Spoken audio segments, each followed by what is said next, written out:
And we're live. Can you all hear me? We're 1 minute early, but I don't care.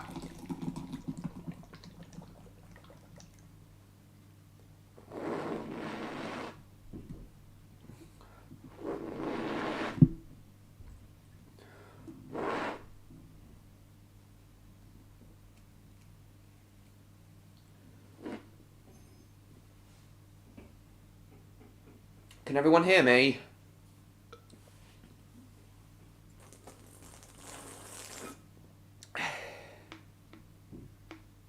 Something that's not even Disney or Pixar related. What is it, John Murray? Tell me what it is.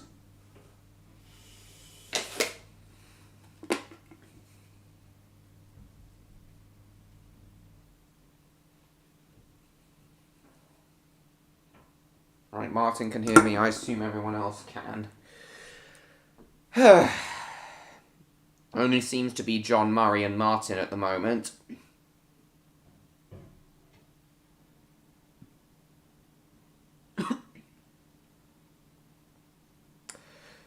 Shaun the Sheep, Morph, and Timmy time. Seriously? Is that... I did hear they had some sort of deal with, pardon me, some sort of deal with, Aardman.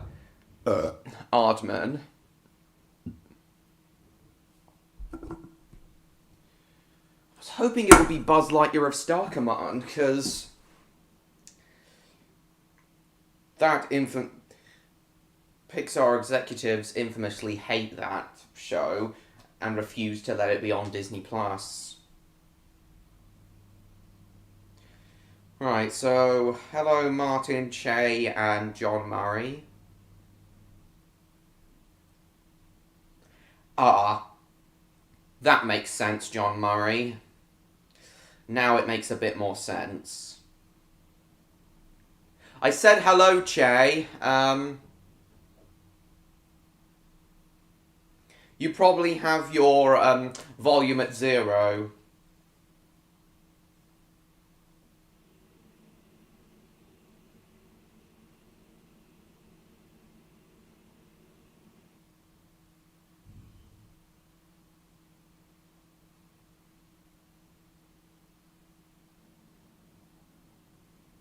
Not many people at the moment. Have a look. Hello, LP fan. And hello, Felix. It's evening for me, Felix. You live on the other side of the world for me. From me. Here we go, getting a few more people now.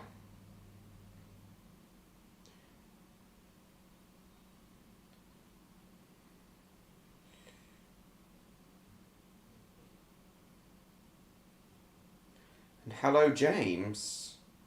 Lovely stuff. Right, hello, James, Martin, Jupiter, Felix, MLP fan, Che, and John Murray. It's lovely to see you all.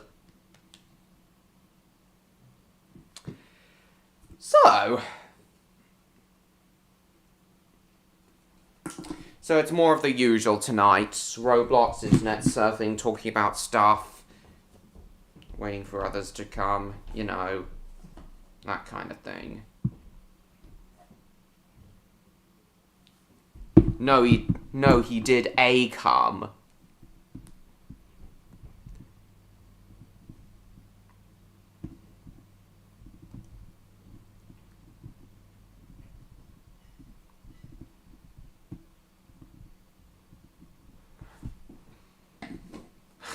Hongo to you too, Spyro.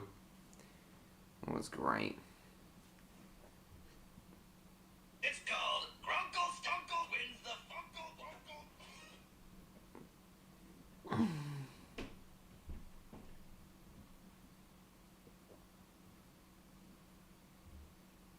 In a second. I think I might know what you're referring to, Martin. I might have already seen it.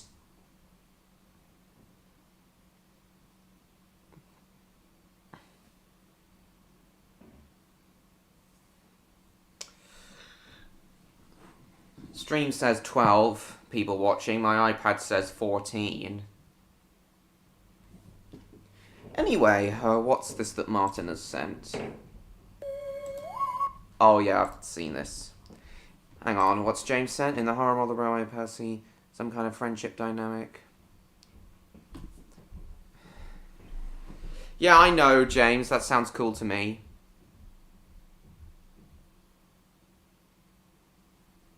What do you mean by that, Shave?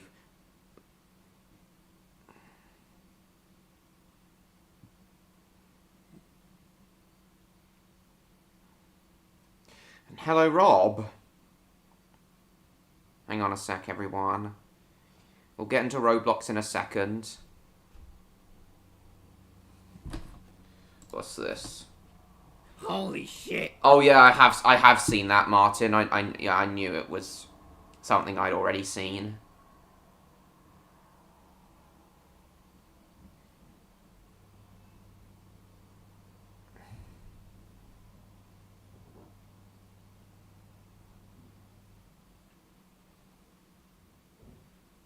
And Congo to you, Cinder. Anyway, hello everybody. Right. So while we wait for others to show up, let's play Roblox. Let's get into British Railway. Now, oh,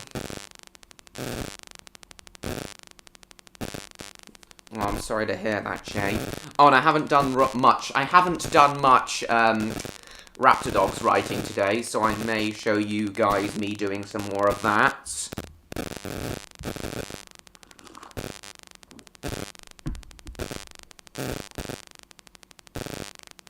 Oh, and I haven't heard from Electro since Sunday either, which is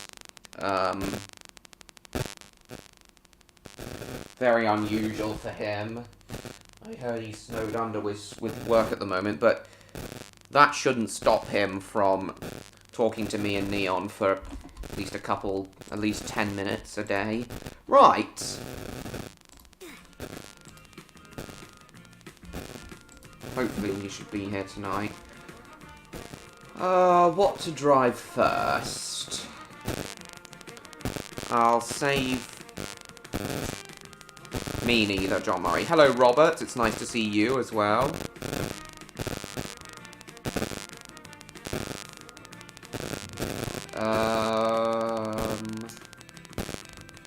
You know, it's been a while since I've driven the Desiro. So class 350. So we'll have 2 of them. Oh, nice. Lovely then. Introduced in 1992. Nice. What have you sent now, Martin? I keep forgetting that I've seen this too. Pardon me. I keep forgetting that the class 350s are in this game.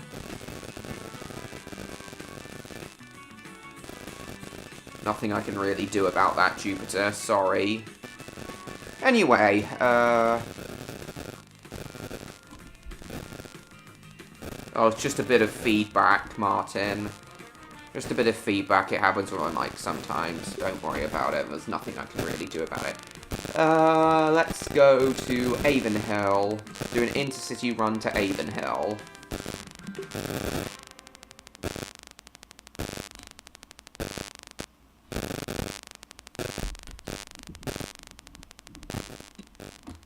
Raise pantograph. 6th anniversary? Yeah, I know. Right, let's go.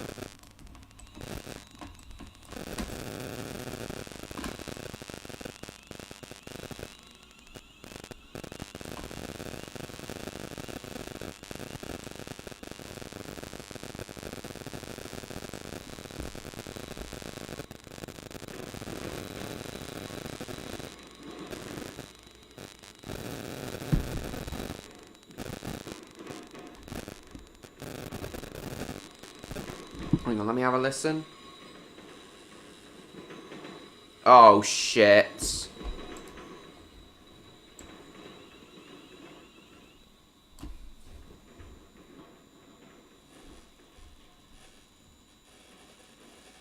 Something is wrong with my mic. Oh, shit. Oh, hang on, it seems to have stopped.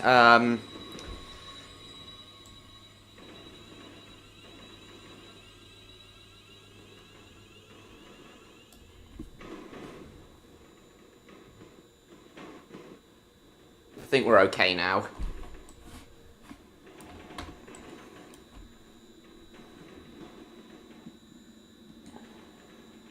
If I mess up, damn it, Scarecrow. Cool. Okay.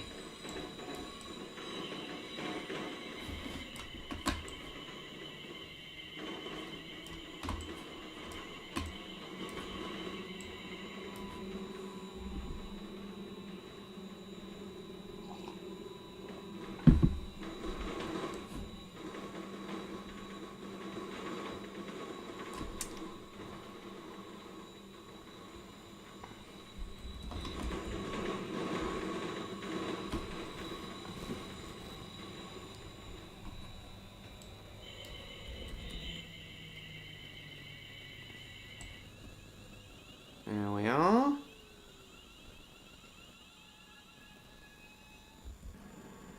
Open doors. Scotland, Norway, and Japan. Cool.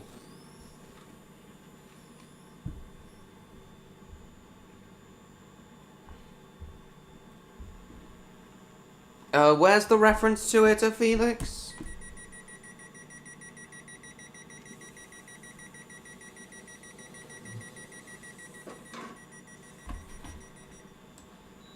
Let's go.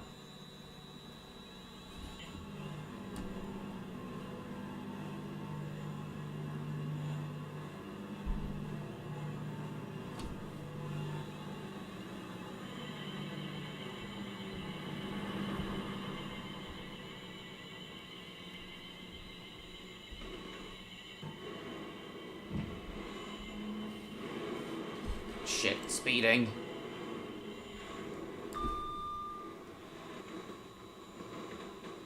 Yeah, where's the reference to that, Felix? Yeah, there looks like there's a class, that class, 801 was there waiting for me to vacate the platform. Hey there, A. Smith. Lovely to see you.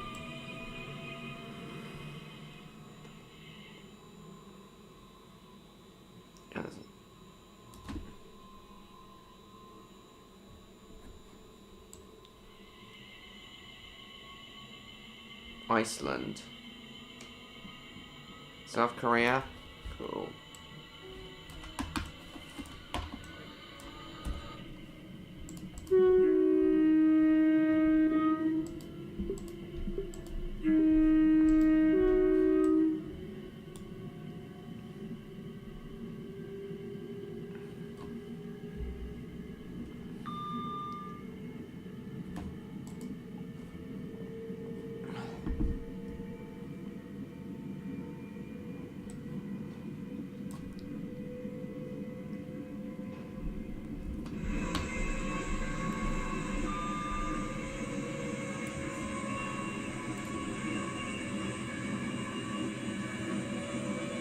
You accidentally told a lie you've never been to Japan? That's fine.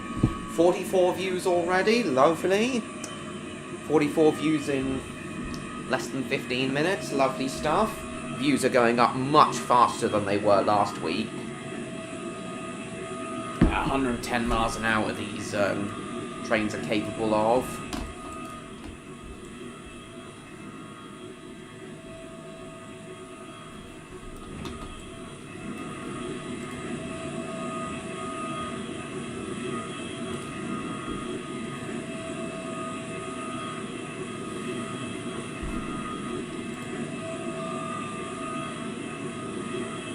It says 4 likes, but it should be 5.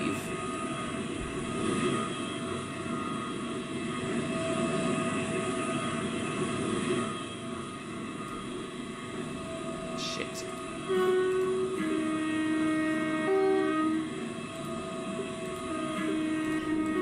That one looks to have a Lumo livery on it.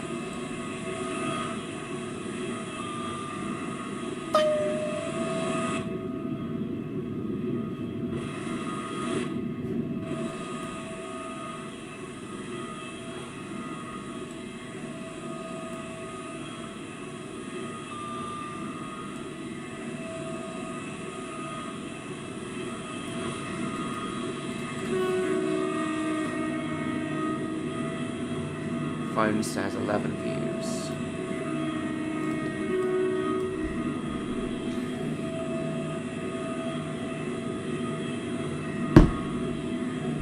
Welcome back, Che.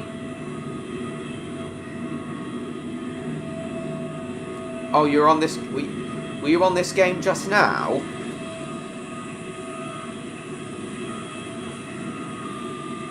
Oh, guys.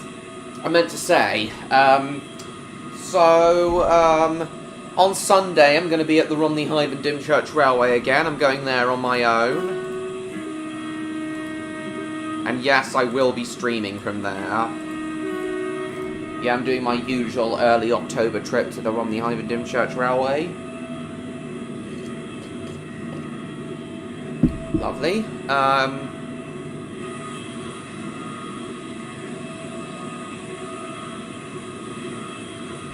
And I also want to get out to the Kent and East Sussex Railway at some point before they close for the year.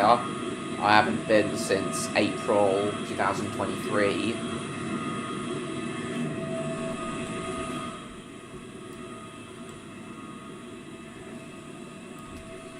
So yeah, we'll be doing a live stream of that. As for updates on upcoming videos,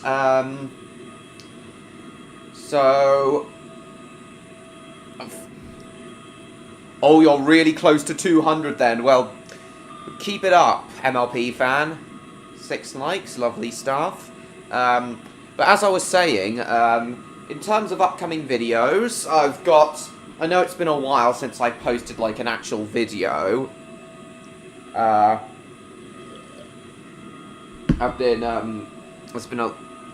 have got quite a backlog of videos in the works at the moment. Nice, MLP fan. Odd, you didn't scare me. You can do that all you like, but you can't scare me. I bloody didn't, Odd.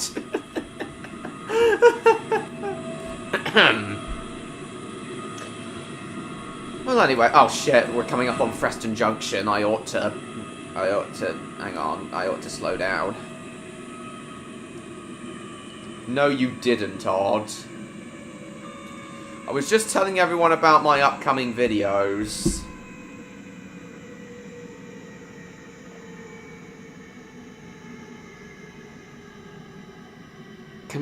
Captain America shaped olives? The fuck are you on about, Odd?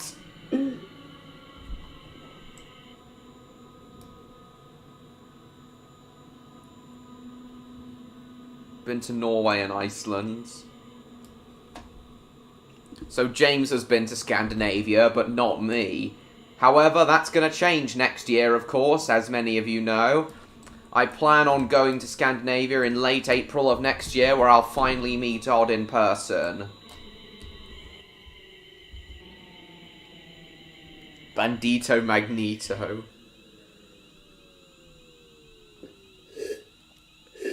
Anyways, so Odd, I was just telling everyone about my upcoming videos. Okay, so I've made it to Preston Junction. We're departing in 90 seconds. Got a good backlog of videos currently in the works. Got my 3-part vlog for my my Prague trip back in August. That's still in the works. I need to complete that. Pardon me.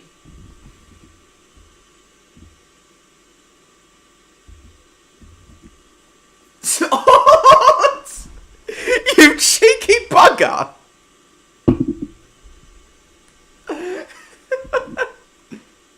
I wish I could go to Denmark with you, that's fine. Oh no, it's his hair's on fire, it's not emitting a smell. Thank you, John Murray. Yeah, it's not happening for another 6-ish months, but...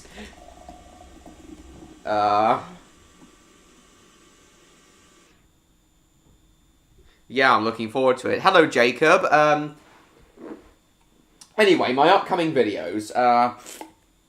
So my 3-part vlog from my Prague trip back in August is still in the works. I'm not going to release that until all 3 parts are fully completed. Then I've got my vlog from my Blackpool trip a few weeks ago. That'll be followed by my review video of the Class 390s. The Class 390 Pendolinos. And then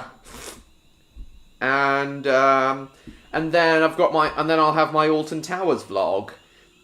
But before then, I do hope to upload at least one more VHS review and hopefully one more gameplay video on Enter the Dragonfly as well. I love how I threaten assassination. I love how I threaten assassination and you just call me a cheeky bugger, LMAO. Yeah, I know, because I know you were joking. Hello, Stan, it's nice to see you. I'm so good at talking to women. This one lass has been reading my message for the last 2 days and hasn't replied back. Is that good? It's not really, Stan. That's pretty gangster, Stan. I must have a way with the ladies. So scared of my charisma. Oh. Obviously she feels like you're stalking her, Stan. CGI pumpkin on wheels.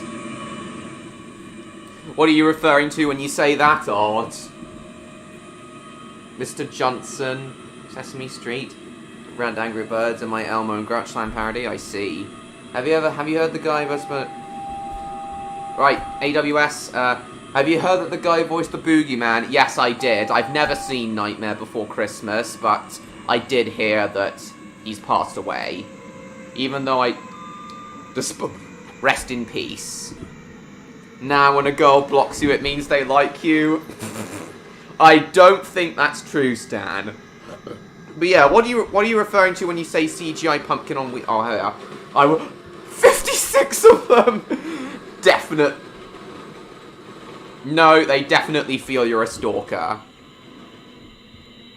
Taking credit for her accomplishments, women love that.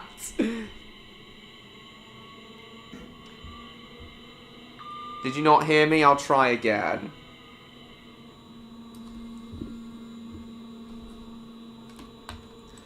Well, yeah, I did hear you, Odd, but what do you mean by CGI pumpkin on wheels?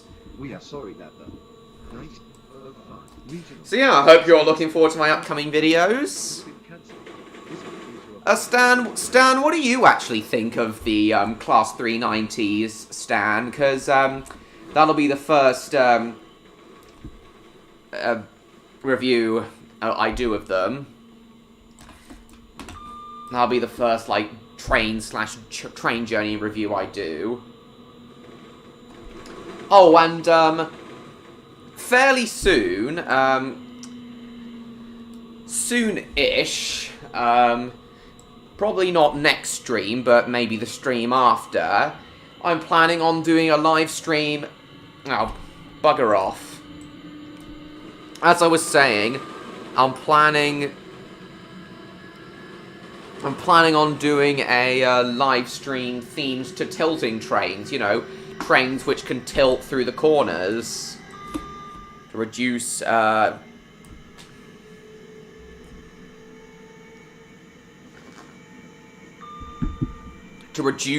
centrifugal force and increase average running speeds and journey times. So yeah, hopefully in 2 weeks' time I'm planning a stream themed to tilting trains. And before anyone asks, yes, I will be talking about the APT in it. You can't not do a live stream about tilting trains without talking about the APT. This is a reference to the hit book, The Bible, written by Zack Snyder. Oh, for goodness sake. That had wheels. Yeah, but... Why did you randomly say that, Odd? CGI pumpkin on wheels?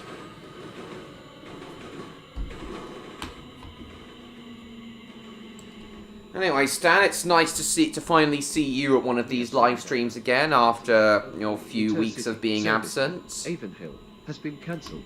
We apologise. Why are these trains so tilted? Are they bad at Fortnite? No odds!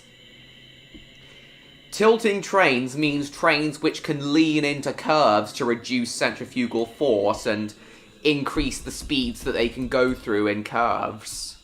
I'll go into more detail on all that and how exactly they achieve that, and I'll go into detail on the physics behind all that when I do my Tilting Trains live stream.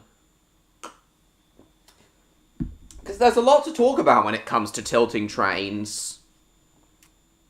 Gamer mementos. Used to be wizard at Fortnite, I was mint at it. Right. Yeah, I see, Felix. Yeah,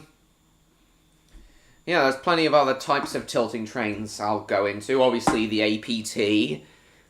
There's also the Class 390, obviously. The Swedish X2000 train.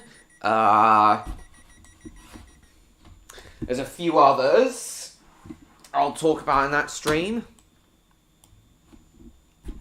But yeah, okay, non-stop to Avonhill now. But yeah, basically, in 2 weeks' time, I shall be doing a live stream themed to tilting trains.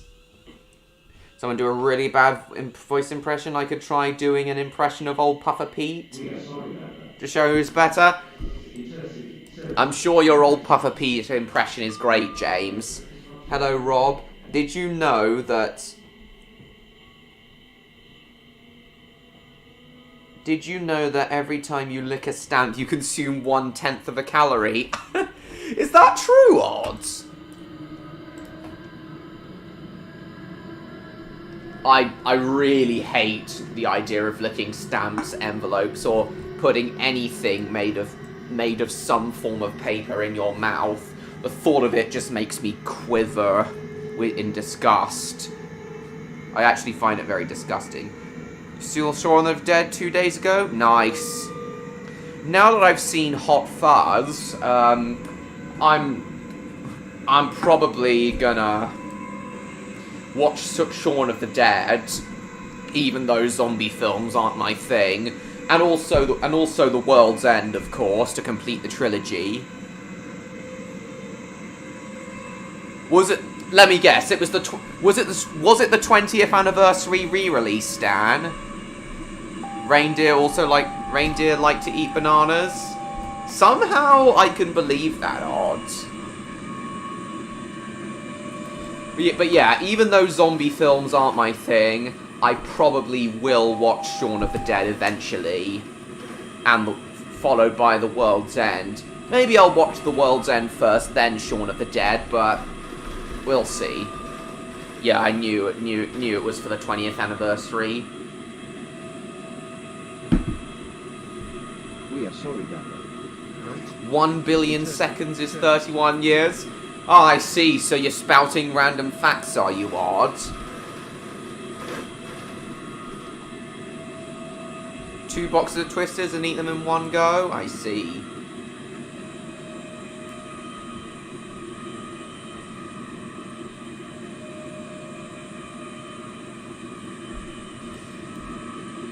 You want anything from the shop? Cornetto.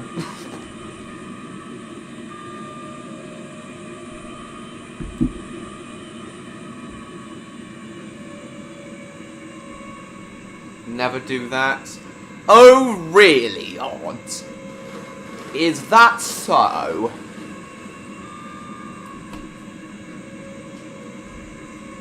Because I remember a live stream when you did that almost the entire time you were there. I can't remember which stream it was, but I do remember a live stream where you spouted random facts the whole time you were there.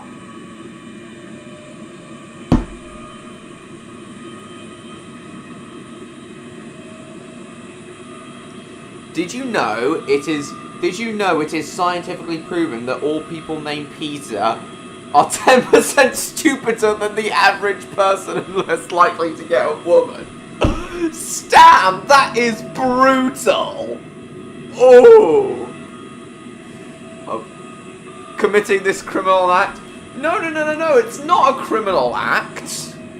It's anything but a criminal act, Odd. 5 money from you. You mean £5? Harold and Purple Crayon, right. It's a shame a good number of films aren't doing too well at the box office at the moment. 10% stupider.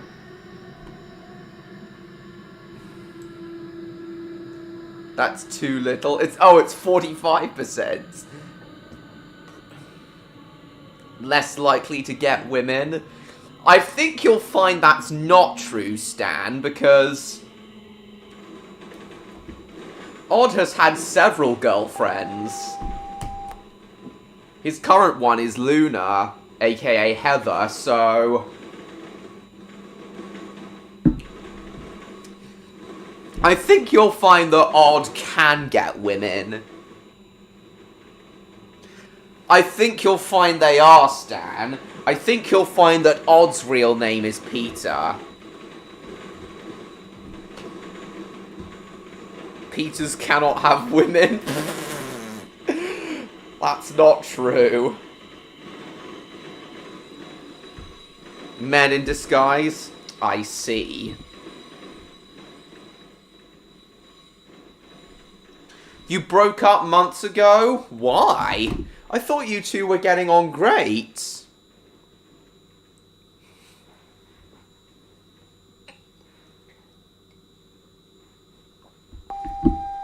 Why did you break up, Odds? I thought you two were getting on great. Did you decide you just wanted to be friends? Your middle name is Michael? That's interesting, John Michael Murray. My middle name is Edward. I'm not making that up, it's true.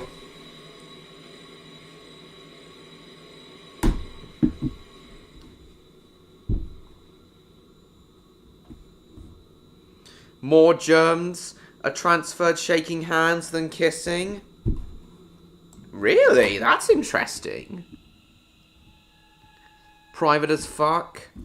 Okay, I understand. I won't ask about it any further. Furthermore, Edmund.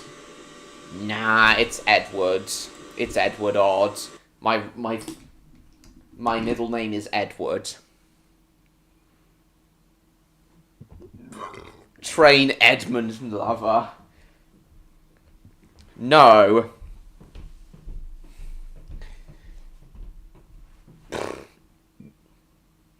All men in disguise. Thought of doing hard to find world of Theodore Tugboat Home Media? I see. Most oranges are green. Well, honestly, that's kind of true, because most oranges would start out as green when... Most oranges would start out as green when they start growing, but then they become orange when they ripen. So actually, Odd, that does make sense. It is MLP fan. He revealed that last year. But yeah, most oranges being green does make sense. They don't turn orange until they ripen. Sweden is such a cool country, 10 times better than Denmark. Oh, I think you're gonna piss Odd off by saying that, Stan.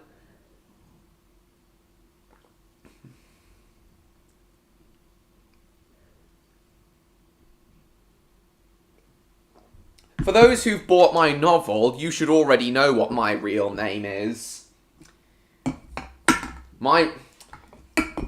For those who, dreamt is the only word in the English language that ends with MT, I see. But yeah, for those who've bought my novel, The Spy and the Superdog, you should know that my real name is Alex Hall, but I prefer to use my online name. Theodore Tugboat Home releases? Cool. Oh, and speaking of my novel, Bobby Edmund My hand? No, it isn't. Oh my god. Oh, and for those who haven't bought my novel yet, please do so. Cinder is going to post the link in the chat in a moment.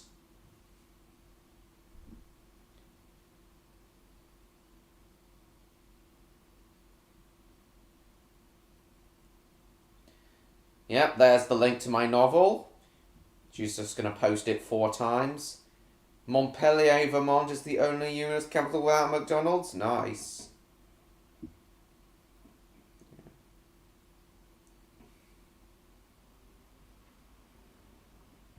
We got ourselves a nodder. Fun fact about that line, Stan. Fun fact about that line, Stan. When I first watched Cars, I thought he was saying we got ourselves a knotter. As in Pingu saying, not.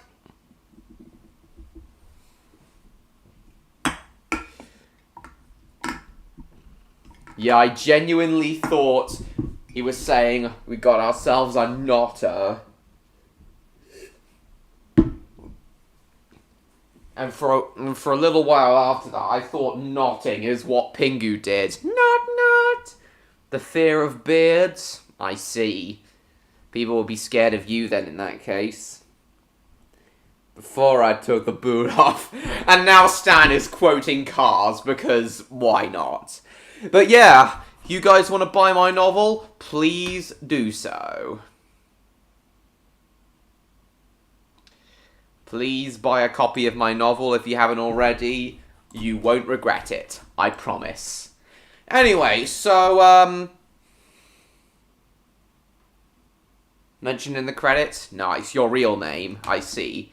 Well, anyway, now I've got a few updates on Raptor Dogs to share with you guys on how Raptor Dogs is progressing.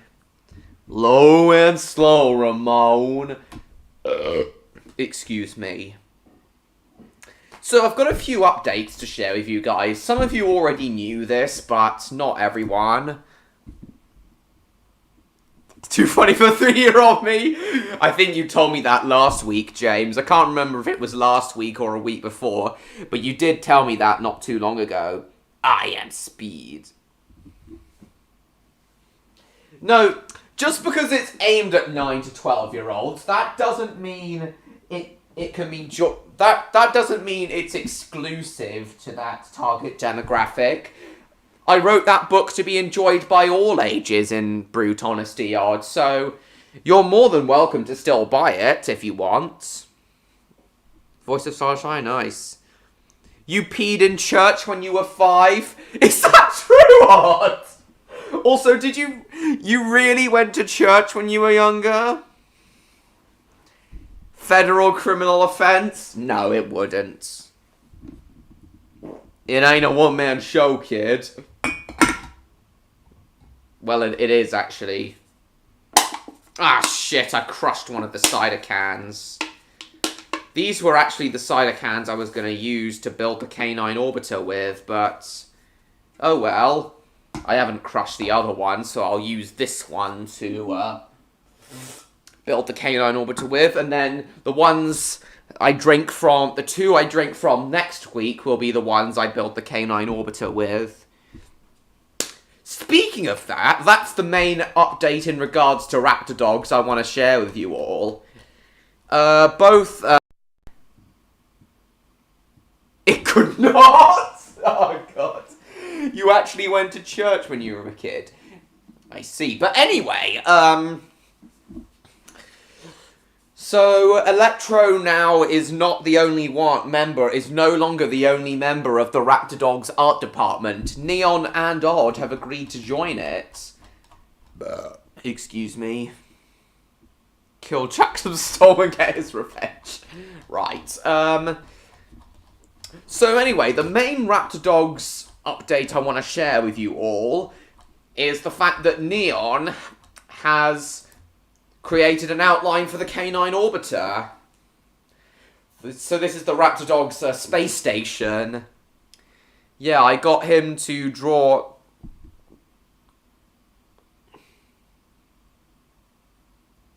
It was the last time you went to church, LMAO. I don't blame your parents for not bringing you to church anymore. Anyway... So this is the design of the canine orbiter that Neon has come up with. Some of you have already seen this, but I'm just showing it to This is mainly for those who haven't seen Neon's design for the canine orbiter yet. Has to produce a new layer of mucus every 2 weeks, otherwise it will digest itself. I think I already knew that. You told me earlier, Stan. But anyway, this is the design for the canine orbiter, the Raptor Dogs space station that Neon came up with. The brief I gave him was to make it look like a dog bone, like a giant dog bone in space, but also to draw influence from the Terrorhawk space station, the Space Hawk. And honestly, I think it's come out even better than I imagined. He got the bone shape right. He got the solar panels and power generators from Space Hawk on there. This is just the rough outline. The final drawing he is still yet to complete. He might have already done so over the course of today, but we'll just wait and see when he gets here. But once he's done... But overall, it looks amazing. Pigs... Orgasm lasts for 30 minutes? Jesus. Yeah, you told me earlier, Stan. I want to be a pig now. Oh, my Lord. Oh, honestly, Stan. As I was saying, Stan told me earlier that this space station looks a bit like two dicks fused together, but honestly, I do understand where he's coming from, but yeah, it does look more like a dog bone to me. I thought this would be an appropriate shape for it, given, you know, that it's Raptor Dogs. But once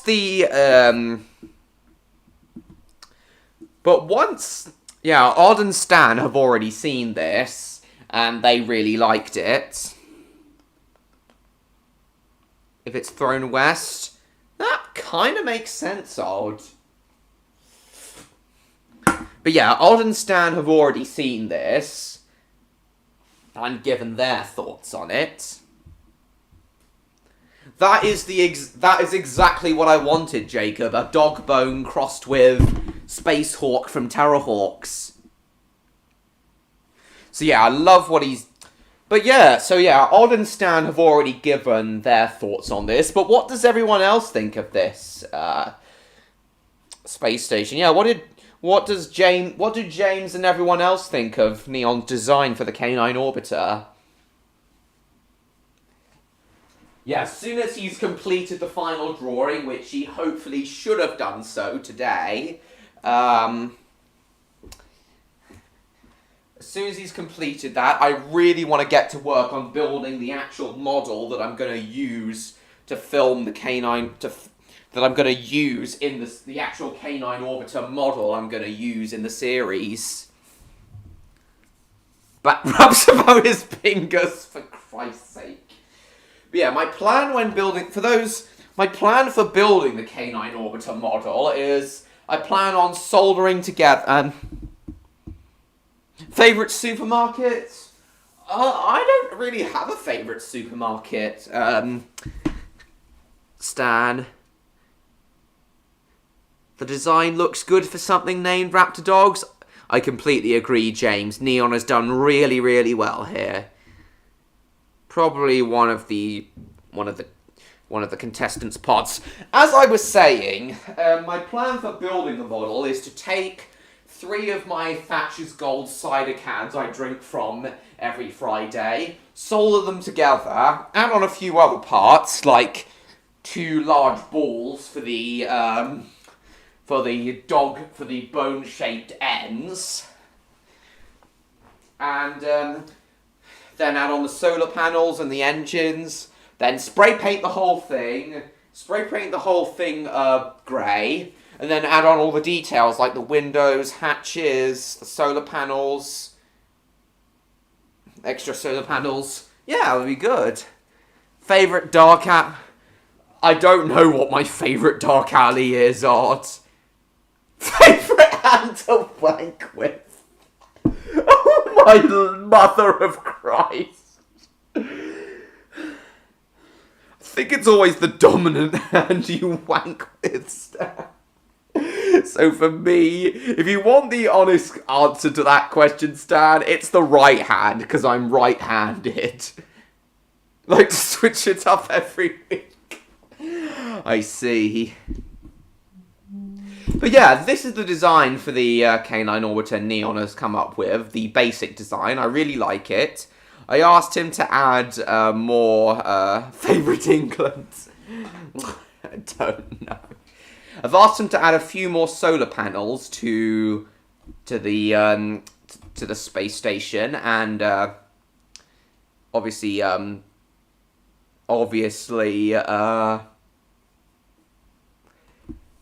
colour it and such. But other than that, it looks great. Hello, train guy. Favourite country? I'm not sure, Stan. So, well, at the moment, train guy, I'm telling everyone, I'm giving everyone some updates on Raptor Dogs, because over the past week, there's been quite a bit of progress on it. So, Neon's done this design for the Canine Orbiter. And I'll solder all those cider cans together and make the model of it, hopefully fairly soon. And then if I like... And then... Favourite massive crap you've done.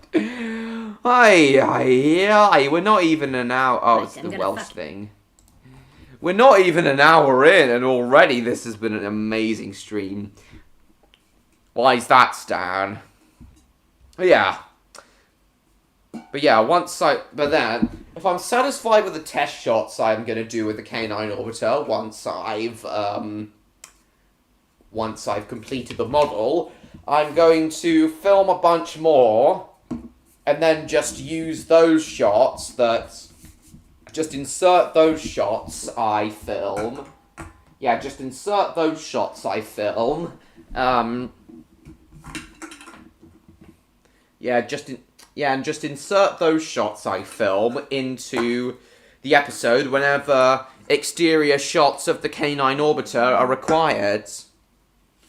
Nito Bandito video. Hello, Jordan Howell. It's been a while since we've seen you. I'm just giving everyone some updates on my upcoming series, Raptor Dogs. Just telling everyone that Neon's completed a drawing for the Canine Orbiter. And I love the windows at each end of the craft. It looks great. It's not my favourite joke, but yeah, it is a classic of these streams. But yeah.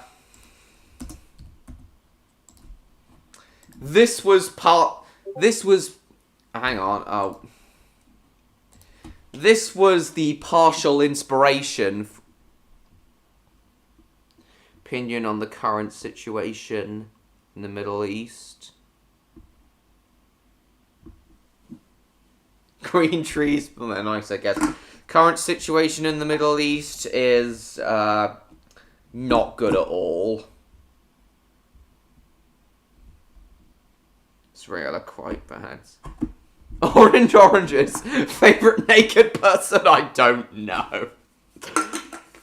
My boy, pork chops and chips are for dinner. Does indeed, Jordan.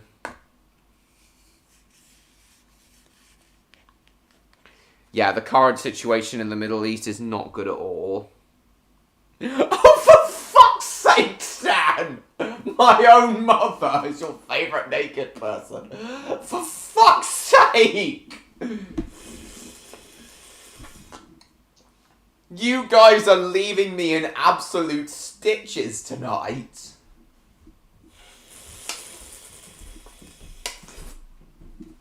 This is why I do these live streams every week. Brand of paper clips? I don't know any paperclip brands. No, not gravy, just chips. But yeah, this is what, this is what I really wanted. This is what I had in my head of the canine orbiter looking like. I had it in my head it would look a bit like Space Hawk from Terrorhawks. It's Asda do. Cheap ones, I see. Favorite white shirts? I don't have one. But yeah, what does everyone think of Space Hawk then? The spaceship that was the main inspiration for the canine orbiter's design. What does everyone what does everyone think of Space Hawk, and do you agree? Can you see the resemblance between Space Hawk and the canine orbiter? White fabric, half a penis and a drop of wee wee. Oh, that joke again. But yeah, what does everyone think of Space Hawk?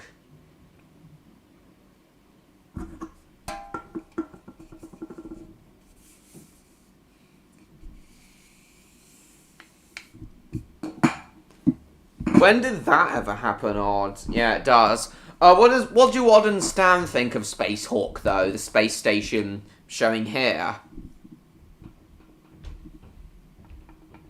What do Odd and Stan think of this spaceship? Space station, rather.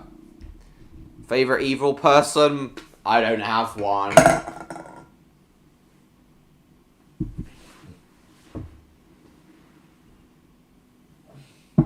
Ow. So yeah, what do Odd and Stan think of Space Hawk? Do you know what duck calls you behind your back? A mother ducker. Looks like a spaceship. Yeah, but what do you think? I put that up my ass once. Oh, for fuck's sake. So you think it looks like a vibrator, do you not? You think it looks like a vibrator?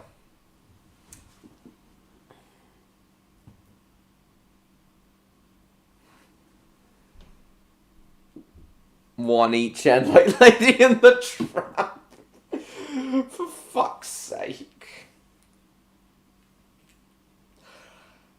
Well, anyway,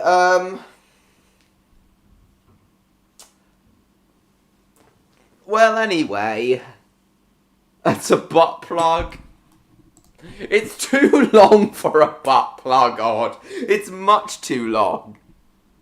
It's more like a dildo.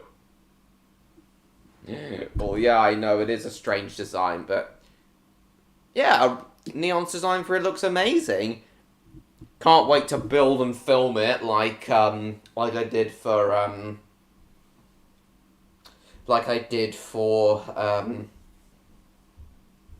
yeah, I can't wait to build and film the canine orbiter. Then just insert the shots I film whenever they're needed. Insert sharing is caring. Oh, for fuck's sake, God.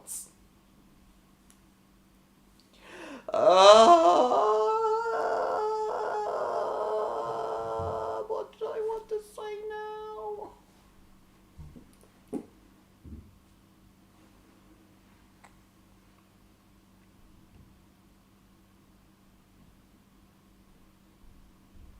Road trip, right. Oh.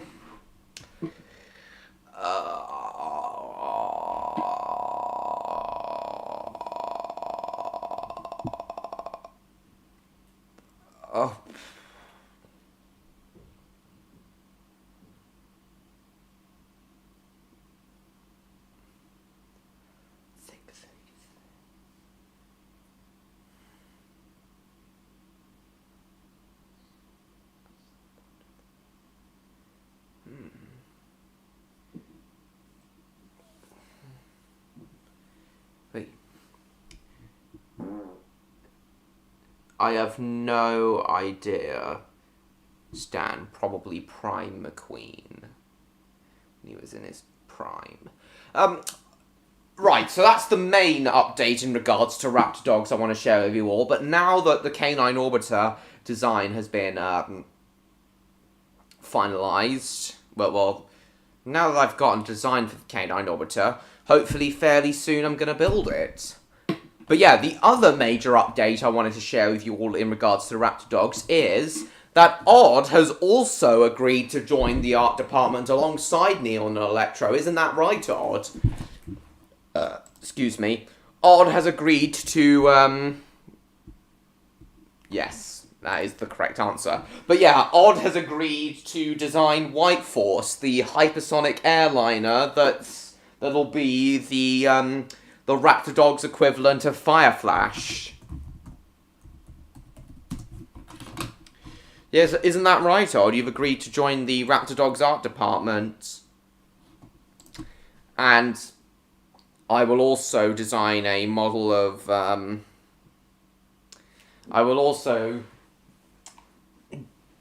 I might not build the White Force model, but one of the model makers I hire certainly will.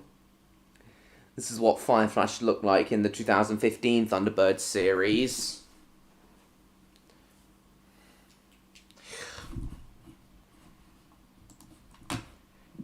So yeah, there's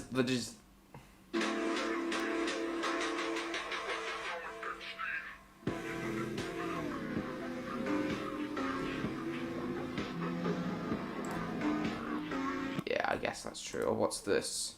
You present.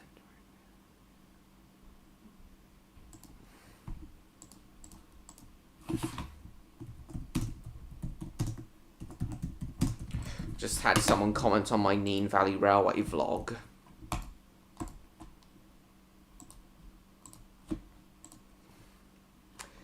But yeah, that's the design brief I've given Odd. I want a hybrid of Concorde and Fireflash from Thunderbirds.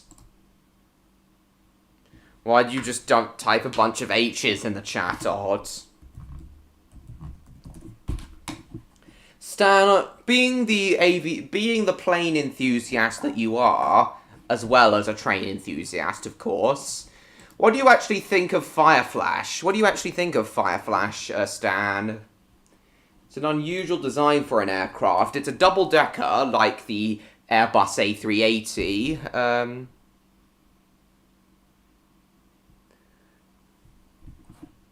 You're gonna get it done tomorrow? Tomorrow, are you, Odd? Awesome. It's an interesting design, Fireflash. Not only is it a double-decker aircraft like the Airbus A380, but it also has its cockpit in the tail right at the very back, as opposed to in the nose area. But I would like a White Force to have its cockpit in the nose section as per a traditional aircraft. Oh, why are you so tired, Odd? Why are you so tired, Odd? You need sleep right now? Why are you so tired, Odd? It could never fly?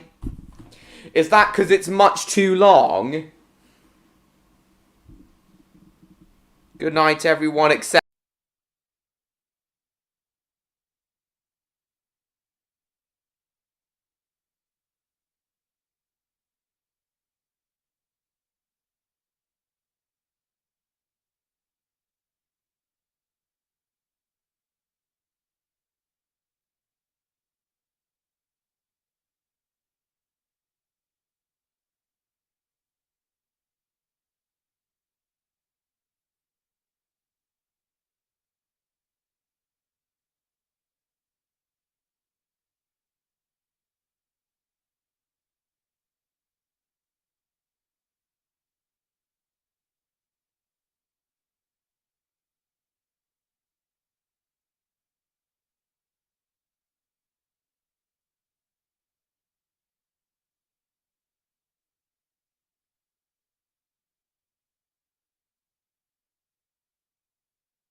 Testing. Testing. Okay, it seems to be back. I unplugged the microphone and plugged it back in, so I should be okay. But anyway, in case you didn't hear me...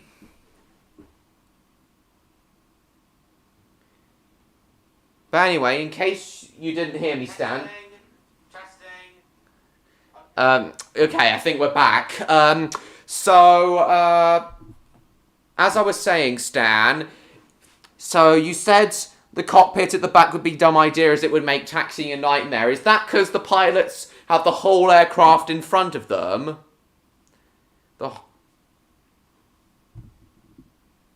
I'm not gone. What are you on about?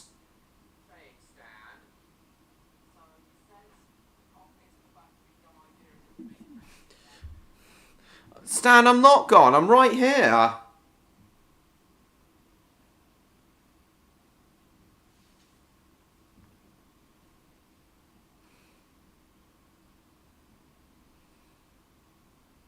Hang on a second, guys.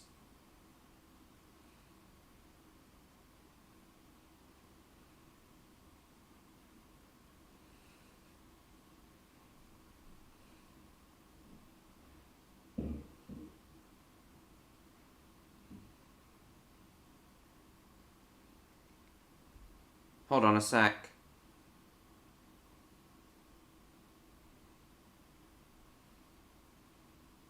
Oh, you are still at the stream, great.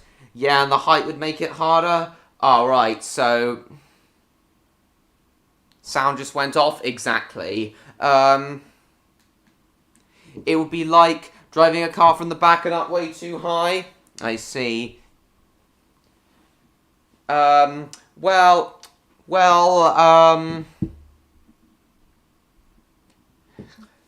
do see what you mean, Stan. I think literally the only reason they decided to put David Mitten, Derek Meddings decided to build the put Fire Flash's cockpit at the back was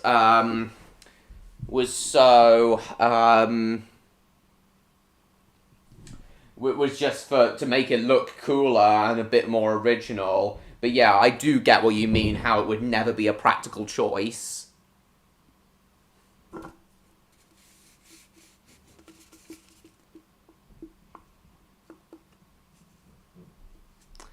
Yeah, I do understand what you mean. And you also said that too much weight is focused at the back. But yeah, I think that's the only reason Fire Flash has its cockpit at the back for aesthetic purposes. Said it was too much weight at the back. Okay, I do see what you mean, Stan. Huge engines, huge wings at the back. But it does have these smaller wings towards the front, Stan. Do you think those would generate enough lift, Stan, in combination with the rear wings? The smaller wings at the front in combination with the rear wings? But I do understand how you think it could never fly, but huge engines are great, though. Huge engines make it great, though. I could be wrong, but I believe Fire Flash's engines are like Duracell C batteries attached to... they look like Duracell C batteries attached to the tail fin. They're just stabilizers to help it in the air, I see. So they wouldn't really generate lift then. Maybe later, James. For now, I'd like to talk about White Force and Fire Flash. But yeah, as White Force's engines, they're said to be very heavy in the Thunderbird series, but yeah, they look like C batteries that have been put on there. So I'll probably use C batteries for White Force's jet engines. Wait, no, they're not C batteries. C batteries are round.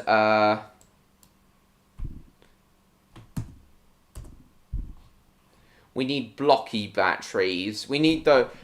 what I mean by that are those batteries that are rectangular in shape.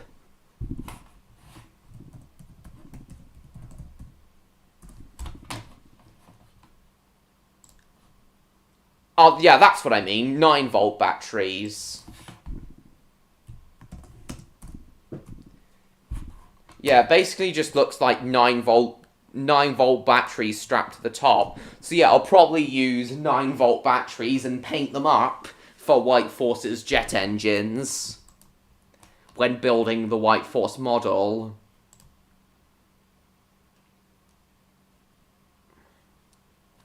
Yeah, for those who don't know, Thunderbirds was known for making use of all sorts of household objects when building its all its models and sets and things. So yeah, I feel that 9-volt batteries would be the best way to go when it comes to White Force's engines. Stan, another question for you, Stan. Hang on. No, I don't want to save the image. I want to open it in a new tab. So this is what Fireflash looks like in the 2015 reboot of Thunderbird, Stan. Do you think the 2015 version of Fireflash is more likely to get airborne than the original version of... than Fireflash in the original series? Power model trains too? I know. But I'm probably going to use 9-volt batteries for the White Force model's engines, for its nuclear engines. So, do you think 2015 reboot Fireflash will be more likely to get airborne than original Fireflash? There's quite a few differences. It's the same livery as the original Fireflash, but this Fireflash is more rectangular in shape, and plus it's single-decker as opposed to double-decker. That looks even more dumb. Look how thick the wings are. I do see what you mean, but it has a tail plane at the back. It has wings on the top as well as the stabilizer at the front. So I just thought it would be more likely to get airborne than the original Fireflash. I see. And as per the original Fireflash, the cockpit is in the tail section as well.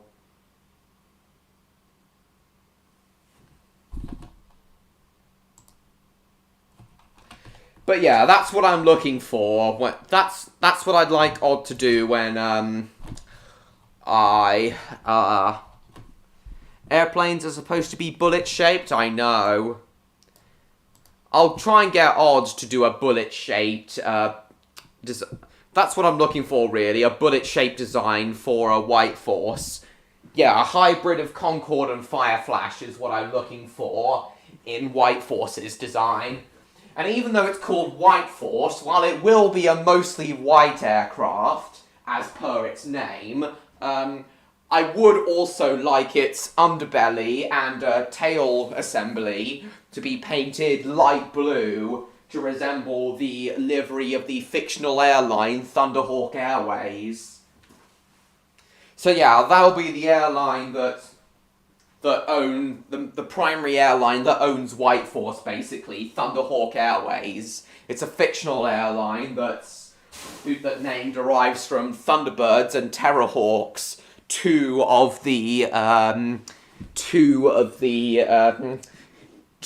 three main inspirations of Raptor Dogs. The third main inspiration, of course, being Paw Patrol. But yes, that's what I'm looking for in White Force. A hybrid of Concorde and Fireflash, with mostly white, but with light blue on the underbelly and tail section. 100 views in 70 minutes, not bad at all. Stan, what do you actually think of that name for an aircraft, Stan? Do you think White Force is a good name for this aircraft? Yeah, I can't... and as I told you, Stan, I can't wait for you to proofread the episode 6 script when it's finished. That's White Force's debut episode. That'll be White Force's debut episode.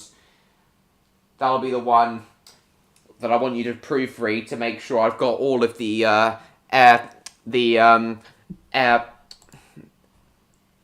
traffic control terminology, aircraft and air traffic control terminology correct.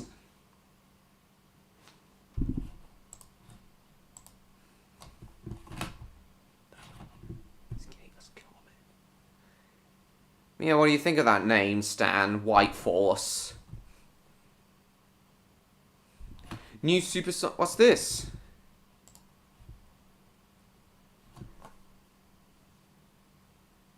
Oh, wow. I had no idea about this. A new supersonic airliner called Overture. That looks incredible.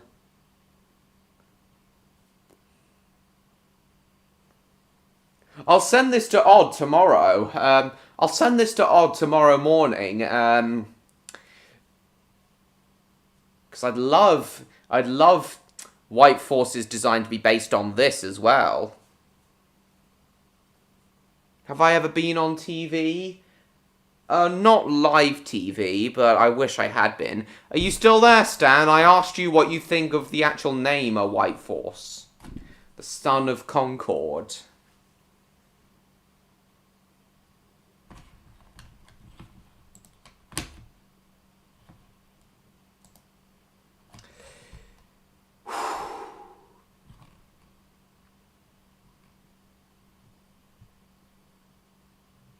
I think I remember you telling us, John Murray.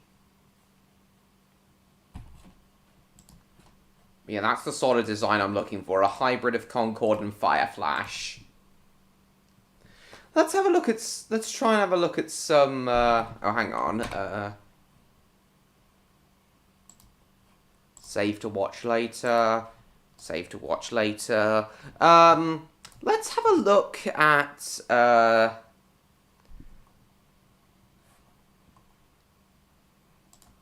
save to watch later. Let's have a look at some behind the scenes of Thunderbirds 2015.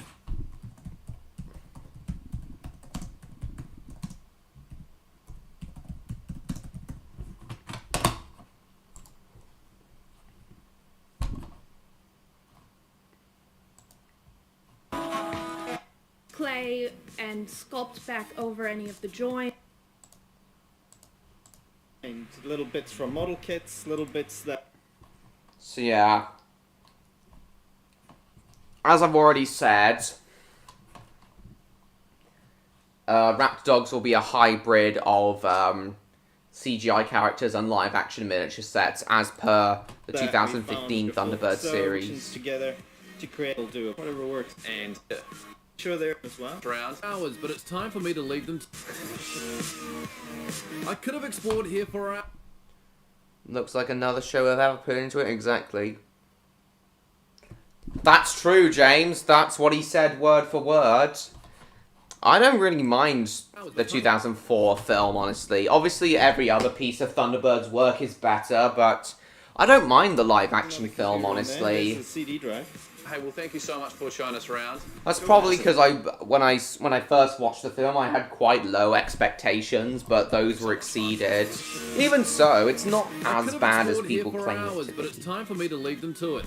I get why they hate it, but I get why a lot of people hate the 2004 film, but I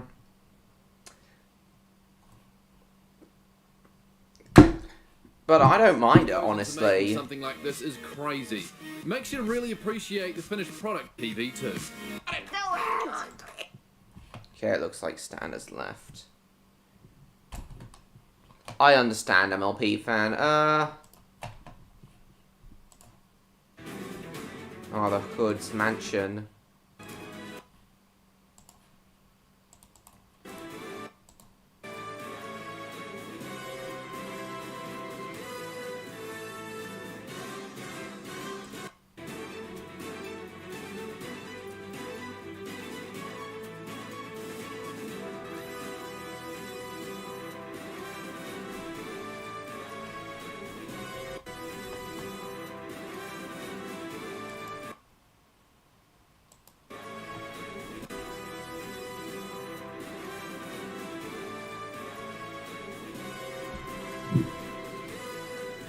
Hello, Summer Rose. It's been a while since we've seen you. I've been talking about... at the moment I'm talking about Raptor Dogs and how it ties in with Thunderbirds.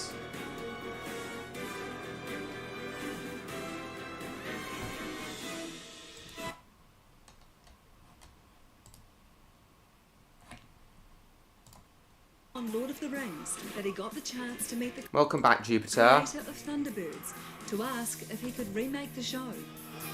Up with them every week Creator of Thunderbirds was during of endeavour, and you wanted to catch up with them every week. it was during Taylor's work on Lord of the Rings that he got the chance to meet the creator of Thunderbirds to ask if he could remake the show. But the new rebooted version is now good to go.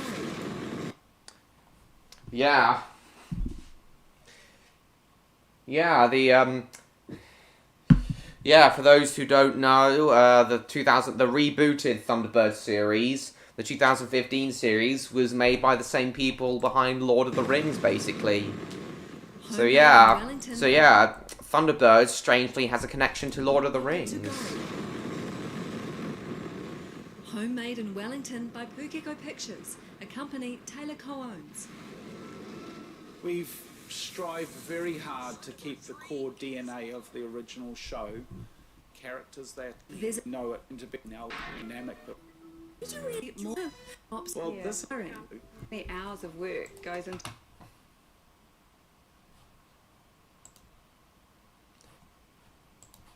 You didn't know the Thunderbirds reboot was made by the same people behind Lord of the Rings?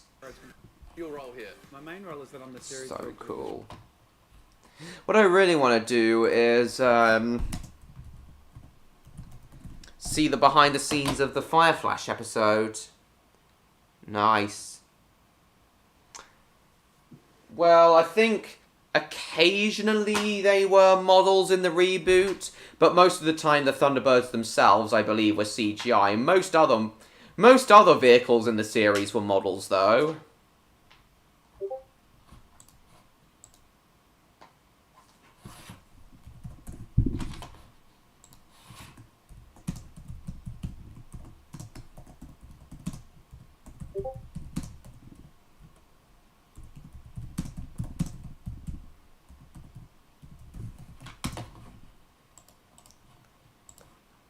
Hang on a sec, guys.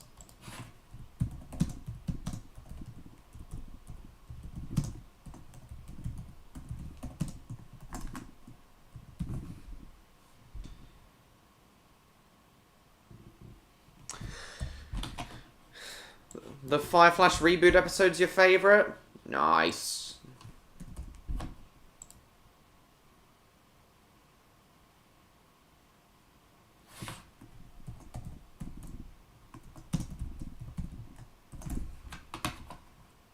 Right.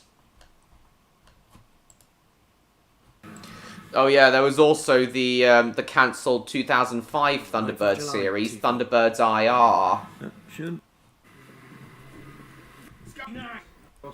Shame that was cancelled. It could have been amazing. Heard somewhere that the pilot episode of Thunderbirds IR was actually completed. I hope it gets revealed one day.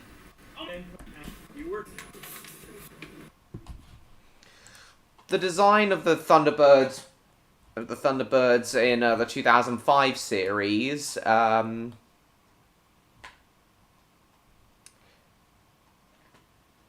hey Bruce, the design of the Thunderbirds in the 2005 series are strange, in the cancelled 2005 series are strange, but I do respect them. And inspired a generation. Action! Now a new crew Oh yeah. is assembling the internet.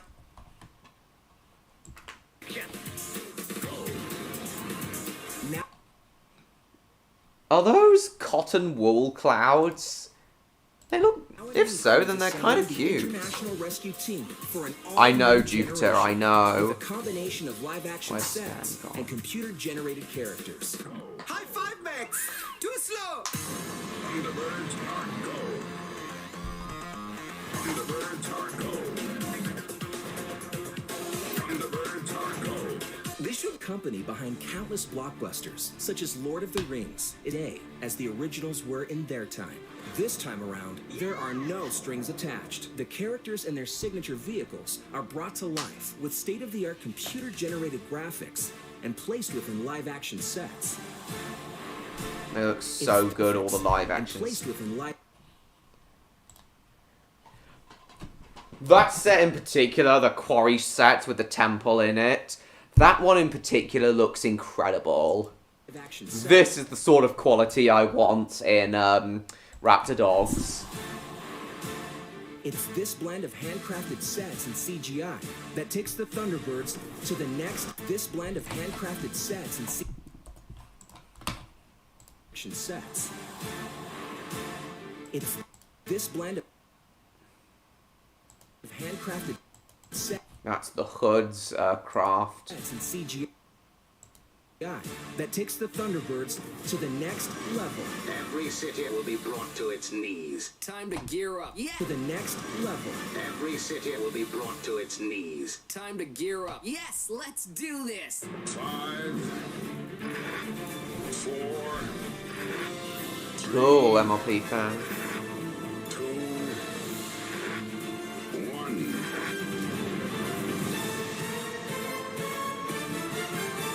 Whatever trouble you're planning, my brothers and I will stop it. Thunderbirds are go.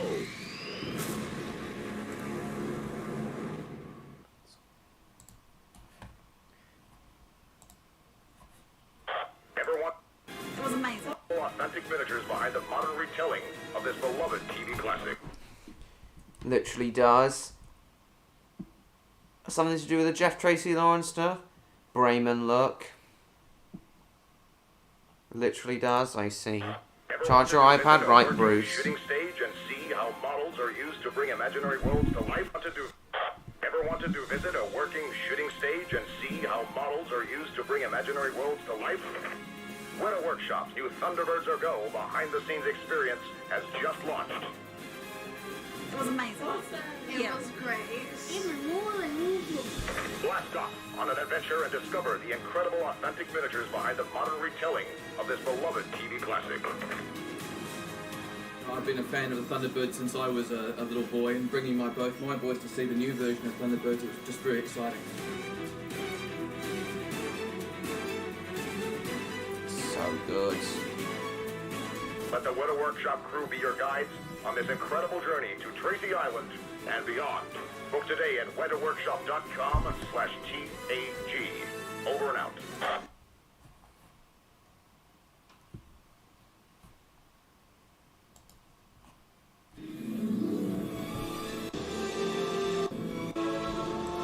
So I believe the Fire Flash in the actual Thunderbirds and the actual Thunderbirds Are Go Fire Flash episode, I think this was a physical model, but I'm not too sure. At least when it was on the ground, I think it was a physical model. Yeah, the interior was definitely a physical model, though, because you see this interior in the behind the scenes. Ladies and gentlemen. You can tell it's a physical model, and you can see the passengers, CG passengers. Welcome aboard. Please take note of our safety instructions. Now, are there new Ever been on Fire Flash? Don't you worry. Bernhard Bottomsley will look after you. If you get scared, you can hold my hand. Miss, I didn't catch your name. I didn't throw it. Right. Well, at least we're going in style. Pardon me, Bernard. KO here. Hello, Scott. How's it feel traveling home with the general I public? wish Brains would hurry up and finish his upgrades to Thunderbird S.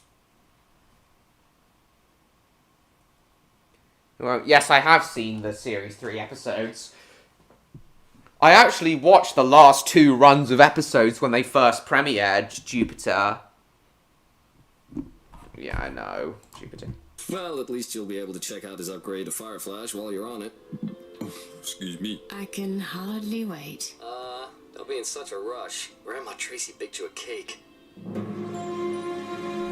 Ladies and gentlemen, welcome aboard Fire Flash. I'm Captain Handsome.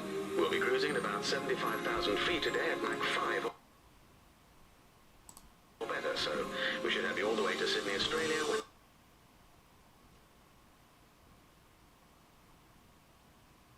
in a few hours.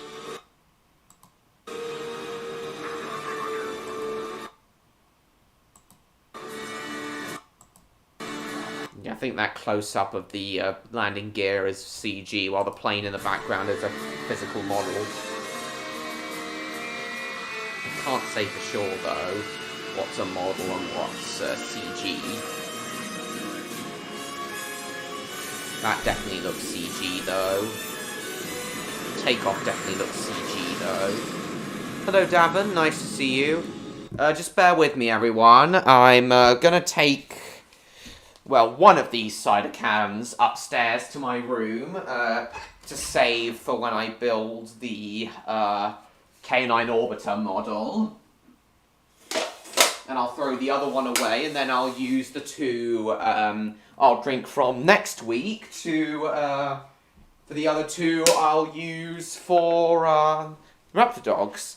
But I'll take one of these upstairs. Just give me 30, 60 seconds and I'll be right back, guys. If anyone else comes while I'm gone, you know the drill. Tell them I died in a tornado. I'll be back.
I'll be properly back with you in a second, guys. I'm just getting some water, and then I'll see what's been happening in the chat.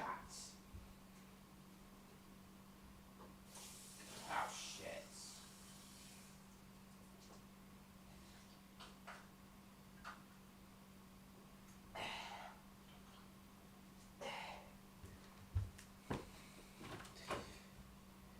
Who's here? Oh, it's Electro! Hello!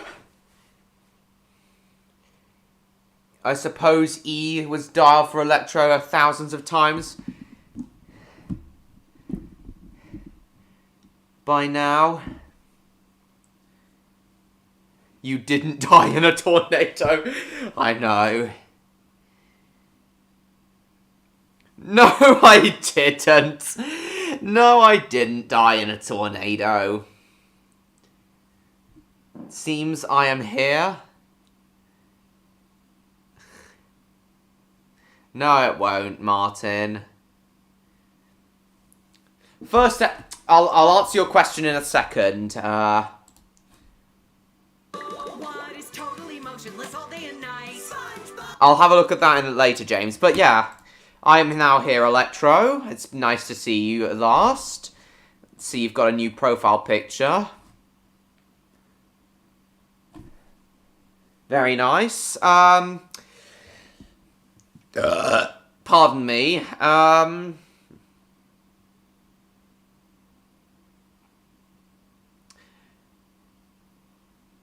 So,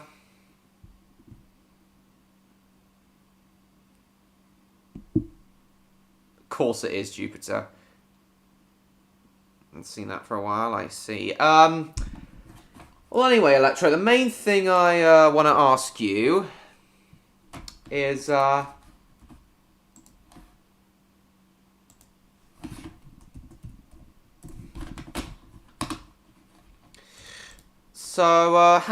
So, Electro, how come, you've, been, you haven't been responding to me and Neon's, How come you haven't been responding to me and Neon's messages since Sunday? How come you haven't responded at all? I know you've been really, really busy with college. I know that for a fact, but, surely you could have taken a bit of time to talk to us for just 10 minutes a day. Or, were you not doing that because you were focusing on this new profile picture of yours? Yeah, I know, Martin. As much as I'd love to do another Thunderbirds VHS review, that's not possible anymore. Due to ITV claiming it. Well, welcome back, Stan. It's nice to see you again. Stan, I'm not sure if you heard me say this, but, one is the best, I see. I don't know if you heard me say this, but, I don't know if you heard me say this, Stan, but, oh, shit. Do you think White Force is a good name for for an aircraft? Do you think White Force is a good name for a hypersonic aircraft? Hello, Cassie. Can you actually stay for a bit this time? I don't want to think about Halloween. So did you know sponges are hermaphrodites? Sponges have no organs, no eyes, legs, or knees. Brainless SpongeBob procreates by shooting sperm in the sea. Ew. Bikini bottom, he thinks it's a bat. SpongeBob SquarePants. It's a real place, America, the nuclear test. Everyone's radioactive. That is why Squidward's a six-legged dude. His limbs fell off. He'd eat Mr. Krabs because that's octopus food. Squidward murder. Patrick's a starfish. What's in his lunch? Best friend or traitor. Starfish eat oyster snails and also the sponge. Scientifically accurate. SpongeBob SquarePants. Sperm-filled water. SpongeBob SquarePants.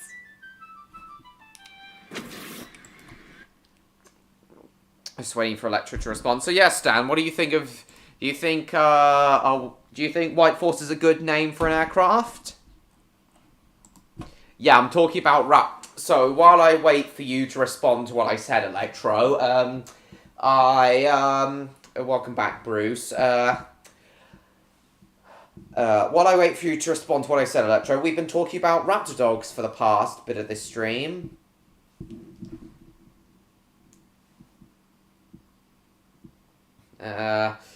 Now it ties into Thunderbirds. There have been a few updates on Raptor Dogs you've missed because you've been so busy, Electro, but I'll tell you those once you've finished explaining yourself.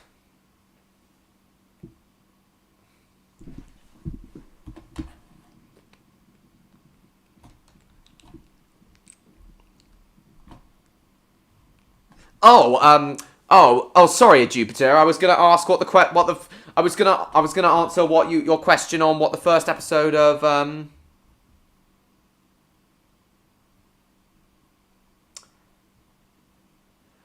was gonna tell you what the first episode of Raptor Dogs will be about. Hang on, let me respond to what Electro said. I was not speaking to you because yes, I was purple gooed down in college work, but also because I was quite exhausted since I'm preparing for 2 birthdays tomorrow. Wait, 2 birthdays at once? I'll explain that, Jupiter. 2 birthdays at once, Electro. I see.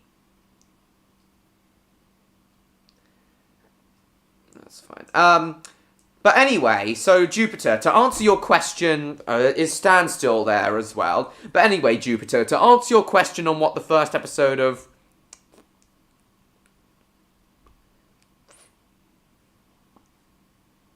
To answer your question of what the first episode of Raptor Dogs will be about, It'll be about it'll be the team's first ever rescue mission, which will be involving a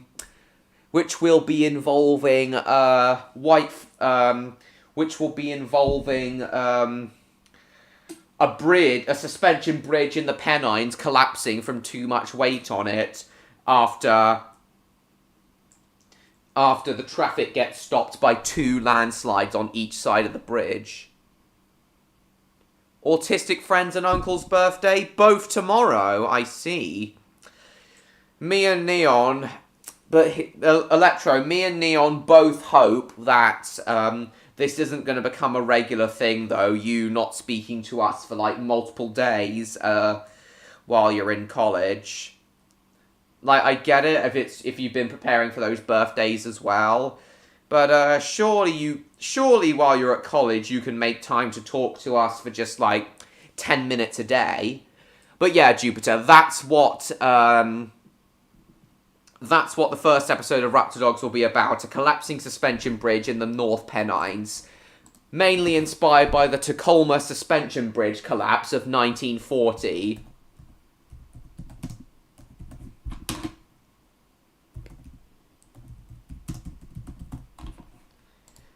So it's primarily inspired by the Tacoma narrow suspension bridge collapse of 1940. So what do you think of that, Jupiter?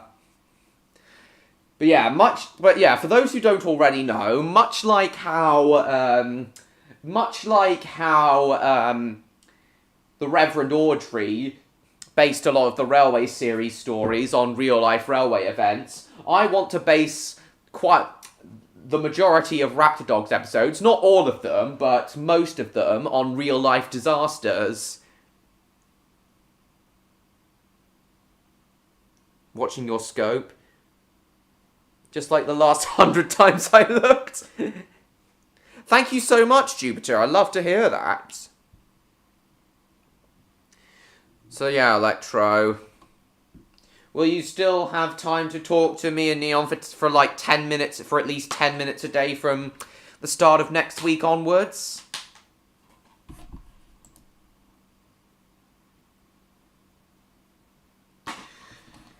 I don't know about the MLP fan, but we'll see. But yeah, I do want a good number of Raptor Dogs episodes to be inspired by, or at the very least partially inspired by real-life disasters.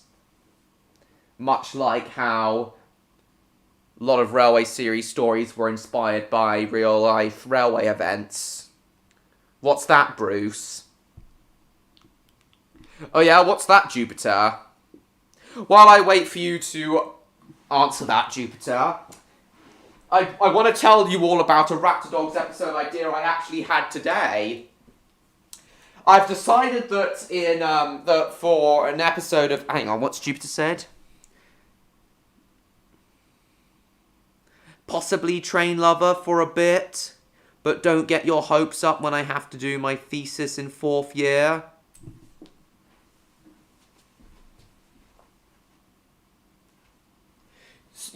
As in your 4th year in college? 4th year as in 4th year in college?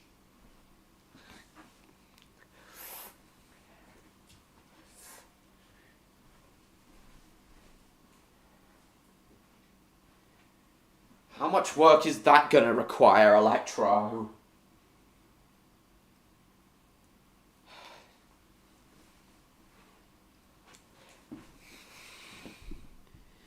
About a craft falling Saturn based on the Cincinnati craft that crashed into its atmosphere in 2015. Falling into Saturn. That crashed into its atmosphere in 2017. That does sound like a good idea, Jupiter. There are going to be a few space rescue missions in Raptor Dogs. A few episodes will be centered around space rescue missions, but I'll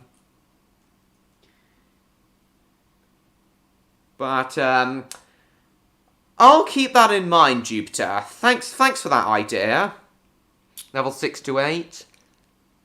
They love South Harrow and love on Sudbury Hill, I see. Live in South Harrow and you live in Sudbury Hill, I see.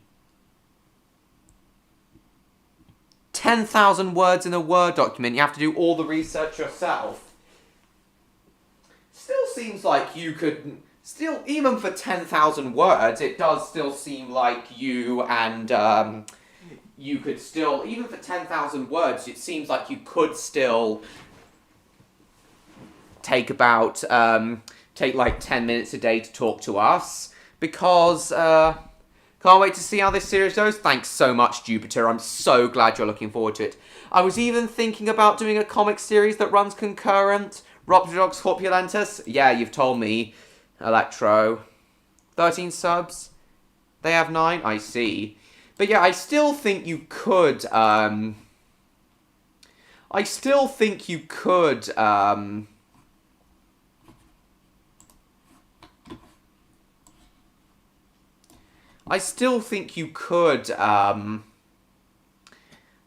speak to me and Neon for 10 minutes a day while you're doing your thesis, Electro, because the script for Redcliffe Railway Tales, The Railway's Last Stand, has double that word count.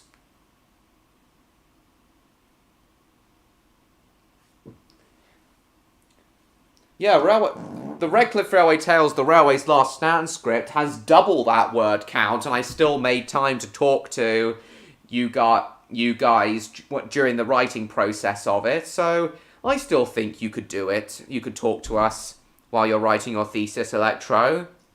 Oh, 703, I see. Anyway, so that aside, I'd like to tell you what... anyway, changing the subject, moving on from that, I'd now like to tell you all about the new episode, Raptor Dogs episode idea I came up with today. So it'll be in either late in Season 3 or Season 4. I haven't solidly decided yet. Strong bond with Penelope. One of Corpulentus's bloodiest battles, I know. But anyway, so the Raptor Dogs episode idea I came up with today, so it'll either be late in Season 3 or early in Season 4. I haven't solidly decided yet. On the VHS and the BBC, that would be cool, John Murray. But, sorry, I mean MLP fan. But anyway, so this Raptor Dogs episode idea I came up with today will be based on the Sanpoon Superstore collapse of 1995. So Sanpoon Superstore in why did you retract those messages, Electro?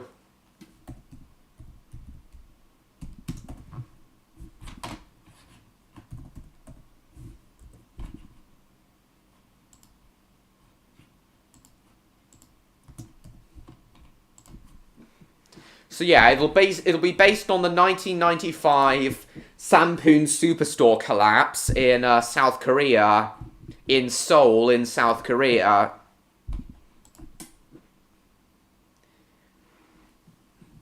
So yeah, today I did solidly decide that I do want to make a Raptor Dogs episode based on this disaster. So what happened in this disaster was, at the time that the Sanpoon Superstore was built, 5 years prior to its collapse... Hello, Joshua. So as I was saying, at the time the Sanpoon Superstore was built, 5 years prior to its collapse, Seoul was going through a huge boost in construction. Loads of new buildings were being built very quickly and very cheaply. But this took its toll on the many buildings of Sanpoon. The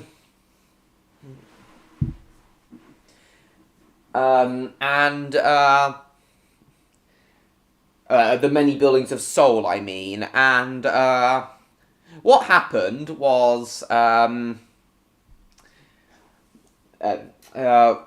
the building materials were substandard, basically. Not only that, but also 3 years after the store opened in 1993, the air conditioning units on the top of the superstore were moved, but they were dragged across the roof on rollers. They were dragged across the roof on rollers, which caused the pillars inside the superstore to like start cracking the roof and the pillars in the superstore to collapse.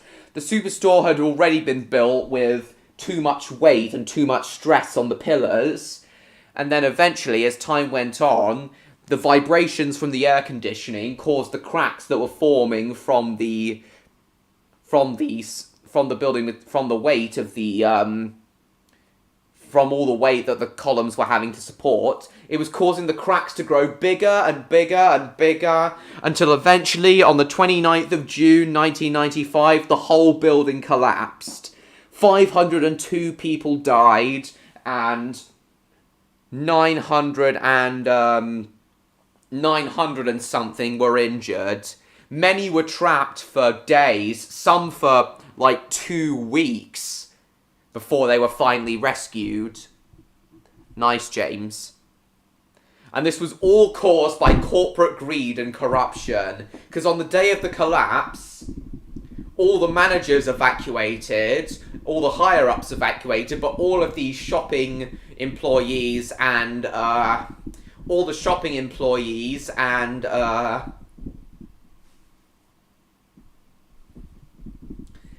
and shoppers were all left inside for when the building collapsed, even after all the managers evacuated, because the management insisted that the store remained open even though it was on the brink of collapse, so shopping could continue.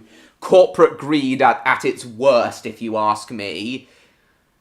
So yeah, the corporate greed combined with the whole scale of the actual collapse has and plus I feel that something like this would look awesome in miniature form, has made me, and that's made me decide I want to do a Raptor Dogs episode based on the Sampoon Mall collapse. So, Electro, if you're still there, what do you think of this disaster, Electro? Do you think this would make a good Raptor Dogs episode? I'm not just asking Electro this, I'm asking everyone. So do you think this would make a good Raptor Dogs episode, guys? The Sampoon Mall collapse?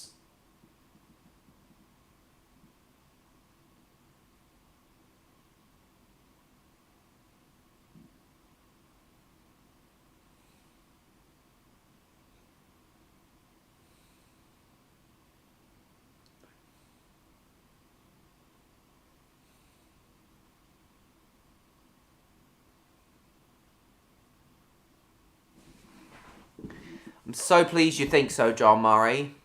Thomas' 60th anniversary party? I think I remember that, James. I remember hearing about that, James. On SoundCloud. Animat reviews on Baby Shark's Big Show. But yeah, what does everyone think of... Well, I'm glad you think so, John Murray. I'll wait for Electro to come back and respond, though. See if that...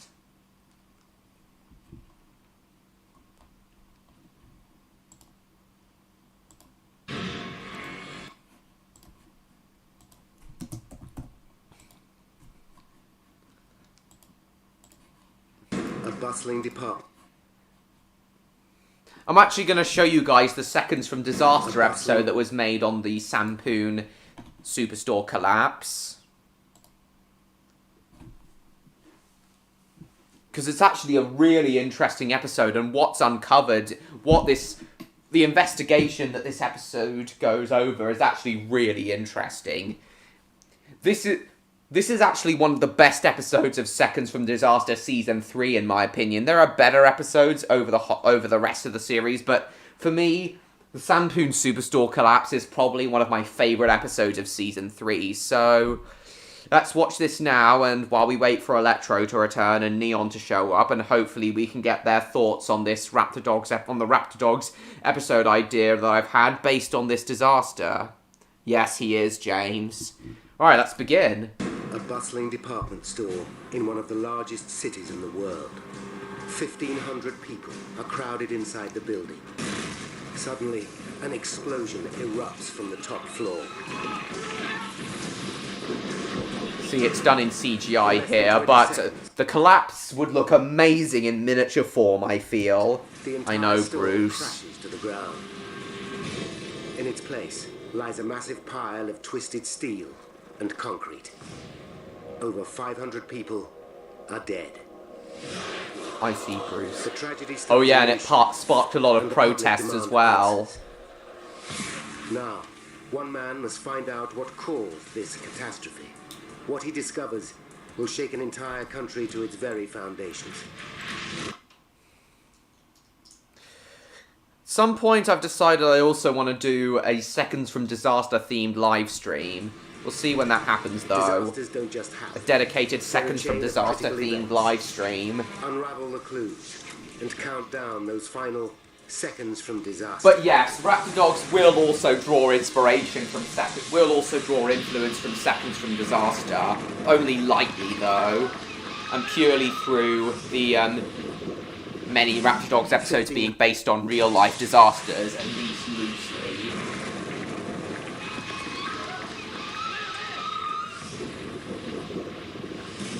1,500 people are crushed under 42,000 tons of rubble.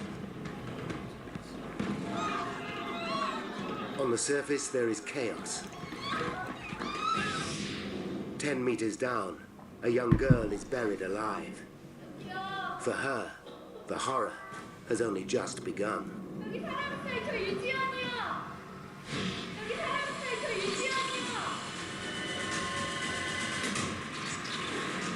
South Korea, Seoul, 1995. It's a hot summer in this booming capital city. In less than a decade, the country has transformed itself into one of the world's largest economies. No, it's Korea, Bruce. The country has transformed itself into one of the world's largest economies. Well, technically it has, but it's been more... Technically it has, Martin, but it's more just episode compilations being shown in cinemas, so yeah. So yeah, not really a film, one of the world's largest economies. But yeah, given the corporate greed and corruption that was partially responsible for the Samsung disaster, into one of the world's I feel that would make for a great Raptor Dogs episode with social commentary speaking out against corporate greed and corruption.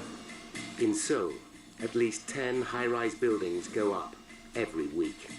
No, we won't, Martin. I've shown Seconds from Disaster episodes before. There's plenty of copies of Seconds from Disaster episodes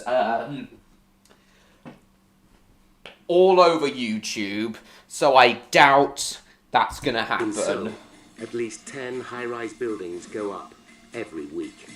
10 a week? Jesus. But a shadow looms over this nation. I know, MLP fan. Lies just North 40 Korea kilometers from the capital. Close enough to put Seoul within range of artillery shells from one of the last surviving hardline communist countries. One of the theories on how the building collapsed was that North Korean militants were responsible, but that turned out to not be the case, of course. Detonated a bomb, killing 17 South Korean officials. 4 years later, the communists are accused of destroying a South Korean airliner in mid-flight, killing 115. Damn. June 29th. It's 7 a.m. 7 a.m. Seoul's 10 million residents start another busy day. Amongst them is 19-year-old Park Seung-hyun. Park's dream is to be a schoolteacher. In order to pay for her tuition fees, she works as a shop assistant. This evening, Park plans to meet her best friend, Soh Hee-jin. The two women have known each other since they were 4. Park was like a sister to me. She was very outgoing and very kind. We had planned to meet in a coffee shop after she finished work. Park works in the Sampoon Superstore, one of the most prestigious and exclusive retail outlets in South Korea. Screw on Thomas. The building employs 1,000 staff, Cool. serving 40,000. Yeah, Thomas Theorist posted his We had planned to meet in a coffee new shop video after on the she finished transporters work. today. Park works in the Sampoon Superstore, one of the most prestigious and exclusive retail outlets in South Korea. So, hang on, I'm trying to think on how I can include this in Raptor Dogs. So I've already got the episode ideas. I already have the episode ideas for seasons 1 and 2 completely laid out and finalised.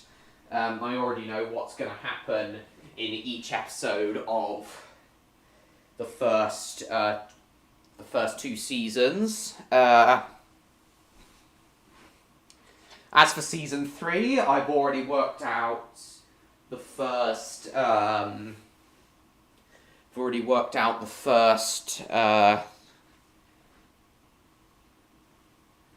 Oh shit!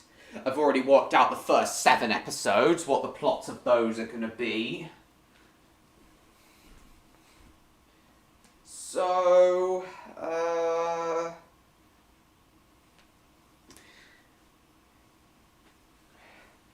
you know what? I already know what episodes 9 and 10 are going to be of season 3. So, 10 will involve. 9 will be about an underwater nuclear plant on the verge of meltdown, and 10 will be about an erupting volcano. So I think episode 8 is going to be the one based on the Sampoon Superstore disaster. And episode 11 is the only one I've got left to fill out. I'll probably make episode 11 another space rescue episode. We'll see how it goes. But yeah, season 3, episode 8, I think, is going to be the episode based on the Sampoon Superstore collapse. Yeah,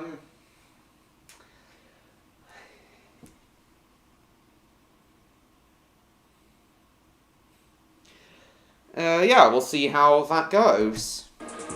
The building employs 1,000 staff, serving 40,000 customers every Baghdad. day.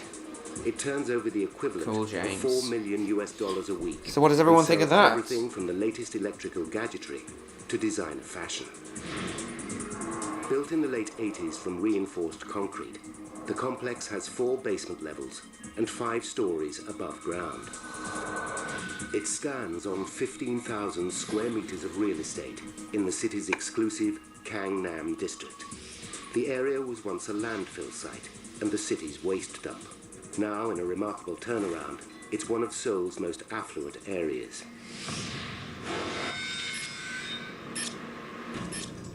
Just after 8 a.m., Yong-Chol Lee, the store's facility manager, starts his day.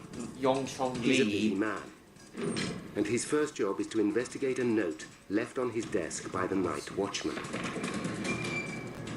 In the early hours of the morning, the night watchman heard strange noises coming from the roof. The roof is cracked, but Lee knows that this was caused when some air conditioning units were moved 2 years ago. I just had to confess.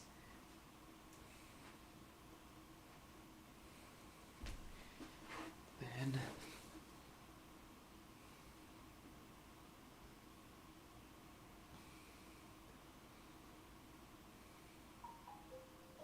ah shit, I accidentally turned my burner phone on.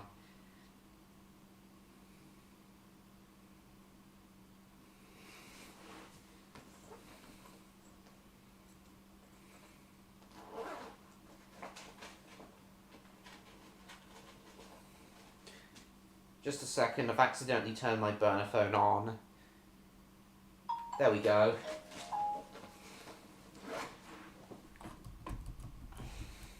Affluent areas.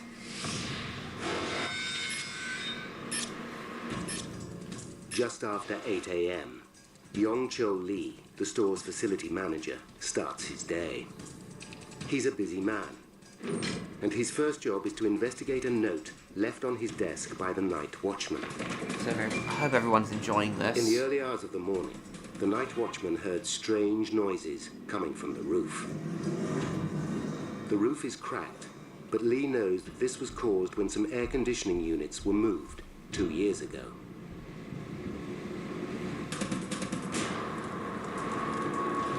Okay, so electrician will be Building back any safety minute. is a major concern in South Korea. True. The country has recently been shocked by several appalling tragedies. Now,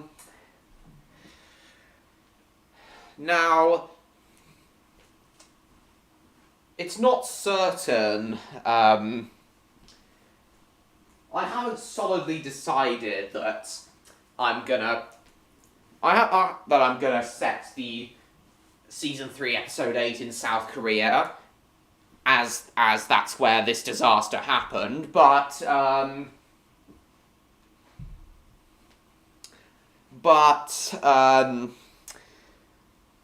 have a think about where I'll set it.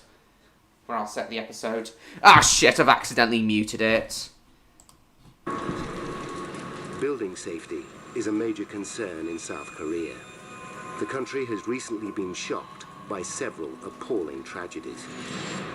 2 gas explosions and a bridge collapse have killed nearly 150 people. In all 3 cases, poor building practices were to blame. In the aftermath, the nation started to question the price of their economic growth. To restore confidence, the state puts into place a series of rigorous inspections for all public buildings. Discord. Cool. Sampoon's just passed its regular safety inspection. It's not safe, though. It's 10:02 a.m. Park is already busy at work in the children's clothing department.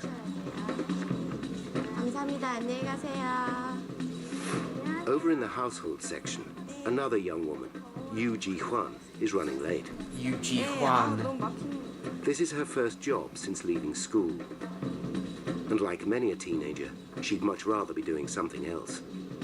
일하는 거 재밌는 사람 많이 없잖아요. Being a sales assistant's boring. 어쨌든 서 있는 거니까 Is everyone still there? Chat's gone a bit dead. Park and Yu work on the same floor, basement level 1. 5 stories above them, on the top floor, there are 8 restaurants. One of these is the Chunwon restaurant. It's popular for its traditional Korean dishes. Inside, facilities manager Mr. Lee is dealing with another problem. A large crack has appeared around one of the columns, and the floor looks buckled at the base. Damn. Lee takes decisive action and closes the restaurant. Construction signs are put up, and access to the area is I blocked understand, off. James. Lee knows that gossip spreads quickly in Sampoon, so he cautions the restaurant's workers to say nothing. As midday approaches, the store gets busy. Then customers on the 4th floor hear a disturbing sound. Uh-oh. A rumbling. Once again, Mr. Lee goes to investigate. Down in basement level 1, Yu starts to feel the building vibrate.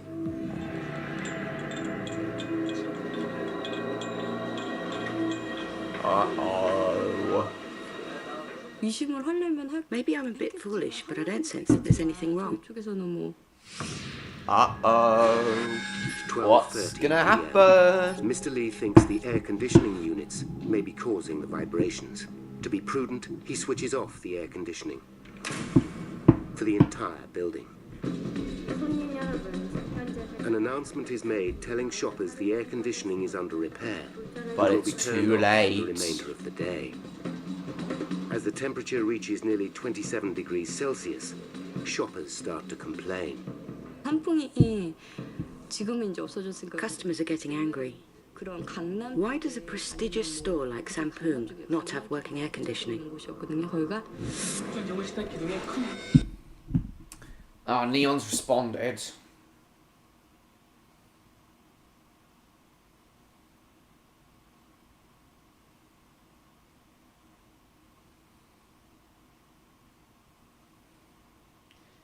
Trying to bust an Amish guy.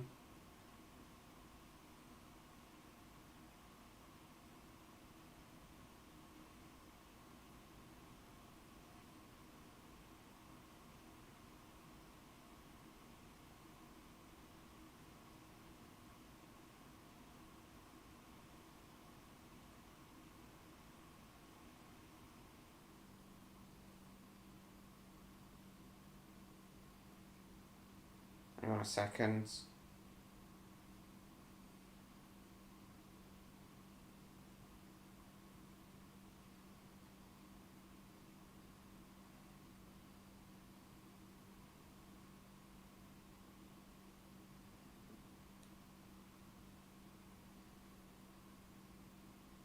Hang on a second, everyone.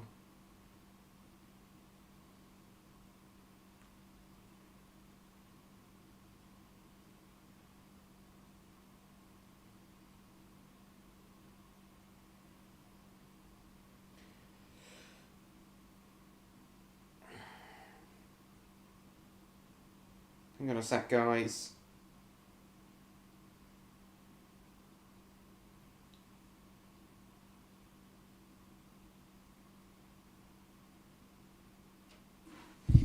Right.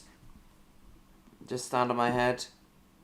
That stupid baby shark. Alright, I know, MLP fan, I know. Behind the scenes, facility manager Mr. Lee briefs the superstore's owner about the cracks in the restaurant. Lee explains that the cracks have widened to 10 centimeters since the morning. Also present is Hak-Soo Lee, the structural engineer.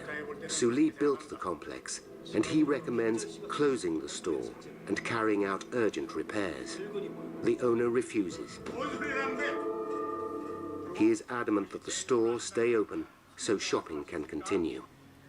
Corporate greed and corruption at its worst. Beneath the restaurants, on the 4th floor, there is now widespread concern. Workers are worried that something is... Terrorhawks is great, Davin. It's a very underrated series, especially... It's a very underrated Jerry Anderson series. It's one of the inspirations behind Raptor Dogs. One of Raptor Dogs' main influences. He is adamant that the store stay open so shopping can continue.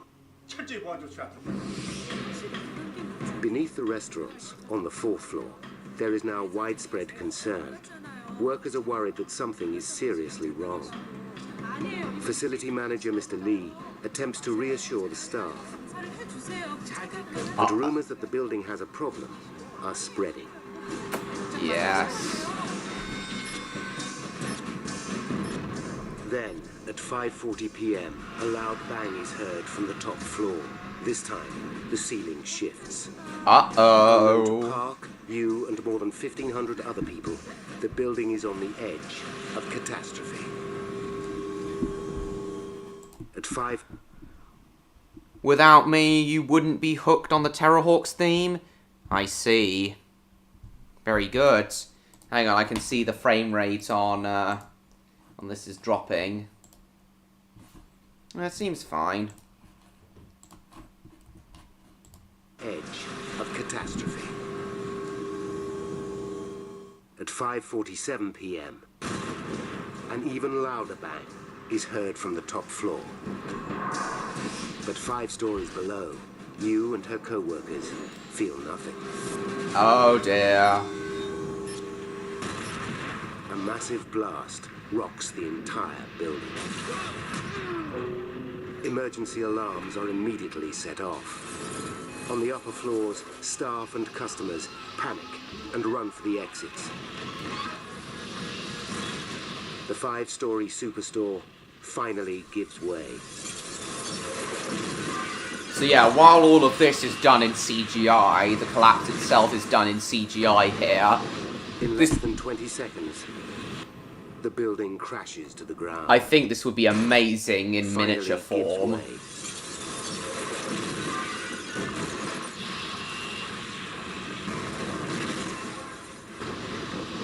In less than 20 seconds, the building crashes to the ground. As the dust clears, it is evident that the entire superstore has collapsed. What was once a symbol of Seoul's economic prosperity is now just a massive pile of twisted steel and concrete. Smoke is seeping from the wreckage, and 1,500 people lie trapped. Oh dear. Within minutes, rescue teams, police, and fire crews frantically start to drag the dead and injured free of the wreckage. Television crews start broadcasting the horror live to the nation. South Korea has never witnessed a peacetime tragedy on this scale before. It is immediately clear the death toll will be massive. Yes,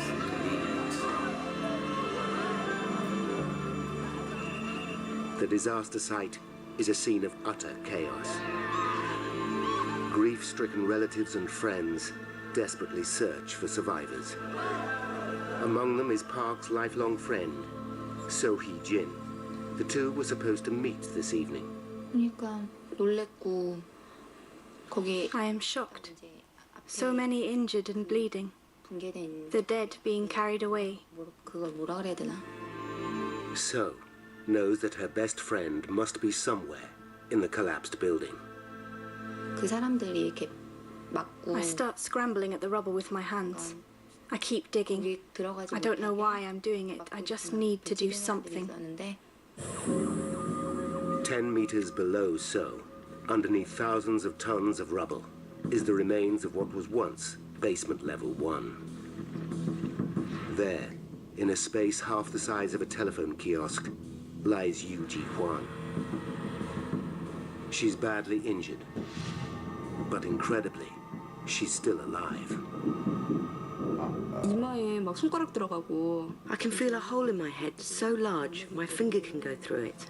That's how big it is. 그냥 이렇게 한 요 정도 작게 엄지손. And I can feel something squiggly in a cut on my back like my intestine. Oh shit. 몸이 놀래. That's I don't grim. want to die. 그런가 봐요. 몸이 자체가.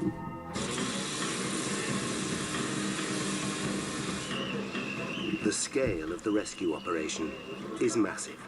1,000 rescue workers and volunteers desperately try to free the bodies from the wreckage.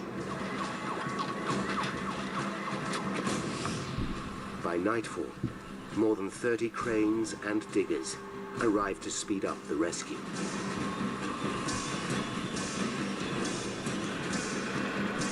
They start carefully removing huge slabs of debris.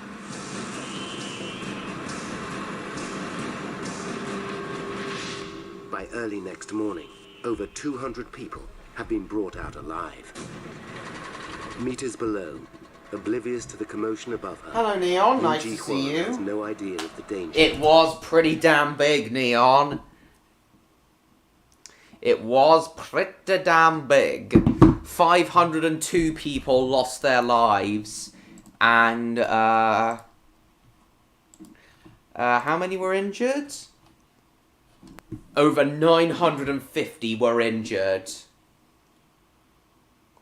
Structural overload and a punching shear.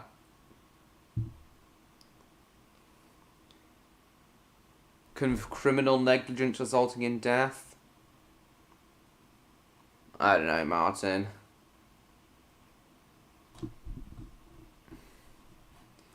Will Electro return in time, though? He was here earlier, Neon.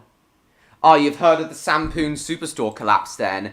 Well, the reason we're watching this Seconds from Disaster episode... The reason we're watching the Seconds from Disaster episode on, I know, Martin. So, Neon, the reason we're watching the Seconds from Disaster episode on the Sampoon department store collapse is because today, only today, I decided I want to make a Raptor Dogs episode based on this disaster. I've decided it's going to be Season 3, Episode 8. No idea what the episode's going to be called, or what the name of the department store that collapses is going to be called, but yeah, I've decided I want to do an episode based on this disaster. Which the floor literally gave way when a party was underway.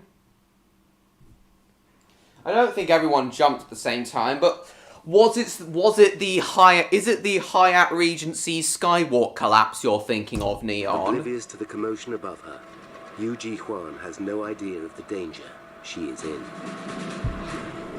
깔끔하게.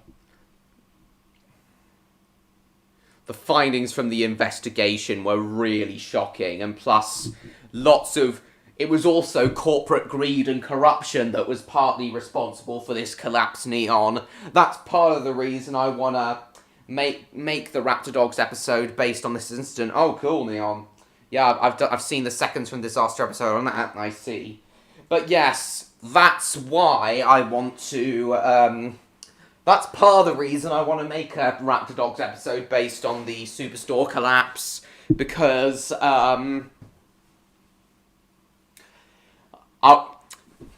I want to do a bit of social commentary on corporate greed and corruption. Meters below, oblivious to the commotion above her, Yu Ji Huan has no idea of the danger she is in. 깔끔하게 폭삭 딱이었거든. 근데 그때 제가 생각했지. As I look around, I think it's just a wall that's collapsed on me. 상황당한 게 그 사람. I try calling out, but there's no answer. 안에 무슨 컵. I think it's just me who's stuck here. I need the loo again, guys. I'll leave you to enjoy this, and I'll be back. Dead stands at 44, with more than 600 others missing. Yeah, I'll be right back, guys. Hang on, what's MLP fan said? Concrete and steel hang dangerously over the site. Many willingly risk their lives to Instead of exporting things. The north face of the building is tilting perilously and looks like it may fall at any moment. By the end of the second day, the danger is just too great, and officials are forced into a terrible decision: to abandon the search for survivors.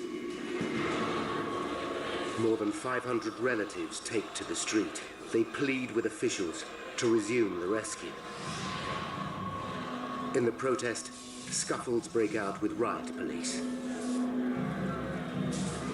Calling off the search now would be a death sentence for you and countless others trapped in the wreckage.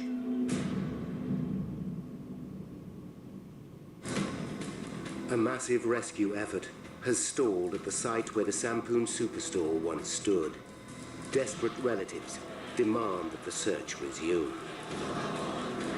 By the morning of the third day, engineers stabilize the north wing with cables, and the rescue operation starts once again. Within hours, a young woman is extracted from the wreckage, but it's not Yu Ji Huan. Exhausted and bleeding, the survivor is rushed to hospital.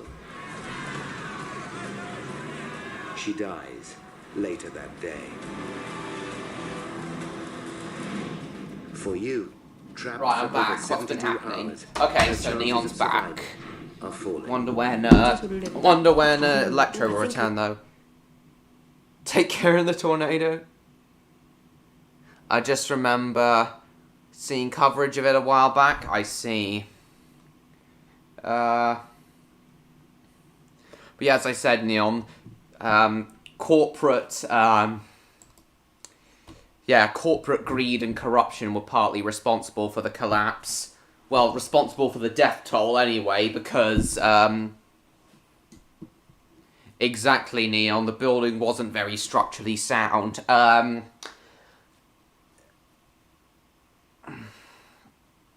Yeah, the store's owner insisted that the store remain open so shopping can continue despite all of the managers and higher-ups being evacuated, leaving all of the employees and shoppers inside. Corporate greed at its worst. The entire building. Neon hasn't seen the actual collapse itself yet, so I've just temporarily rewinded it so Neon can see the collapse, and I'll do the same when Electro returns. The 5-story superstore. There were actually protests in response to the Superstore collapse, Neon. Also, debris falling on cars parked next to the Superstore also caused them to explode.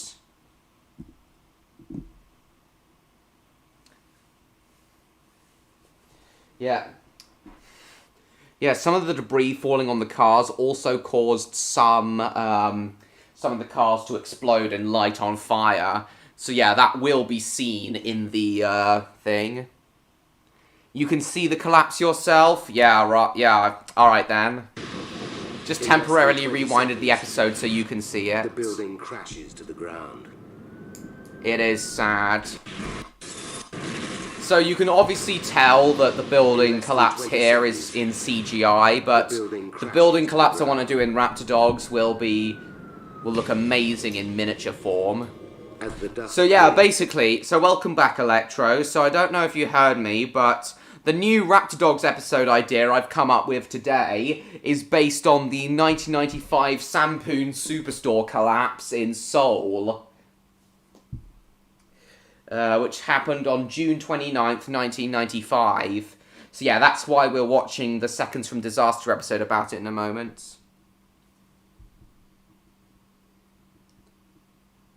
Circuits in the system, the cars will indeed explode. Yes. Ruptured fuel tank, CGI is forgivable. In this case it is, but miniatures would look even better. Setting a recreation, yes, but miniatures would look even better. But yes, Electro, I have decided I want to do a Raptor Dogs episode based on this Superstore collapse, especially when I found out just how bad the corporate greed and corruption that caused such a huge loss of life. When I found out exactly how bad it was today.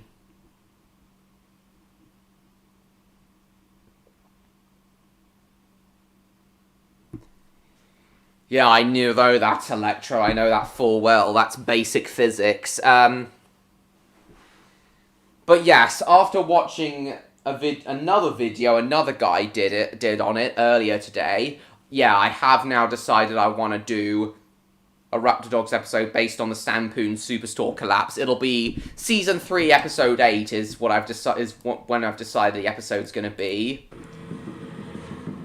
She's badly injured. But incredibly, she's still alive. Yeah, I know, Neon, but I'm gonna have the collapse of my superstore be a miniature. And I can feel something squiggly and a cut on my back like my intestine. Ew. I don't want to die.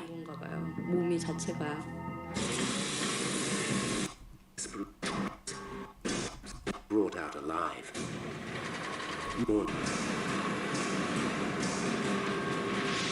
By early next morning, over 200 people have been brought out alive.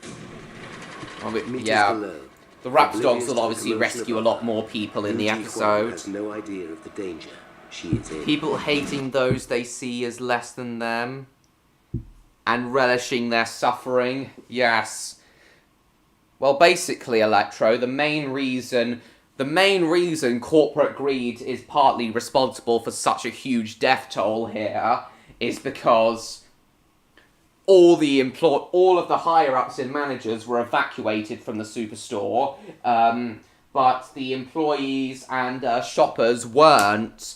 They were all left to become trapped when the collapse happened. They knew the superstore was on the brink of collapse, but they didn't evacuate. The owner insisted that shopping continue and the store remain open. Absolutely despicable. Yeah, I want this to be a cautionary social commentary tale against corporate greed. Those below but there's no answer. Are simply just an afterthought, yes.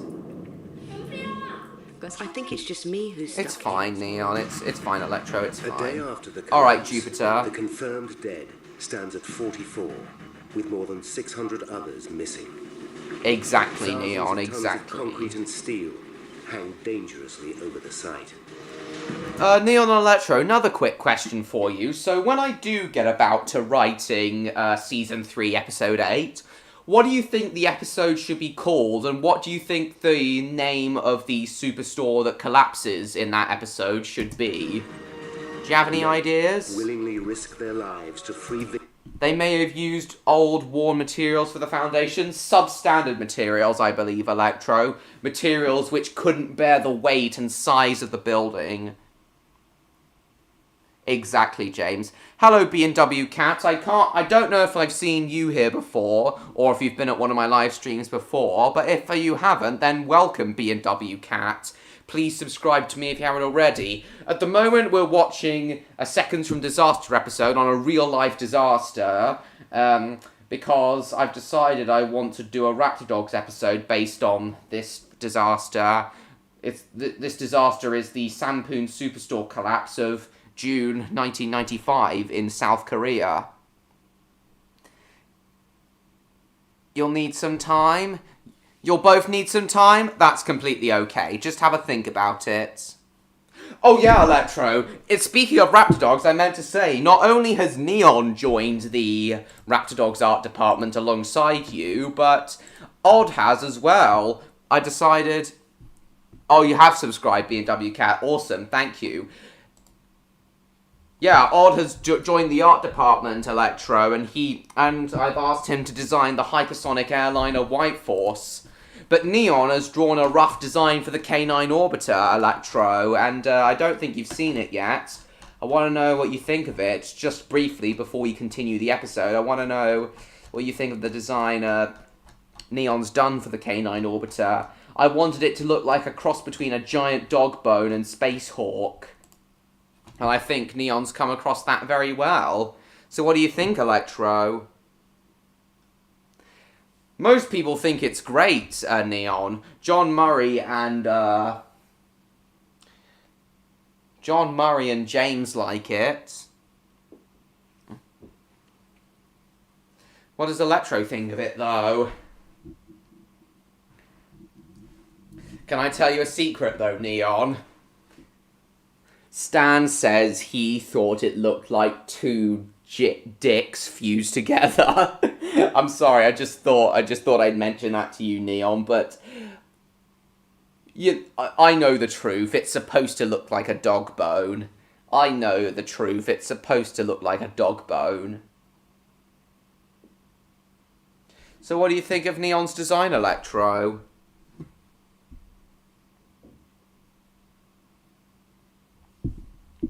It actually kind of looks like Centerpoint Station from Star Wars. I see. Well, to me it looks more akin to Space Hawk from Terrorhawks, crossed with a giant dog bone. You wanted a bone? Was what I meant to do? Yes, I wanted the space station. I did indeed want the space station to look like a giant bone crossed with Space Hawk, and I think you've conveyed that very well, Neon. So well done. Oh, have you done any more work on the drawing have you drawn any more drawing? Have you done any more work on it? By the way, Neon? I do see what you mean, Electro, but the middle part is a lot fatter than Neon's design. The engines and the solar panels resemble more like Space Hawk. So, do you like Neon's design then, Electro?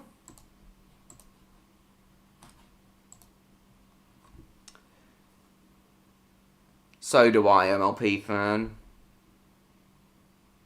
As of now? Alright. Maybe you could after this stream while we're talking on Discord later. Victims from the wreckage. Nice, Neon. Very nice. Extra solar panels? Yeah. The north face of the building is tilting perilously and look their lives to free victims from the wreckage.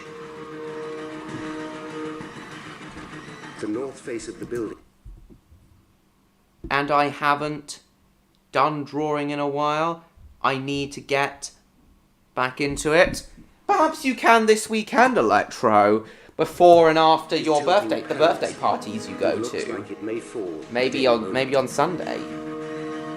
By the end of the second day, the danger is just too great, and officials are forced into. Oh yeah, this is where the protests started. The search for survivors.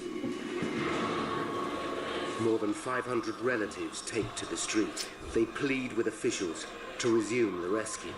What's that, Electro? In the protest, scuffles break out with riot police. Calling off the search now would be a death sentence for you and countless others trapped in the wreckage. Exactly.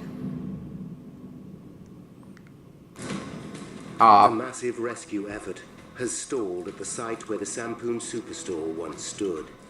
Desperate yeah, I relatives know, but demand maybe you could over the search weekend. By the morning of the third day, engineers stabilize the north wing with cables, and the rescue operation starts once again. Within hours, a young Sure, you woman two will come up with a extracted from great the name wreckage, for the episode in but it's Superstore, not the one that Yuji collapses in the Raptor Dogs episode. Exhausted and bleeding, the survivor is rushed to hospital. She dies later that day. For you, trapped for over 72 hours, her chances of survival are falling. Could be a week away or not until next April, I see.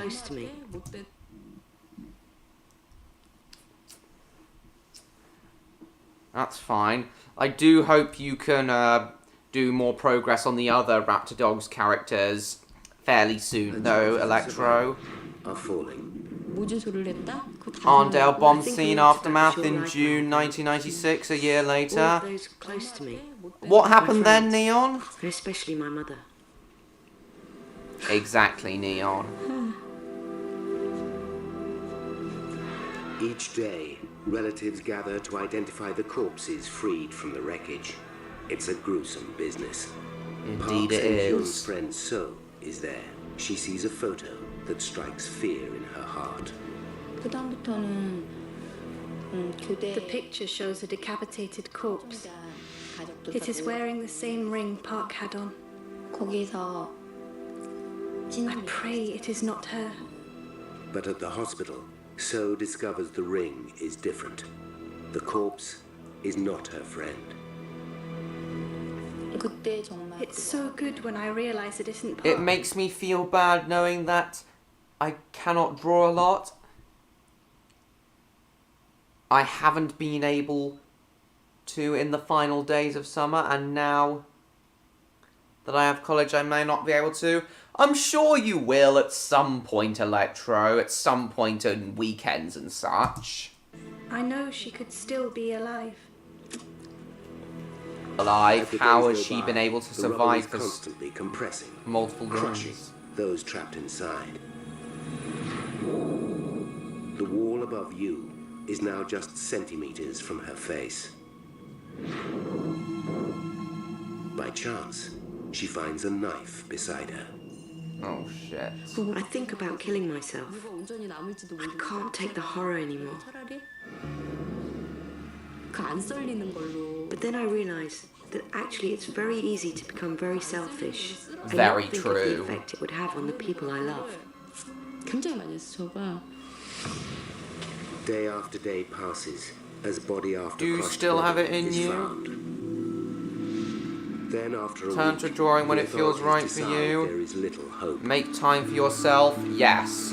Even at the busiest of times, I agree, Neon. Even at the busiest of times, you do have to make time for yourself. Decide there is little hope. Without water, a person can only survive for about 3 days in 30-degree heat. For relatives, the announcement is a desperate blow. The rescue effort turns into a recovery operation. Heavy machinery moves in to clear the tons of rubble from the disaster site. Another 5 days go by, and nearly 21,000 tons of wreckage are cleared. Then, just after 3:30 in the afternoon, 12 days after the collapse, there is an astonishing discovery. Around by my foot. Suddenly it just opens up. There's a hole. Yu Ji-hwan is found, alive. And I can hear a voice asking, is there someone in there? Oh my god.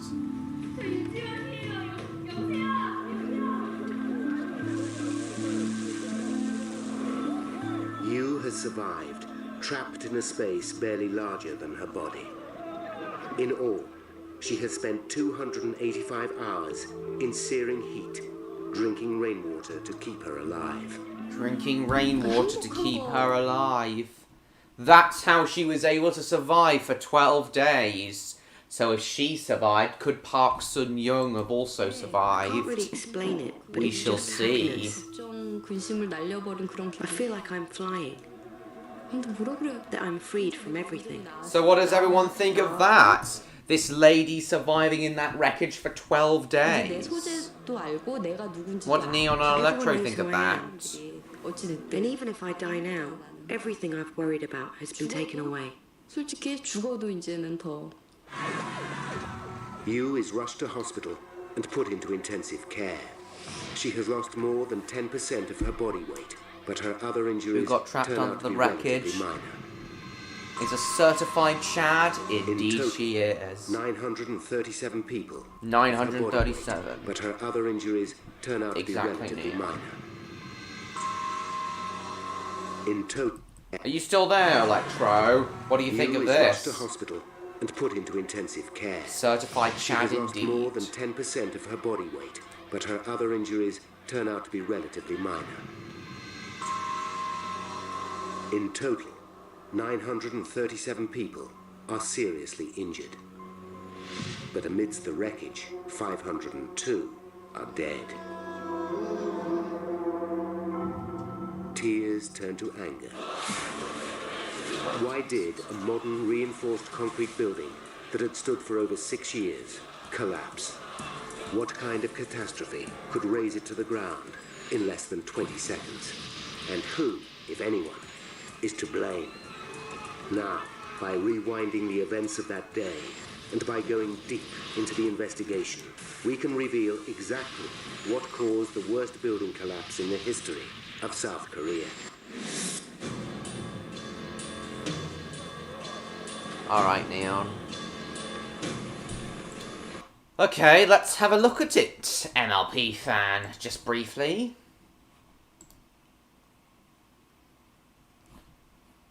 Oh yeah, I remember you posting this.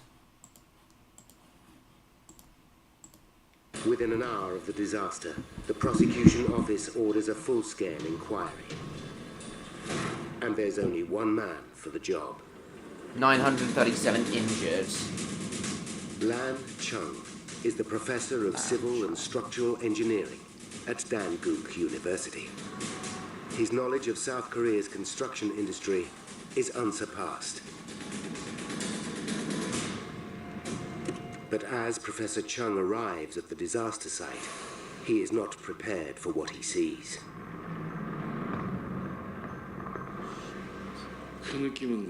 It's impossible to describe what I feel. So many people are crushed in the rubble. It's a huge shock. Of course it is. He must resist the temptation to jump to conclusions, but straight away one theory looks more than likely. Sampoon could be the latest in a string of gas-related disasters. In the last 8 months, South Korea has been rocked by 2 massive explosions caused by leaking gas. The most recent was at Daegu subway in Seoul. The blast killed over 100 people and injured 140 more. Gas explosions. The scenes look all too familiar. I've already explained what it was, but yeah, this was another theory. It was a gas I'm 80 to explosion. 90% sure a gas explosion is responsible for this The scenes look all too familiar. I'm 80 to 90% sure a gas explosion is responsible for this disaster. Oh, that's nice, Jake. Chung orders his team to find out if the superstore had a history of gas leaks. What they uncover is alarming. Just 3 months ago, a high-pressure blowout took place inside the building. Luckily, the gas supply was shut off in time, and a disaster was narrowly avoided. Good.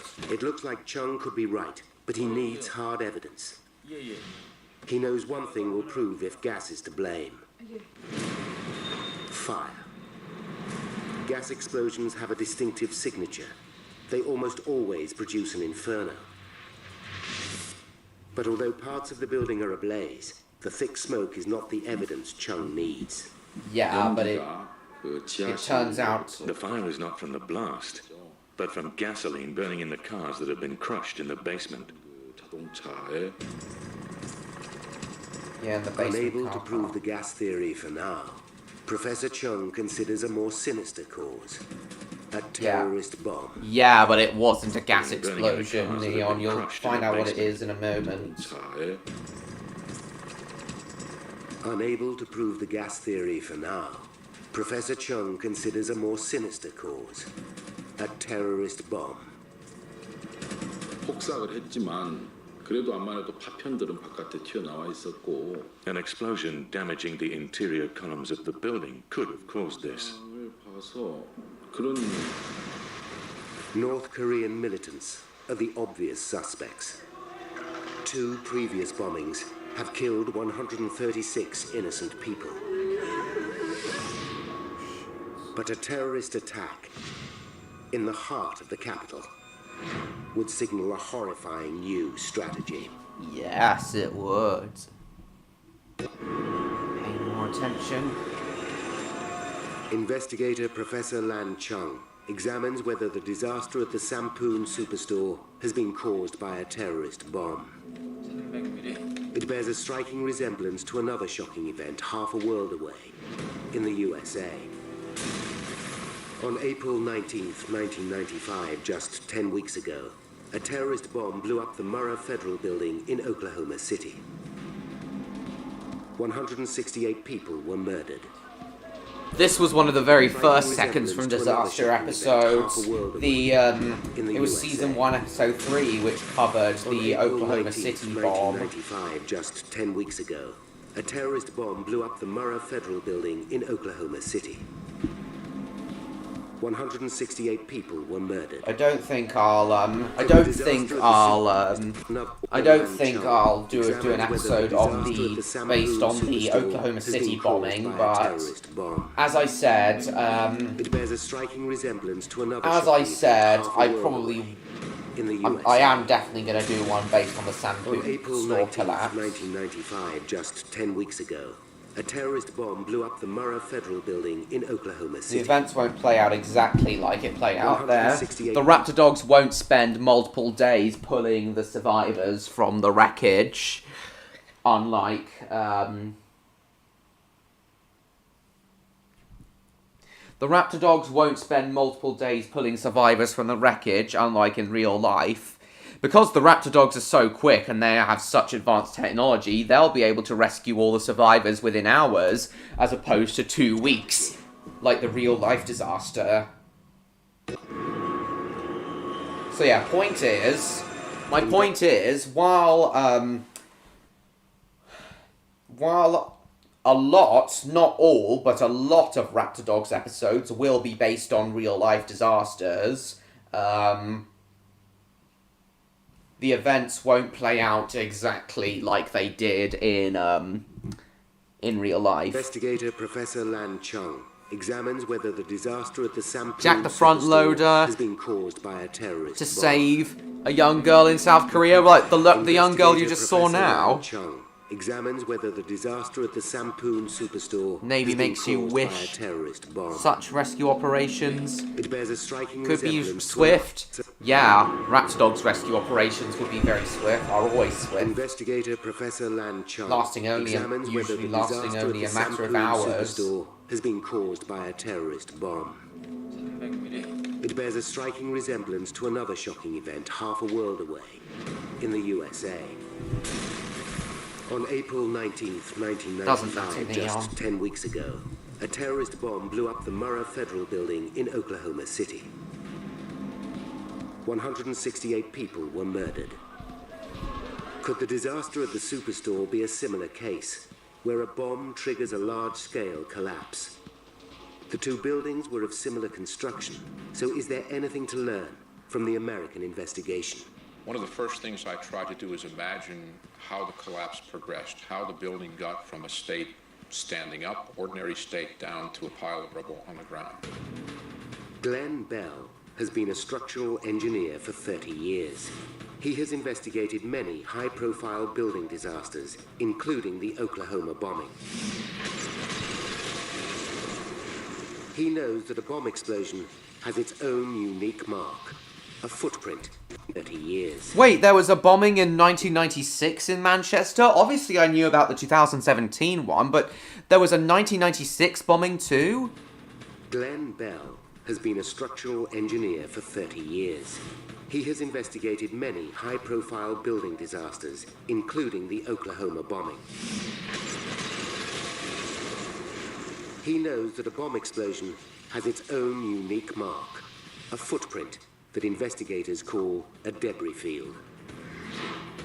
In the Oklahoma City bombing, we see debris was blown out sideways from the face of the building from the explosion. The wreckage was thrown several hundred meters from the structure, forming a distinctive telltale pattern. But as Chung surveys the scene from Sampoon... Doing the whole thing. So was there really a 1996 Manchester bombing, Neon? The wreckage was thrown several hundred meters from the structure, forming a distinctive telltale pattern. But as Chung surveys the scene from Sampoon, he notices one striking difference. The debris was not thrown outwards. The entire structure came straight down. The pattern of collapse and lack of other evidence rules out a terrorist bomb. For Chung, it's conclusive. An explosion tobacco which he uses in some scenes? Nice. In its entire... Let's have a look at this, Neon. Oh, it's an IRA bombing. Ah, yeah, that makes sense. Especially given the time it happened. Are you off, BMW Cat? I see. Well, thank you for coming.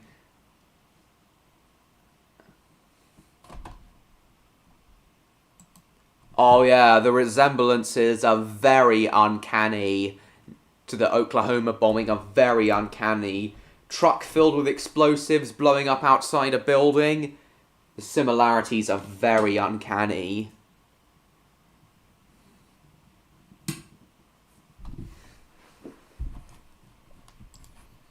Holy shit.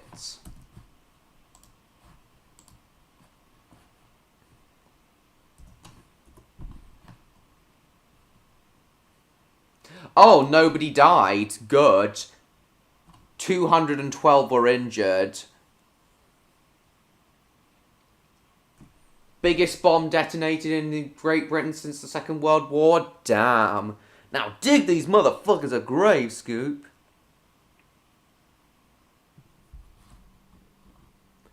Yeah, but nobody died. Yeah, the Oklahoma bombing is still worse, because nobody died in the 1996 Manchester bombing, but 186 people died in the Oklahoma bombing. Terrorist bomb. For Chung, it's conclusive. Ah, right, so that's how people were able to survive. Everyone was evacuated in time. Good. A distinctive telltale pattern. But as Chung surveys the scene from Sampoon, he notices one striking difference. The debris was not thrown outwards. The entire structure came straight down. The pattern of collapse and lack of other evidence rules out a terrorist bomb. And RIP to everyone who died in the Sampoon collapse. I see, personally though, I see the Sampoon Superstore collapse as worse than the Oklahoma bombing, purely because there were more than double the number of deaths. More than double the number of people died, so in my eyes, the debris was not thrown outwards. The entire structure came straight down. So in my eyes, the Sampoon collapse was worse. For Chung, it's conclusive.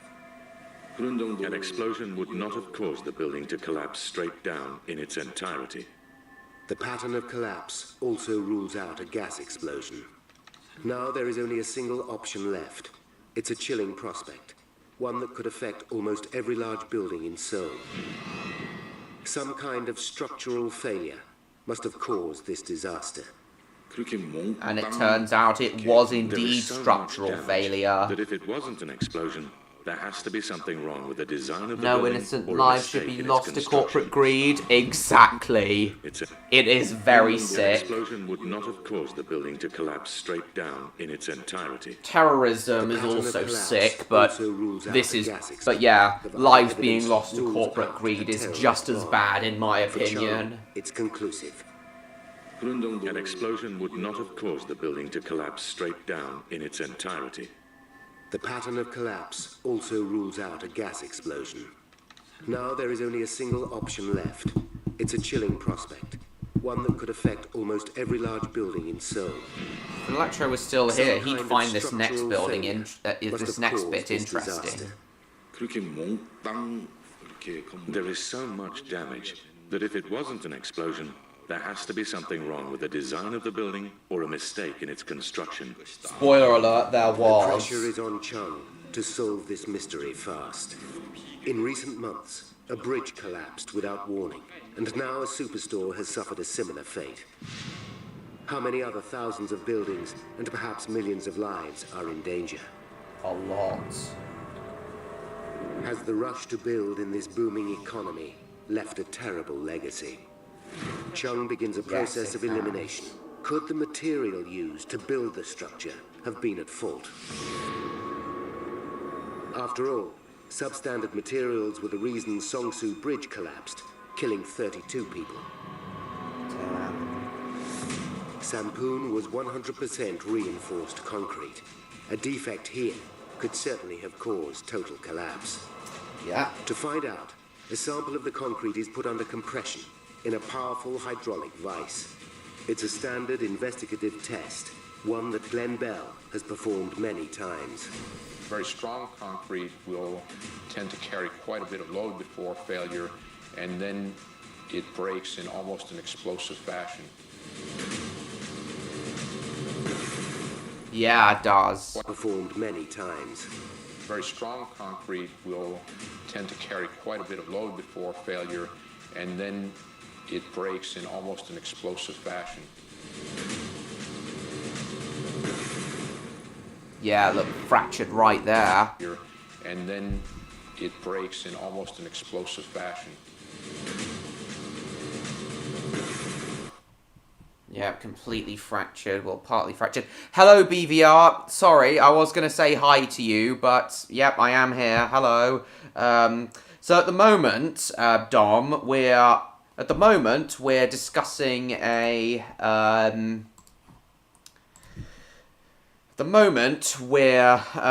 discussing the Sampoon Superstore collapse of June 1995 because I decided earlier today that I'd like to do a Raptor Dogs episode based on this disaster.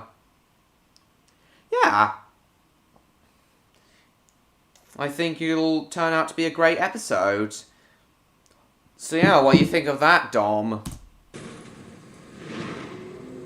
But if, on the other hand, the concrete crumbles, then it was either mixed or formulated incorrectly. So it crumbles like that. Chung waits eagerly for the results, but when they come, it's a dead end. The results confirm that there is no problem with the strength of the concrete. Have I actually told you what Raptor Dogs is all about, Dom? Because it's my own TV series I'm currently in the middle of developing. That's like a hybrid of Paw Patrol and Thunderbirds. It's a dead end. The results confirm that there is no problem with the strength of the concrete. With weak concrete ruled out, Chung moves on. Now he must find out if a design flaw caused the building to collapse. So it wasn't weak concrete. The drawings used to build the superstore should reveal all. Oh, you don't know. So it's basically a TV series I've been working on. A more professional TV series than Redcliffe Railway Tales. And, so Raptor Dogs will basically be like a hybrid of computer-generated characters on live-action miniature sets, much like the 2015 Thunderbirds series, and it'll be about this It'll be about a rescue organisation who... these dogs who use jetpacks to fly around the world to rescue others. Find out if a design flaw caused the building to collapse. Yeah, a lot like Thunderbirds. The drawings used to build the superstore should reveal all.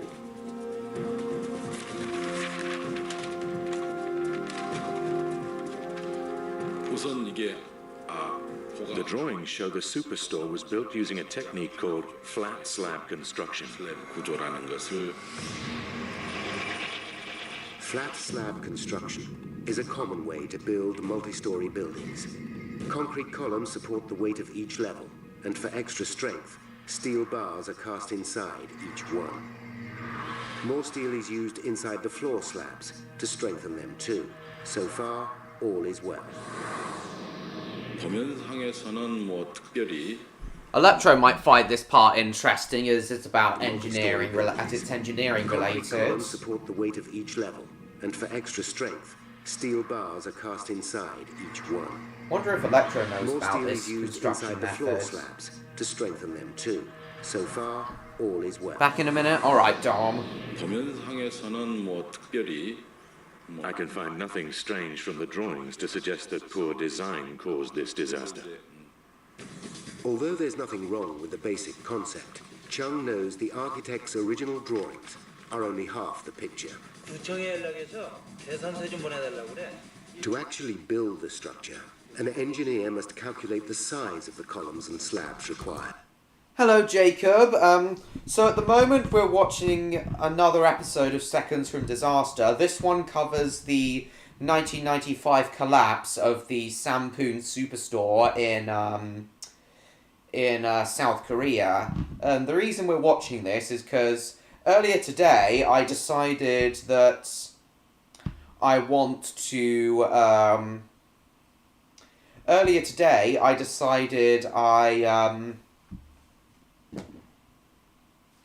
I wanted to do a Raptor Dogs episode based on the Sampoon Superstore collapse. So, just to remind you, Jacob, I want a lot of the Raptor Dogs episodes to be based on real-life disasters, and this is one of them. I've decided this is the episode based on this disaster will be Season 3, Episode 8. It would need be strongest toward the bottom? Yeah. Flexing my engineering skills that don't exist. I'm sure Electro could teach you. Welcome back, Dom. Are only half the picture. To actually build the structure, an engineer must calculate the size of the columns and slabs required. This information is then fed back into the final design. Trained investigators know that this last phase is where mistakes can be made. As Chung compares the engineer's calculations with architect's drawings, he finds a disturbing discrepancy. I notice the diameter of the columns is reduced on the drawings. When I see this, I immediately know something is seriously wrong. Yeah, interesting. Yeah, Tom Thomas's helicopter. Yeah, what about it? Norwegian was the very first language Thomas was dubbed into. I didn't know that. Discrepancy. How long ago did Thomas... When did Thomas air in Norway?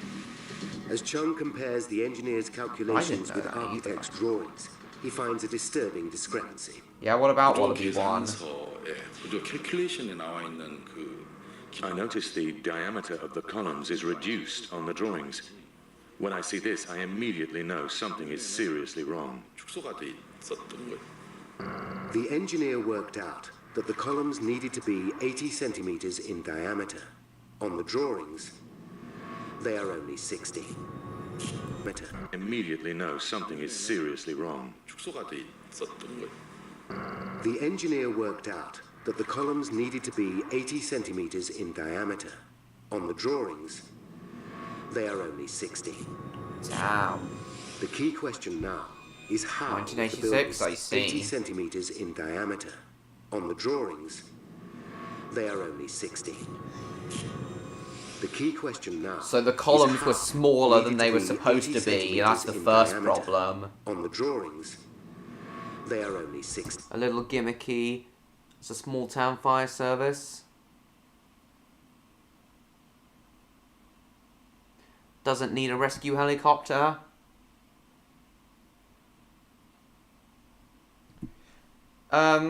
I think I already know why it works, and I think I know why it works too, Jacob. It's because Tom Thomas's rescue organisation is kind of separate from the fire service. It's more of its own mountain rescue organisation and not so much a part of the fire service. So yes, it kind of does work. Is that what you're thinking, Jacob? Them being 20 centimetres less than they thought? They fudged up? When yes, I see they this, did. I immediately know something is seriously wrong. This will be one of the causes explained in the Raptor Dogs episode. That the columns needed to be 80 centimetres in diameter. It's mainly the causes of the disaster that are going to be carried over into the episode, into the Raptor Dogs episode, based on this disaster. Not so much the rescue operation and aftermath. Yeah, I thought so, Jacob. No print date on them, right. That is true, Jacob. Yes.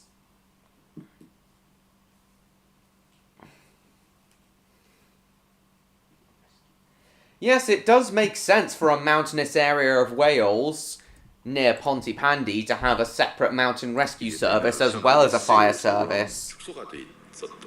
Mountain rescue is called out by the police. That the columns needed to be 80 centimetres in diameter. Well, I'm sure it's called out by the fire service sometimes. If the fire service need assistance from mountain rescue. That the columns needed to be 80 centimetres in diameter. On the drawings, they are only 60.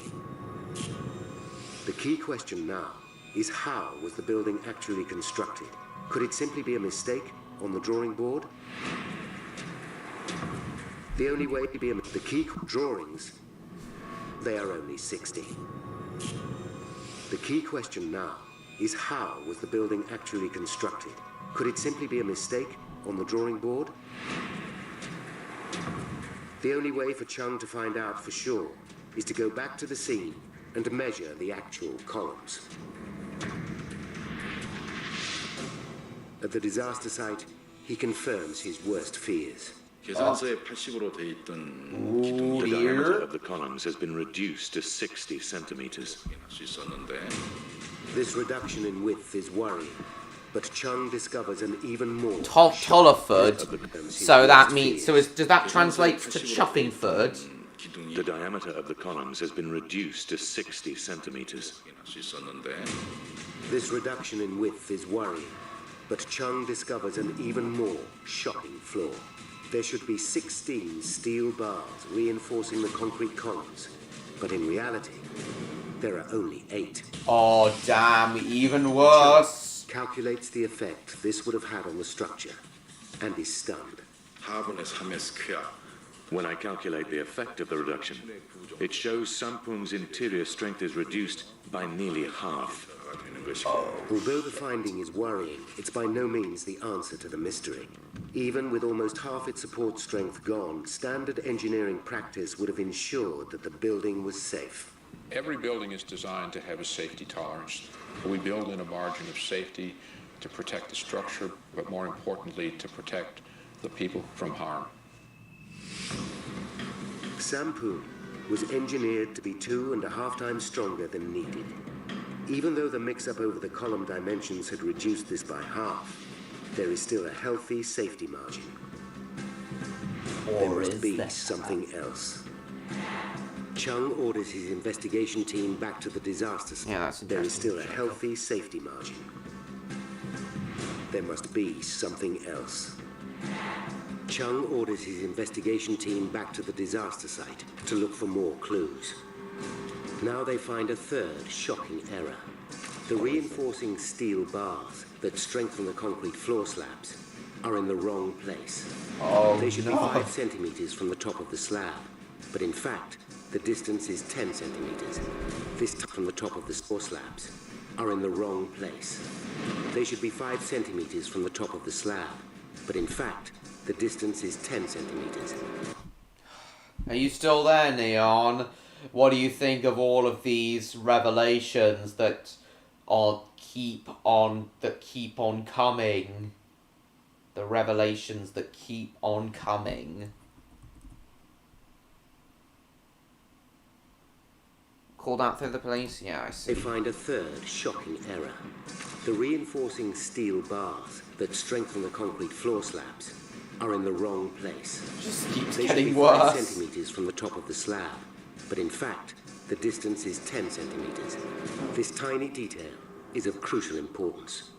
The repositioning of the steel by about 5 centimeters may not sound like very much to the layperson, but it's critical because effective lowering the steel is very much like making the slab thinner. This mistake weakens the slab by 20% at the most vital part of the building, the point where the floors connect to the columns and the stress is transferred to the ground. It's still not enough to bring about a collapse, still there, but the Neil? errors are adding up. They point to a systematic disregard for... But the errors are adding up. They are indeed adding up. They up. point to a systematic disregard for building regulations. They still not enough to bring about a collapse, but the errors are adding up. They point to a systematic disregard for building regulations.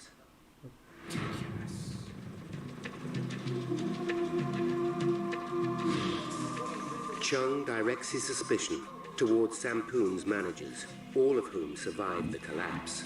Because they... South Korean law enables the prosecutor's office to arrest the owner, chief architect, CEO, and facilities executive under suspicion of professional negligence.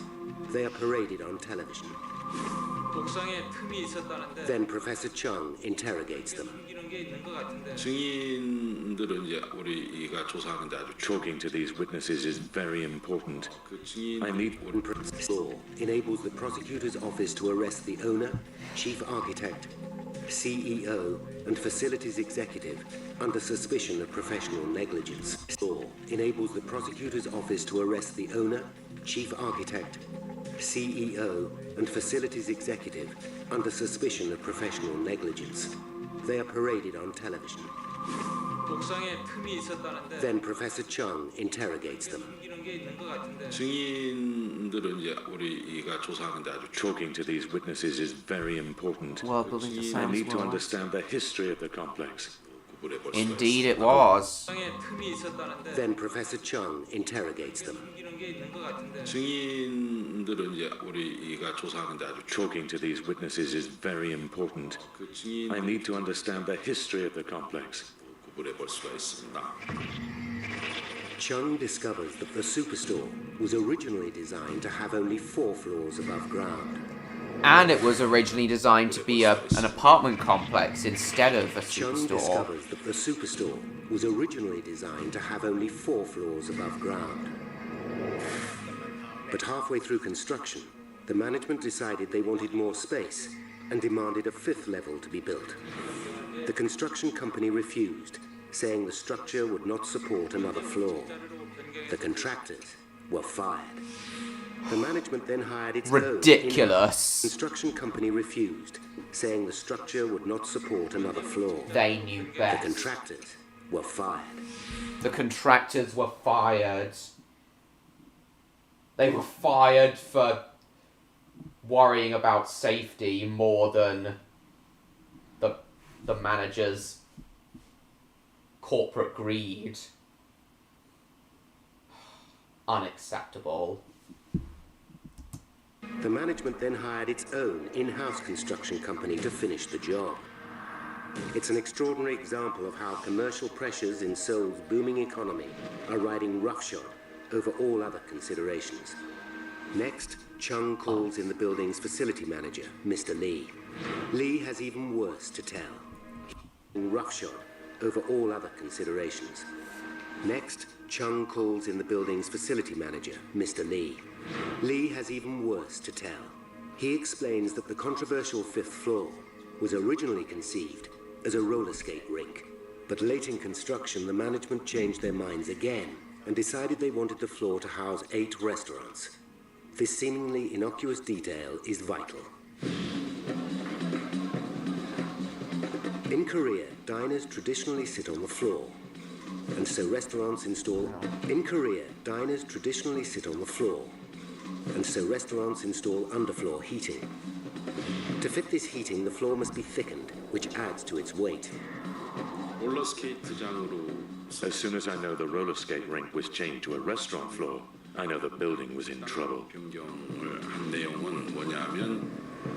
Chung works out that installing the underfloor heating must have put yet more stress on the vital connections on the 5th floor. Yes. Mr. Lee confirms that they were under enormous stress. Lee had seen the cracks with his own eyes and had photos taken.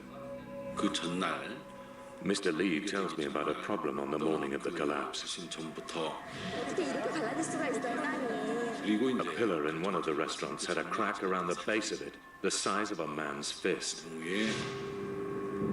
By checking the plans, Chung places the cracks at column 5E in the Chunwon restaurant. His expert eye can tell the slab has completely separated from the pillar, with only the reinforcing steel holding it together. The trail is getting warmer, but even this is not enough to account for the disaster that cost so many lives. There is one factor that Chung simply cannot ignore. The building stood for a full 6 years. Something must have happened after the building was completed. Something that must have pushed it over the edge. There always exists a critical point. If you go beyond that point, the building collapses. Chung orders his team to scrutinize the building's history. It's painstaking work, where even the slightest anomaly can count. It can take a long time for a building to reach the critical point before it collapses. But then sometimes you just need a drop of water. One drop of water. Yes. And the destruction starts. Finally, Chung gets a lead. 2 years before the collapse, 3 large air conditioning units situated on the roof had been moved. Neighbors on the east side had complained that they were too noisy. This could be Chung's missing link. Again, he quizzes facility manager Mr. Lee. The facilities manager confirms the air conditioning towers were moved. He has photographs showing this. Again, the photographs reveal cracks on the roof. But it's how the units were moved that grabs Chung's interest. Mr. Lee tells me that the air conditioning units had been dragged across the roof. This is very worrying. Dragged. This latest detail is extraordinary. It provides the key to exactly how the building collapsed. And as a direct result, Professor Chung's investigation will call into question the safety of almost every building in South Korea. Investigator Lan Chung is close to discovering what caused the disaster at the Sampoon department store. He has found that 2 years before the collapse, 3 large air conditioning units were repositioned. They should have been lifted into their new position, but instead they were put on rollers and dragged across the roof. Dragging them was a terrible mistake and has clearly made the whole roof unstable. What's more, their weight, 15 tons each, must have overstressed the main supports. Column 5E seems to have been particularly affected. But Chung still doesn't know what triggered the collapse on June 29th. The trigger is the final explanation of what happened, and it's most important in that it explains why the failure occurred when it did. One piece of evidence remains unresolved. Survivors reported that the department store was vibrating on the day it collapsed. Chung finally thinks he has the answer. During the course of 2 years, every time the air conditioning is switched on, it sends vibrations across the unstable roof and ricochets down to the 5th floor. Over time, This widens the crack around column 5E until it's at breaking point. 에어컨이 가동되면서 Sampoon had become so weak that the addition of the air conditioning on the morning of June the 29th was the last drop of water that pushed it over the edge and made it collapse. Yeah. The cracked slab in the Chunwon restaurant can hold on no more. It starts to fail.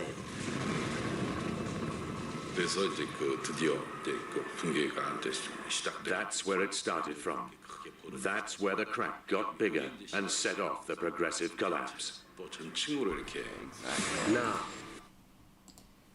That's how the collapse began. Then it fell onto the 5th floor, and then the 5th floor couldn't take the weight of.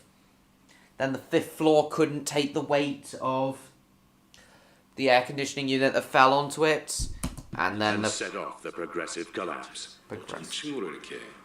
Now, by rewinding the events leading up to that fateful day, and by following the evidence uncovered during the extensive investigation, we can finally reveal how Sampoon Superstore collapsed.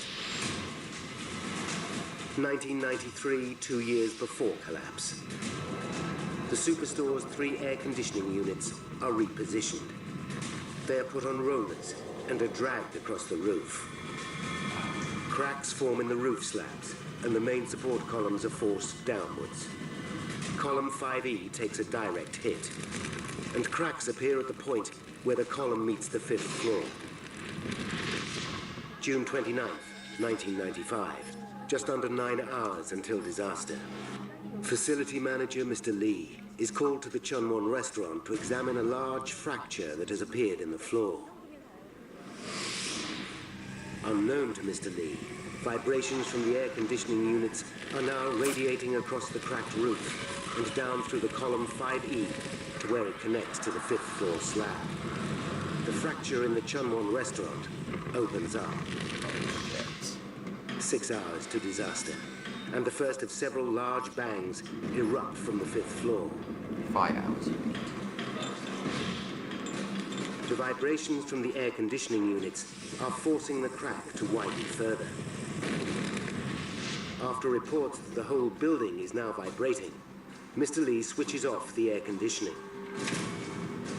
But it's too late.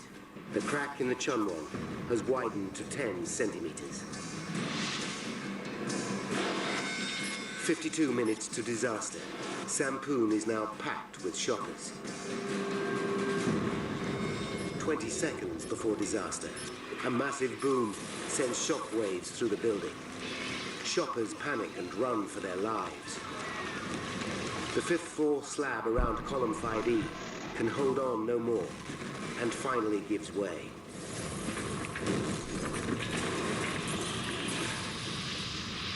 In less than 20 seconds, the building crashes to the ground, trapping more than 1,500 people.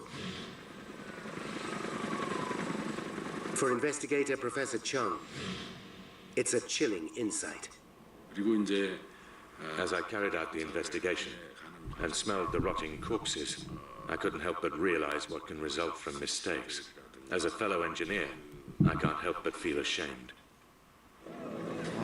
But in all the carnage, there is one last miracle. 16 days after the collapse, the disaster site is nearly cleared. 323 corpses have been recovered. But amazingly, beneath the rubble, one person is still alive. It's 19-year-old children's department assistant, Park Sang-hyun. I hear loud machinery above my head, and I think, this is it. I'm going to die. So she did survive. I start banging with all my might. The machines stop, and I hear a voice call out, "Is anybody down there?" Park has been trapped for 377 hours in complete darkness. Incredibly, apart from a few scratches, she is unscathed. Wow. I am thinking, now I am saved. She's even I am going to live. What TV crews start broadcasting the event. A nation is stunned, but none more so than so. TV crews start broadcasting the event. A nation is stunned, but none more so than so. 너무 좋았죠.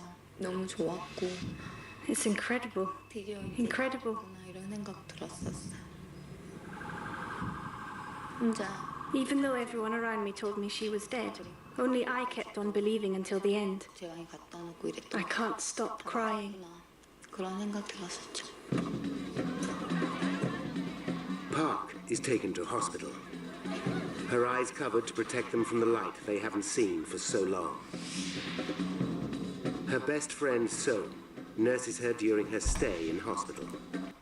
Yeah, I think all these victims who were trapped for multiple days had a completely warped perception of time. I think they only thought they was like there for a day or something. Although I suffered, I just think I am very lucky to have survived.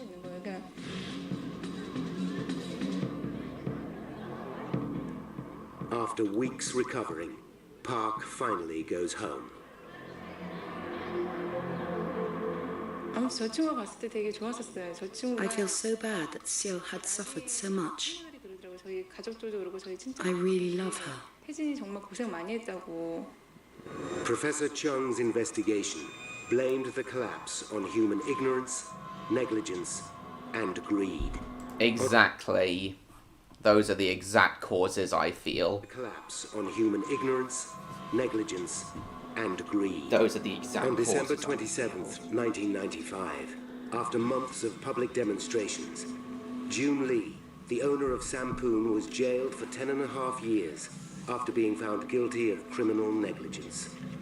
His son, the CEO, was jailed for 7 years for corruption and accidental homicide. CEO found guilty of criminal negligence. Good. His got son, what he deserved. The CEO, was jailed for 7 years for corruption and accidental homicide. The final verdict had an enormous and lasting impact. Following further investigation, widespread corruption and fraud were discovered at Sampoon. 21 other people were found guilty, including 12 city officials. In the aftermath, a new wave of rigorous government building inspections took place across the whole country. What they uncovered was beyond belief. 1 in 7 of all high-rise structures needed rebuilding, and 4 out of 5 needed major repair work. In all, 98% of South Korea's buildings were affected. Just 1 in 50 was deep. 4 out of 5 needed major repair work. In all, 98% of South Korea's buildings were affected. Just 1 in 50 was deemed safe. Holy shit. Deemed safe.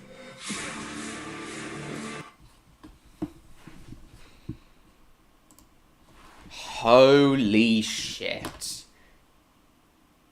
Huge impact on buildings all across the country.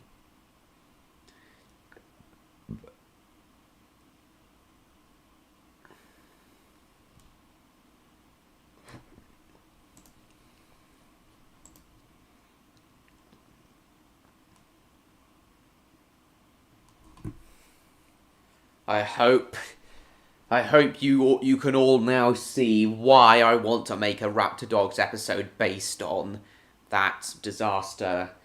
I really hope you can all see why I want to make this episode now. I'll leave this open for when Neon and Electro return. I'll leave the Thunderbirds episode open for when they return. I'm gonna tell them how it's gone. I want to show them that later. Anyway, so it's been a long time since I played Arsenal on one of these live streams. A very long time, so we'll do that now. Yeah, I recently started playing this game again. Oh yeah, I was gonna do some Raptor Dogs writing, some more Raptor Dogs writing as well. I kind of forgot now though. I've got some new levels as well, nice.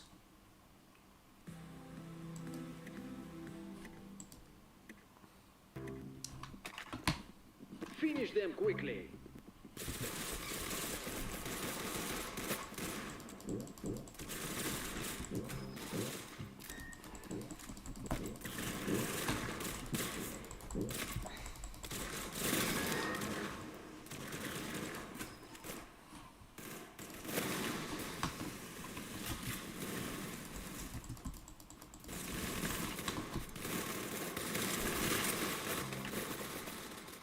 We're in a stage show with Gordon's original live tour model.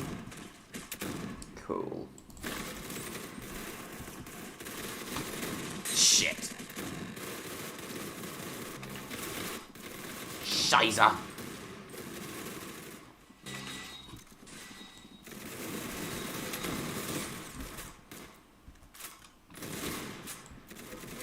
Gotcha, John Wick.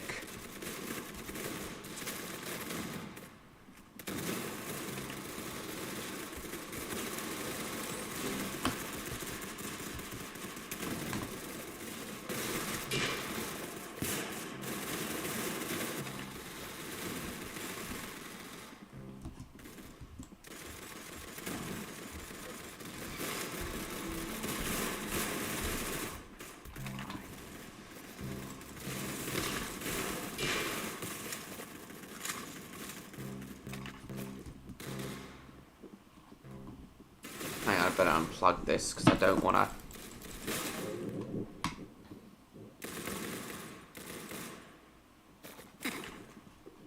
I don't want the computer to shut down at random.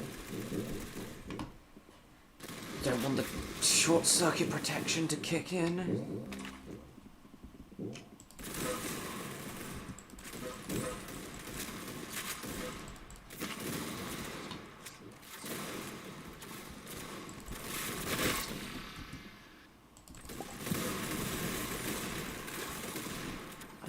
I'm very proud of you.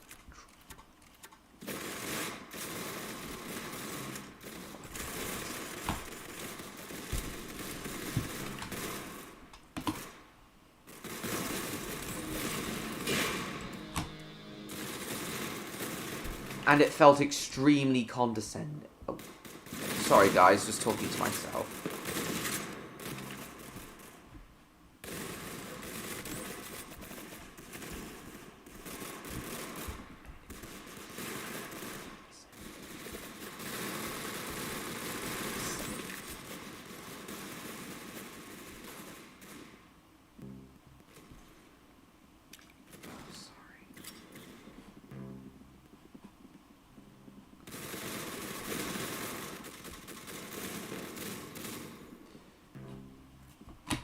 Gary, with the Gary people, Traction Engine Rally. Oh, I remember the Gary people. All the guys who are under one account.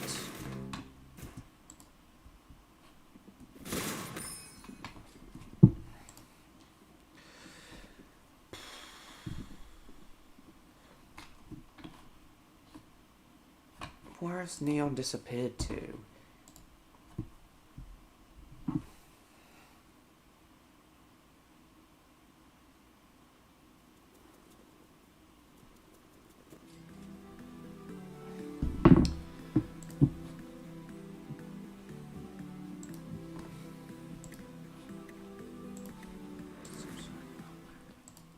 Finish them quickly.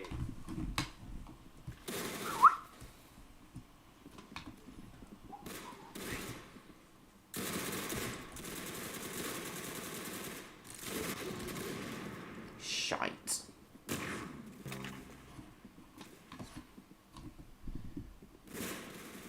The Hellspawn exactly, James.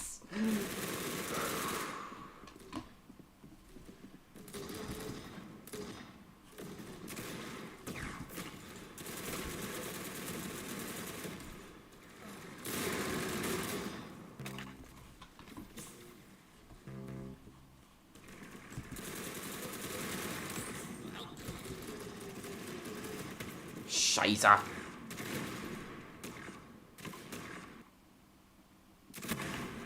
Oh, we got some lag.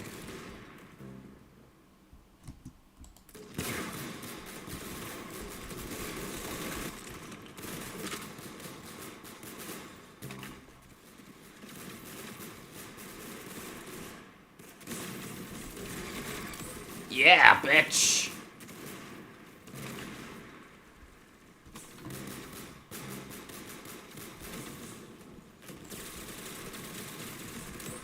Yes.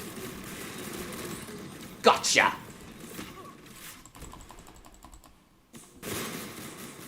Oh, so much lag.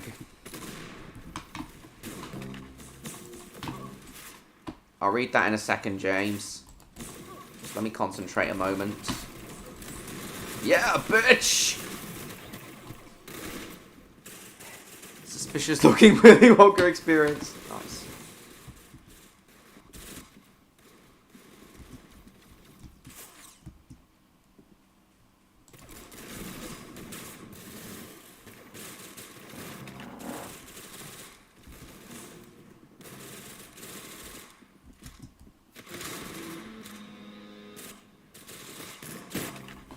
Hang on a sec, guys.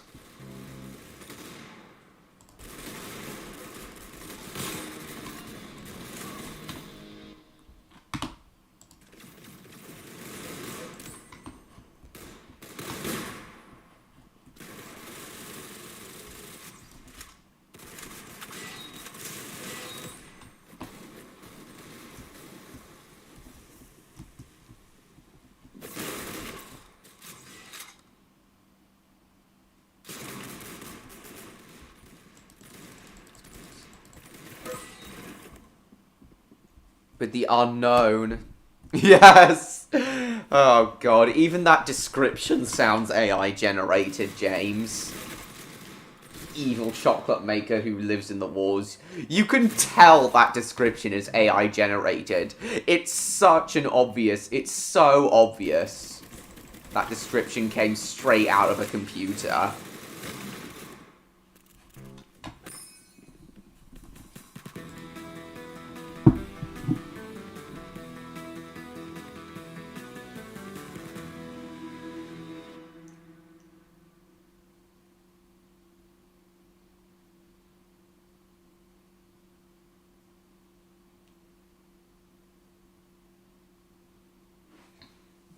Off to bed, are you, Jacob? Okay then, thanks for coming.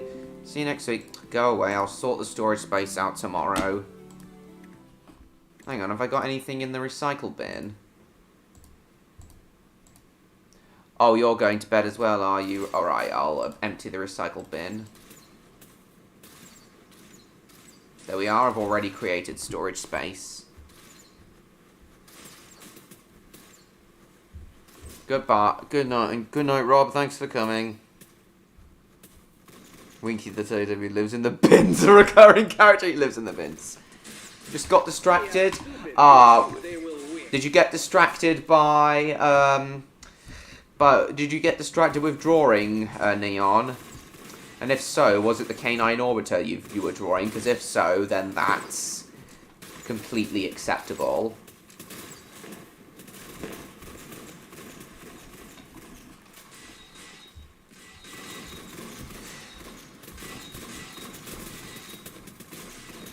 Yes, Martin.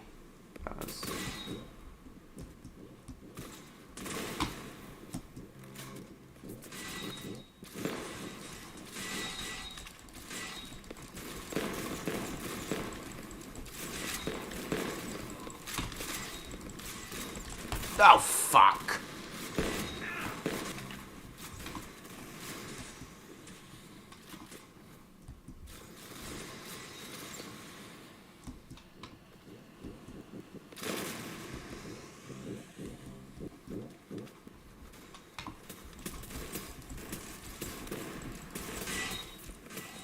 Watching another live stream?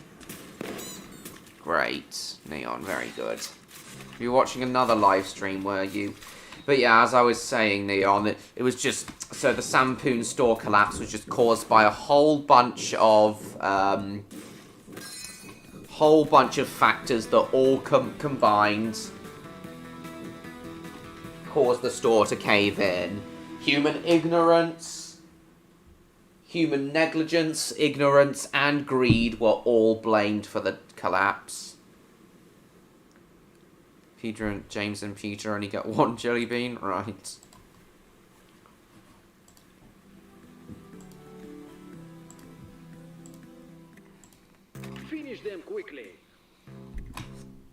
So yeah, they all fucked up.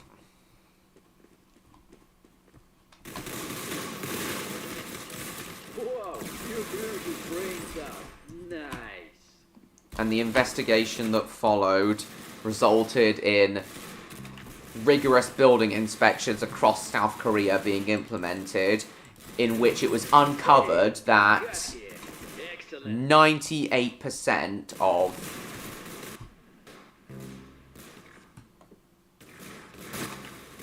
all buildings in South Korea, all high-rise buildings in South Korea were not safe.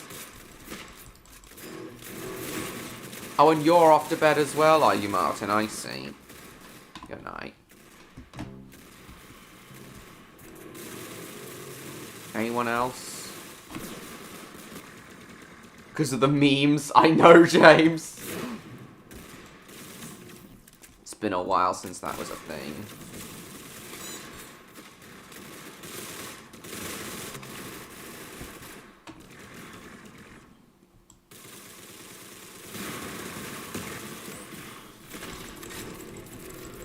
Gotcha! Bitch!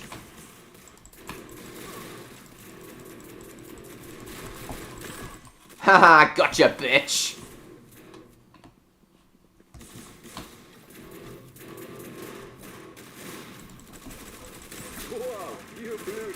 Gotcha!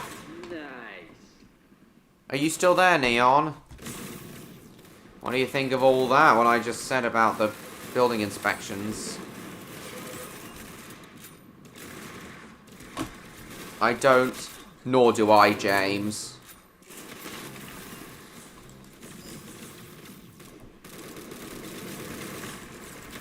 Fuck. Are you still there, Neon?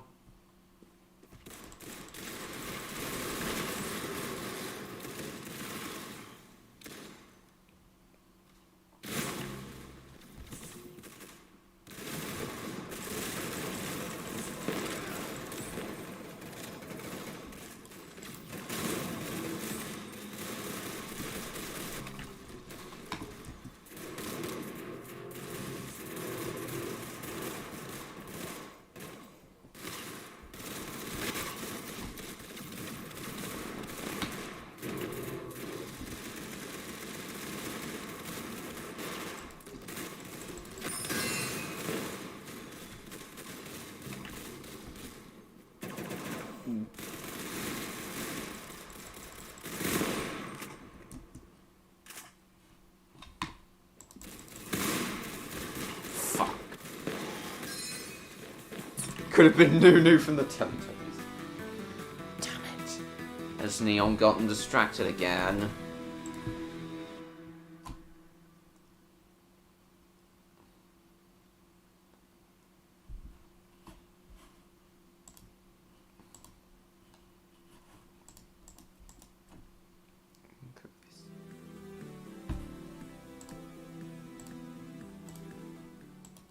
Finish them quickly.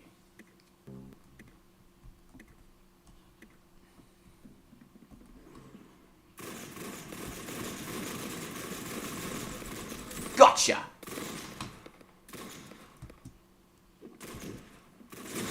Fuck.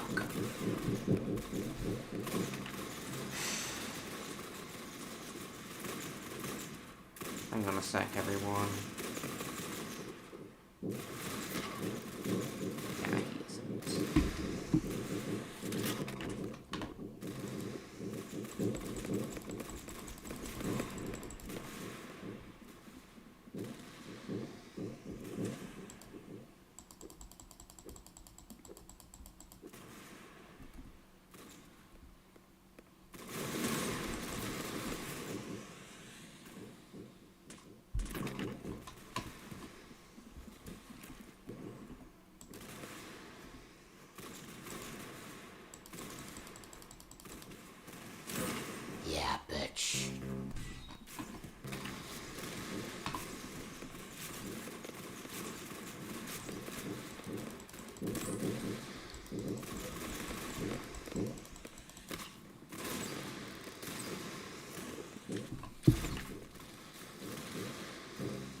He's flooded Gloucestershire.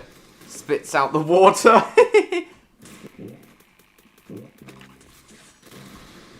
For fuck's sake. Gotcha, bitch.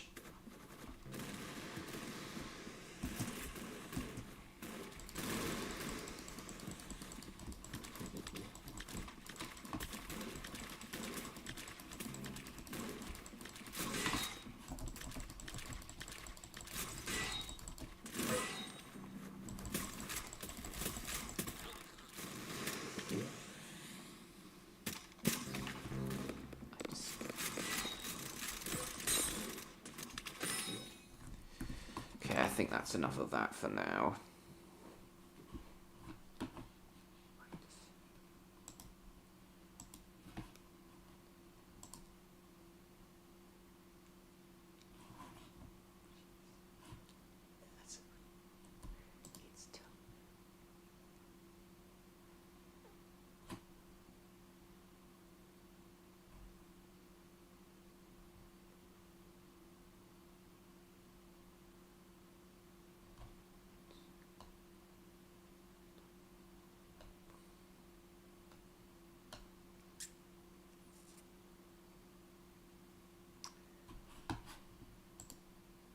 Now then.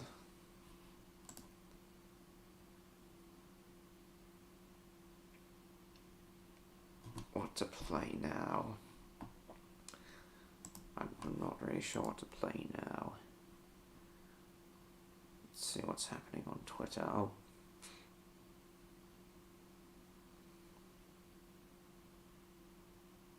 U2's is making some Skylanders figures.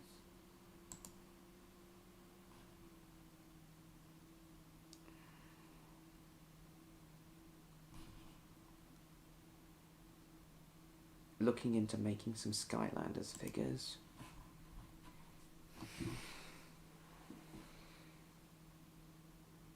My favourite... No, it's not true. I don't... No, in reality, James is my favourite Red character. Oh,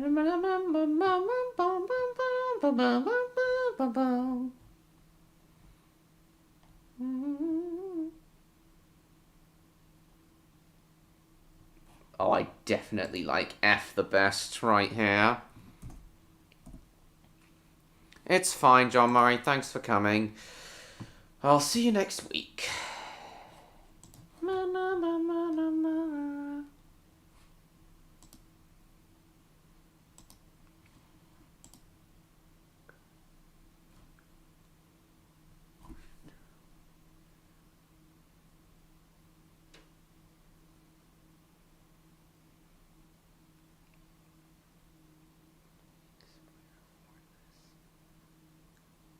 What if it...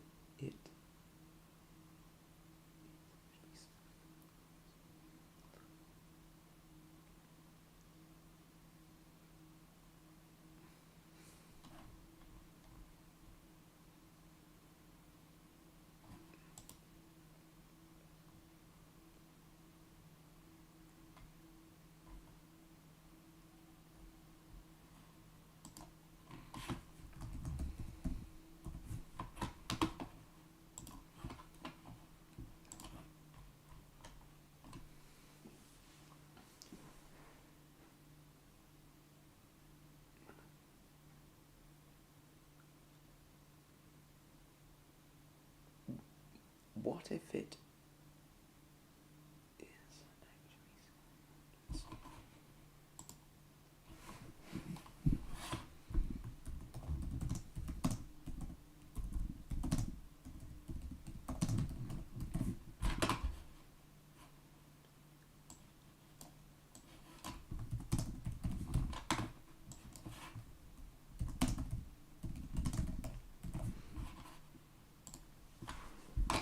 Yeah, see you later, John Murray.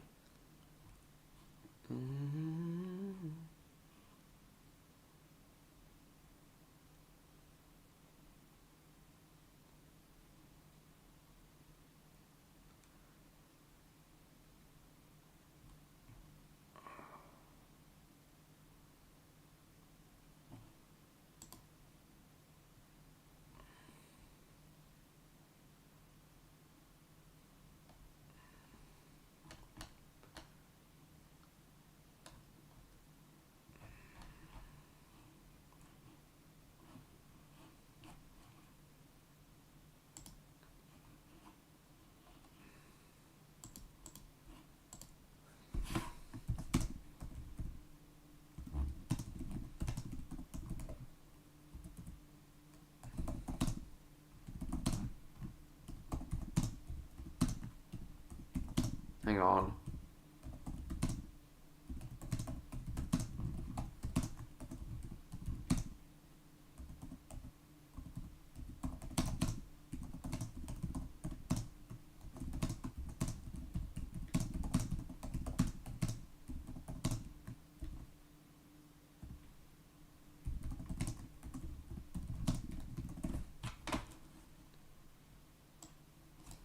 Hold on.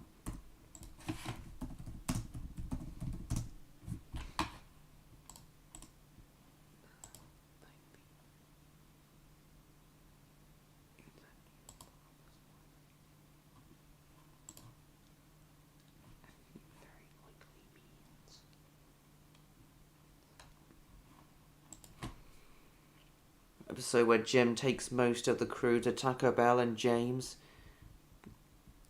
The girls and some of the others go to Wendy's. I see.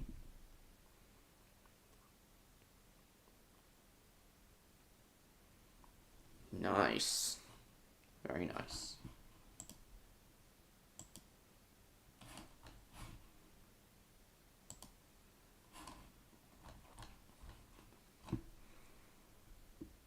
Yeah, Summer Rose, that's it.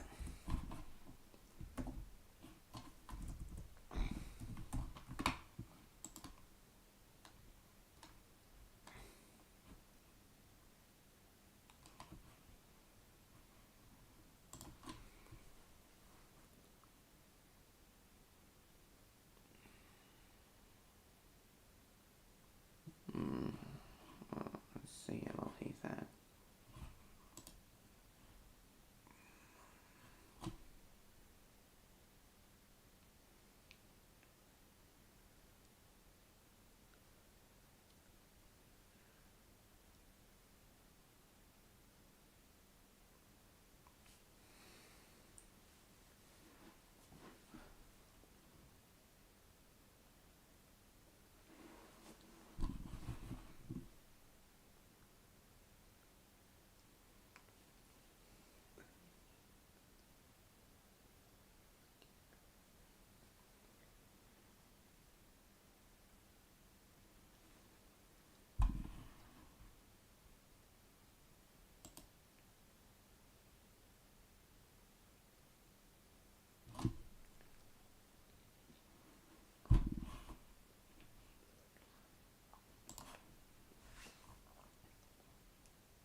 Internet slowed to a crawl, so needed to reboot. Back now? Nice. But did you hear what I said about the Sampoon Superstore?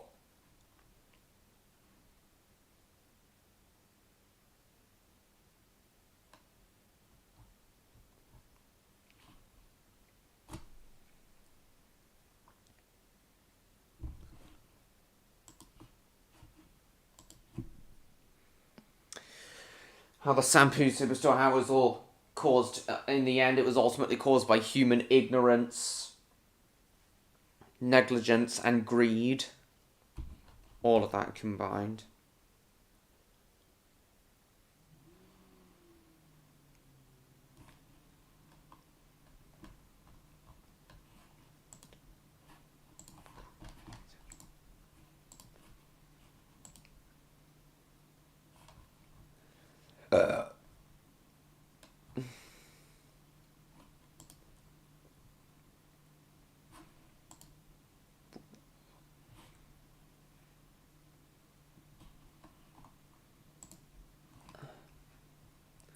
Yeah, what do you think of all that? Oh yeah, this was something else I wanted to show you, Electro. Part of the Thunderbirds Are Go episode involving the newer Fire Flash, the new design of Fire Flash. McDonald's ice cream machine, I see, and then it comes... Can't even finish that.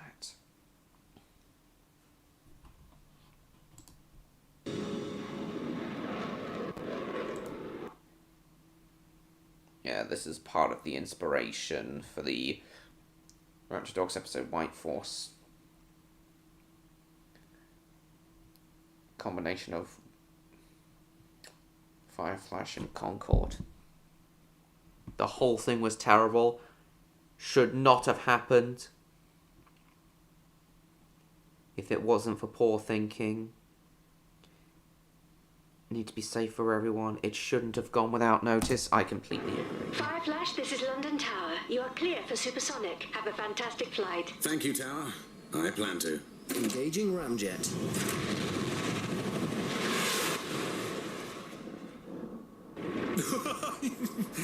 That's fast. Neon the Delicious Dragon. Yes. Fireflash, next European contact will be... What? This looks like real sky. This looks like they took a camera and filmed real sky and put a mini CG Fireflash up there. Fireflash, next European contact will be... What? Fireflash, do you copy? We've lost you.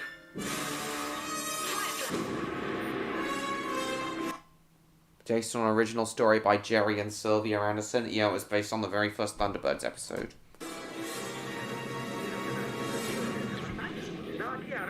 Fireflash has disappeared. London.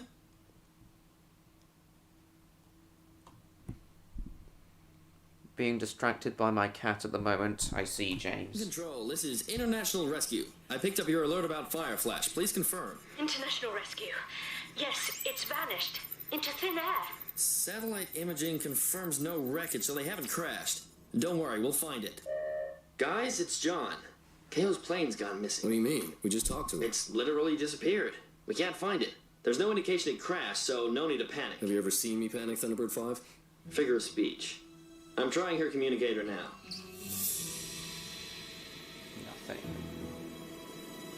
Ah, new engines seem to be working well. I'm going to go stretch my legs. Do you need anything? I've got everything I need. So then, Miss Kirano. It's fine. Welcome back, Electro. Did you leave to get on with some more drawing? You probably... Yes, it is, Neon. I wanted to quickly show this before ending the stream, because this is about the closest full episode thing I can show to the original Thunderbirds Trapped in the Sky episode without it feeling too long. This is something akin to what the White Force episode will be like.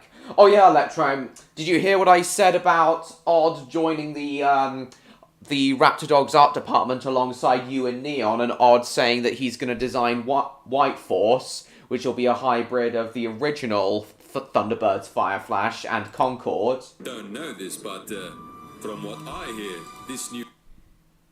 Neat. Sorry for leaving, but I am trying to draw here. Awesome! So you did decide to leave. That's a completely fair reason to leave, Electro. Are you working on Cindy at the moment? So then, Miss Kirano.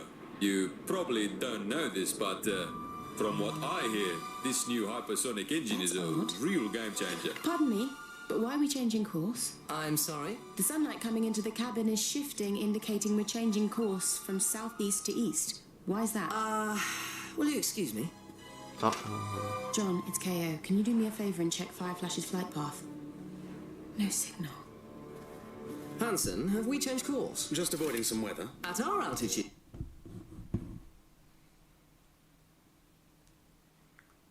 Yes, I did, Train Lover. It's my fault for not telling you. Trying something else? Oh. What is that? What is this something else, Electro? No signal. Hansen, have we changed course? Just avoiding some weather. At our altitude. What's going on? Nothing for you to worry about. No. John, it's to east. Why is that? Will you excuse me? John, it's KO. Can you do me a favour and check Fireflash's flight path? Well, it's fine for you not telling me. Hansen, have we changed course? Just avoiding some weather. At our altitude. What's going on? Nothing for you to worry about. Have a nice nap. No, I wasn't going to do this until later, but... No, sorry, ladies and gentlemen. Our instruments are indicating a depressurization in the cabin, so please put your oxygen masks on. It must be those new engines. Back on the ground, sir. Oh, yeah. I know what depressurization feels like. This isn't it. And turbulence at 75,000 You're not feet? thinking clearly. Don't put on that mask, Not to Bernard. worry. Something's wrong. The moment you pass out from lack of oxygen, I'll put your mask on. For you.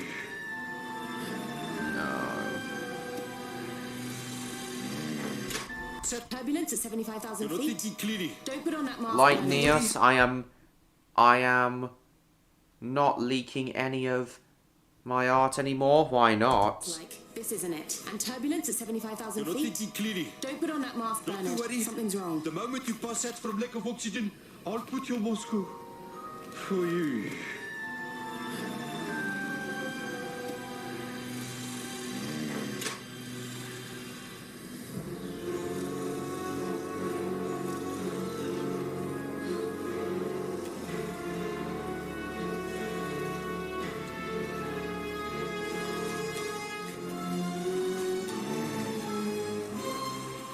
Holding her breath.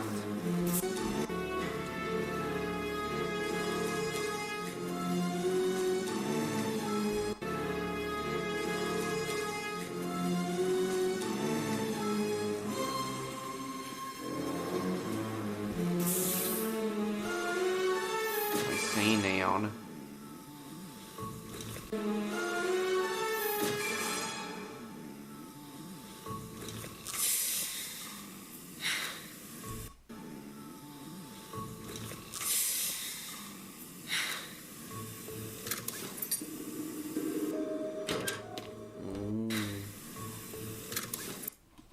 It won't be like this, but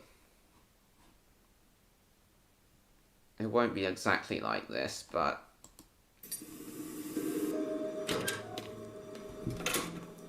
that's oh, and she can just mosey into the cabin for some reason. Co-pilot out cold and the captain up to no good. This isn't exactly normal. Welcome back, Jupiter. And neither is this thing. Sensible thing to do, though. You just do things without reason? I see. And the captain up to no good. This isn't exactly normal. Well, you can tell me over DMs at least, can't you, Electro? Promise not to talk about it anywhere else. And neither is this thing. Thunderbird 5, it's Fire Flash. You there? There you are. We have a situation aboard the plane. You've been invisible for the last half hour. Invisible? You're back on visual and... That is what I am doing to Niels. I'm not making that mistake anymore, I see. Oh, I don't know. You do what you want with your series. And radar now. That is worried. Must be some kind of cloaking device. Listen, this is weird, but Hansen has hijacked his own plane. He used the oxygen mask to knock... So you can forget about any leaks, train lover. I won't forget. I'll still show you some art over DMs with you both. See, Electra, if Neon agrees to do it, why won't you anymore? That is worried. Must be some kind of cloaking device. Listen, this is weird, but Hansen has hijacked his own plane. He used the oxygen mask to knock everyone out. It's cool, Hansen Neon. has hijacked his own plane. He used the oxygen mask to knock everyone out. It's not Captain Hansen. They found the real... Only art I feel like showing, that's fine. Captain Hansen. He used the oxygen mask to knock everyone out. It's not Captain You probably Hansen. replace the gas in the oxygen masks as well. Listen, this is weird, but Hansen has hijacked his own plane. He used the oxygen mask to knock everyone out. It's not Captain Hansen. They found the real Captain Hansen just a few minutes ago tied up in a crew locker. Well, if it's not Hansen, then who is it? Someone in disguise steals a high-tech plane. Who do you...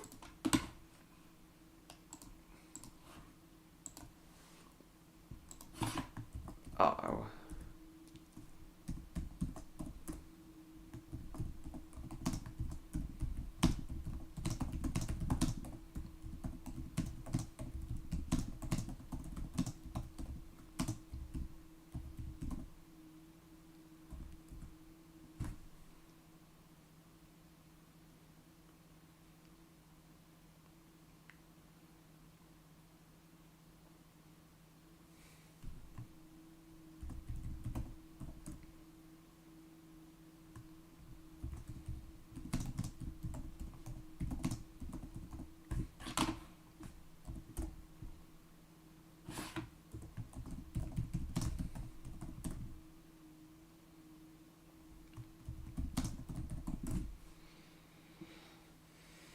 Prob.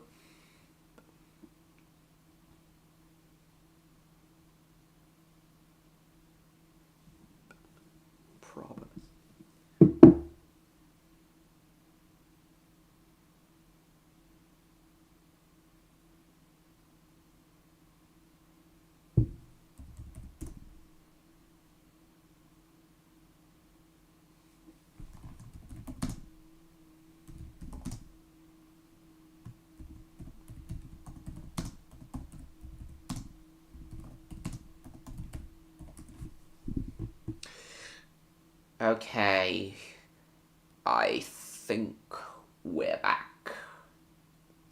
Let's give it a moment. Yeah, we're back. Sorry about that. Yeah, that was clearly a mistake. Showing that, but oh well. Explain a bit more detail later. Not showing you art anymore because it just spoils the release? Well, Neon doesn't seem to think so.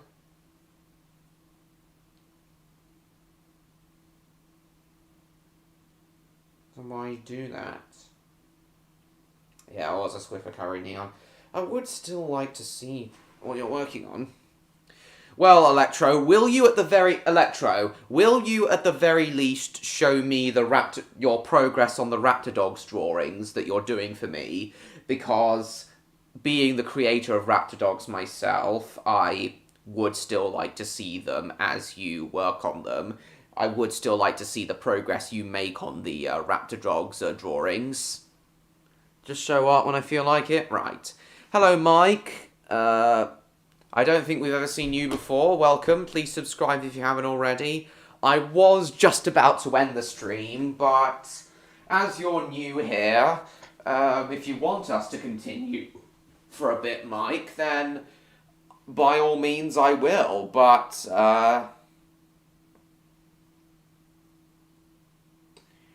if you want me to continue for a bit longer, Mike, then by all means I will, but if it's fine, if you're happy to wait until my next stream, then that's cool too.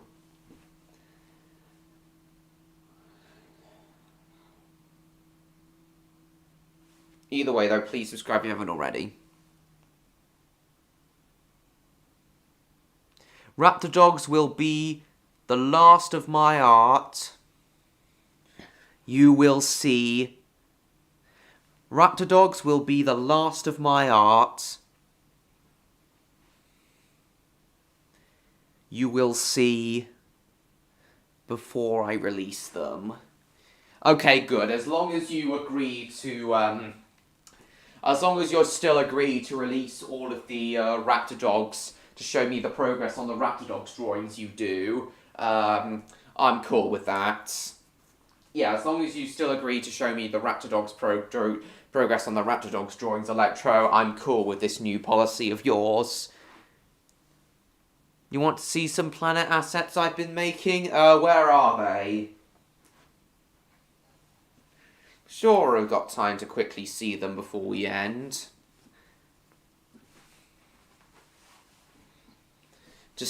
I'm sure we've got time to quickly see those planet assets before we end. I could change my mind in the future, but for now I just want to get...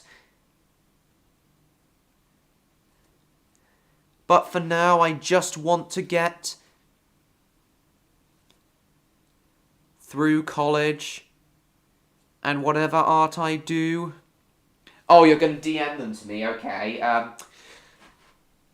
In the future, but for now I just want to get through college and whatever art I do, it will be of my own accord. Cool.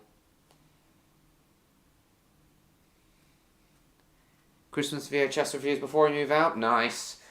I'd like to move out fairly soon too. So, guess I'll head to my Discord DMs and see what Jupiter wants to show me. The planet assets he's been making, and then once we've seen them, I'll end the stream.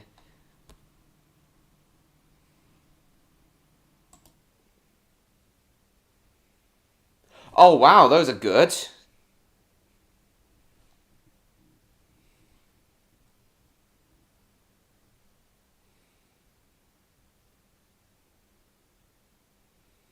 Those are really good, Jupiter. Yeah, those look great. Actually, I just noticed Charcoal was online, so perhaps we can get him to come just for a little bit. Maybe. Perhaps. I don't know. Maybe.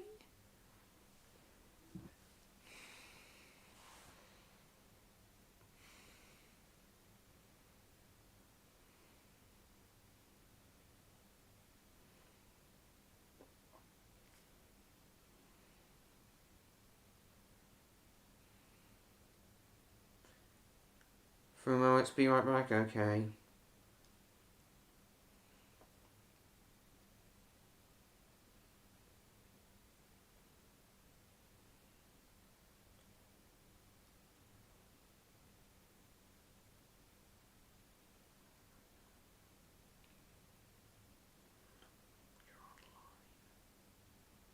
Probably going to update some of them in the future. Nice. I see you're online. You are. My stream's still going. My stream's still going.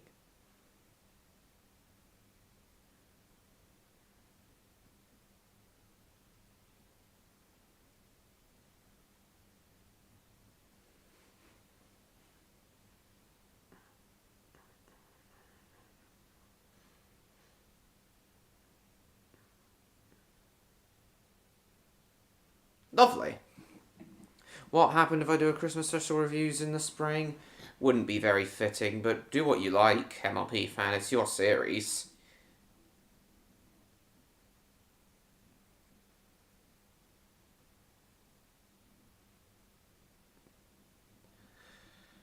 Right, if Charcoal doesn't show up by 45, I'll end the stream. Starting to get tired.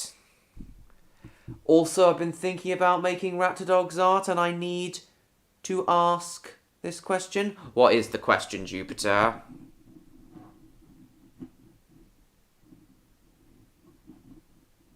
Will they have ships? No, Jupiter. They've got jetpacks. They use jetpacks to fly to the disaster zones, not ships. But yes, so Electro, what do you think of my idea, my new Raptor Dogs episode idea? What do you think of the idea overall about a huge shopping mall collapsing based on the 1995 Sampoon collapse? So what do you think of that idea on its own, Electro?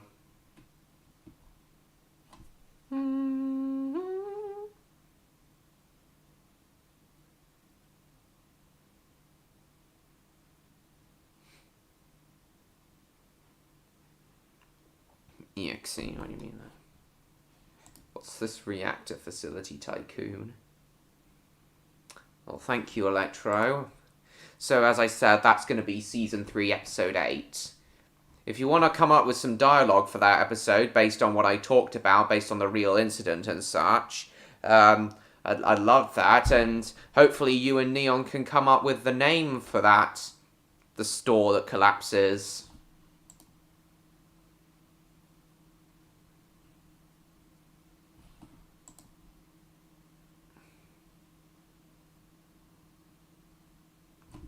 I can understand, since I am learning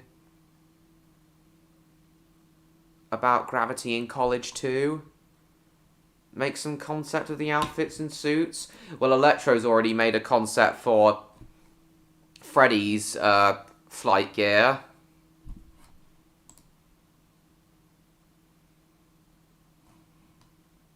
Oh, Charcoal's just gone offline, so it looks like we won't be seeing him, but oh well. I'd like him to continue doing the designs of the Raptor Dogs outfits and such, since he's already done Freddy's one. Not much.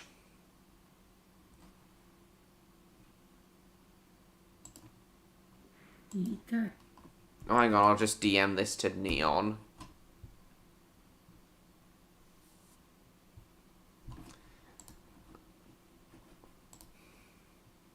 And then I'll just quickly show Electro the engineering side of just DM this to Neon. I'll quickly show Electro the engineering side of the Sampoon Superstore collapse.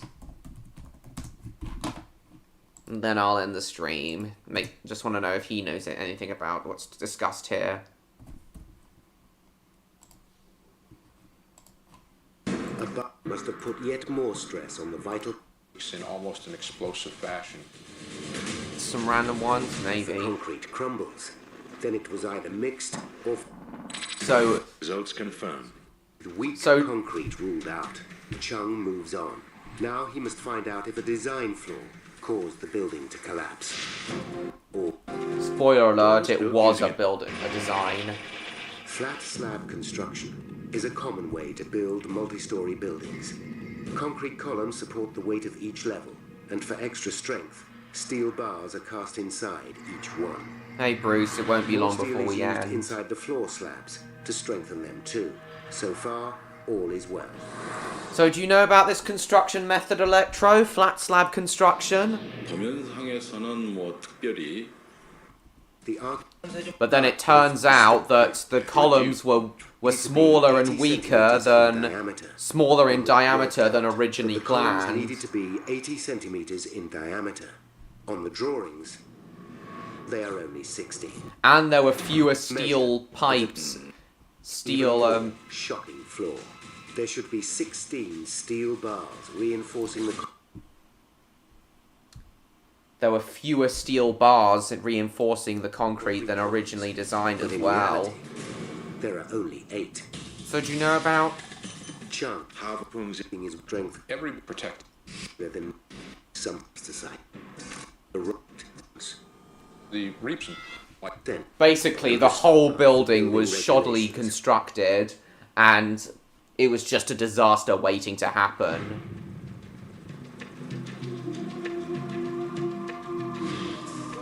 Chung directs his suspicion chief or the in our considerations. And an extra floor was added to the design later on, and the design they come up with was couldn't support the weight of an extra floor.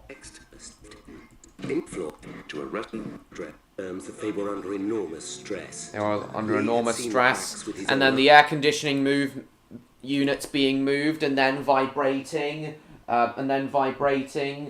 on the roof caused the cracks to widen bigger and bigger until eventually the whole building collapsed. So I was wondering if you knew about any of the engineering and science behind that, Electro, if you're still there. If you're not, then I guess I'll end the stream now.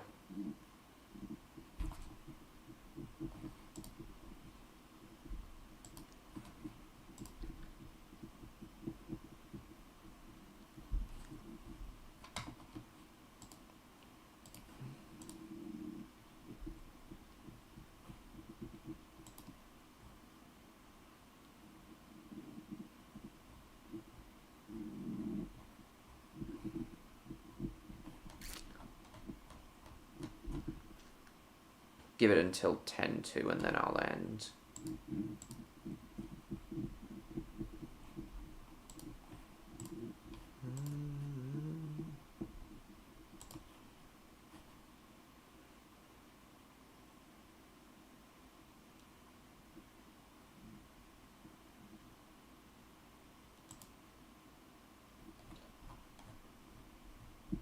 Still no updates on the Toys for Bob's new game, but oh well.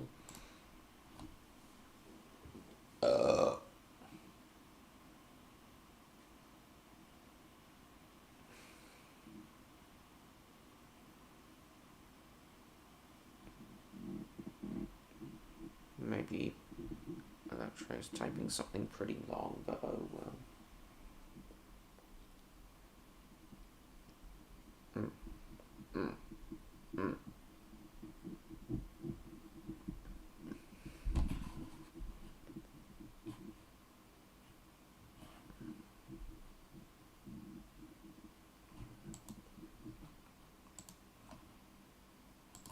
See.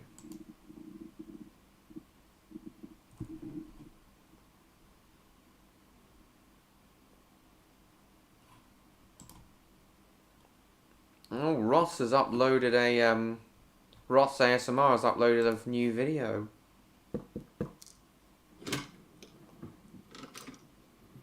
Hello there, new neighbour.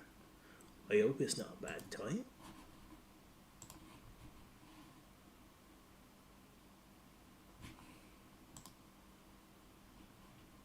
I'll definitely be watching this as I'll go off to sleep.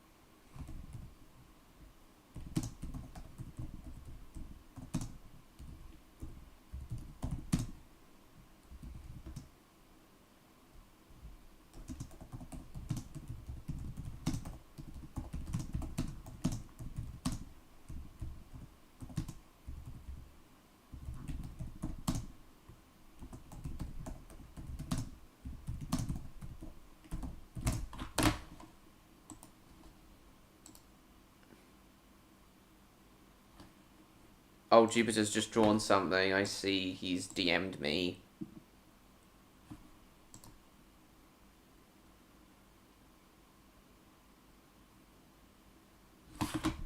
Not bad. It's quite boxy. It's not too bad.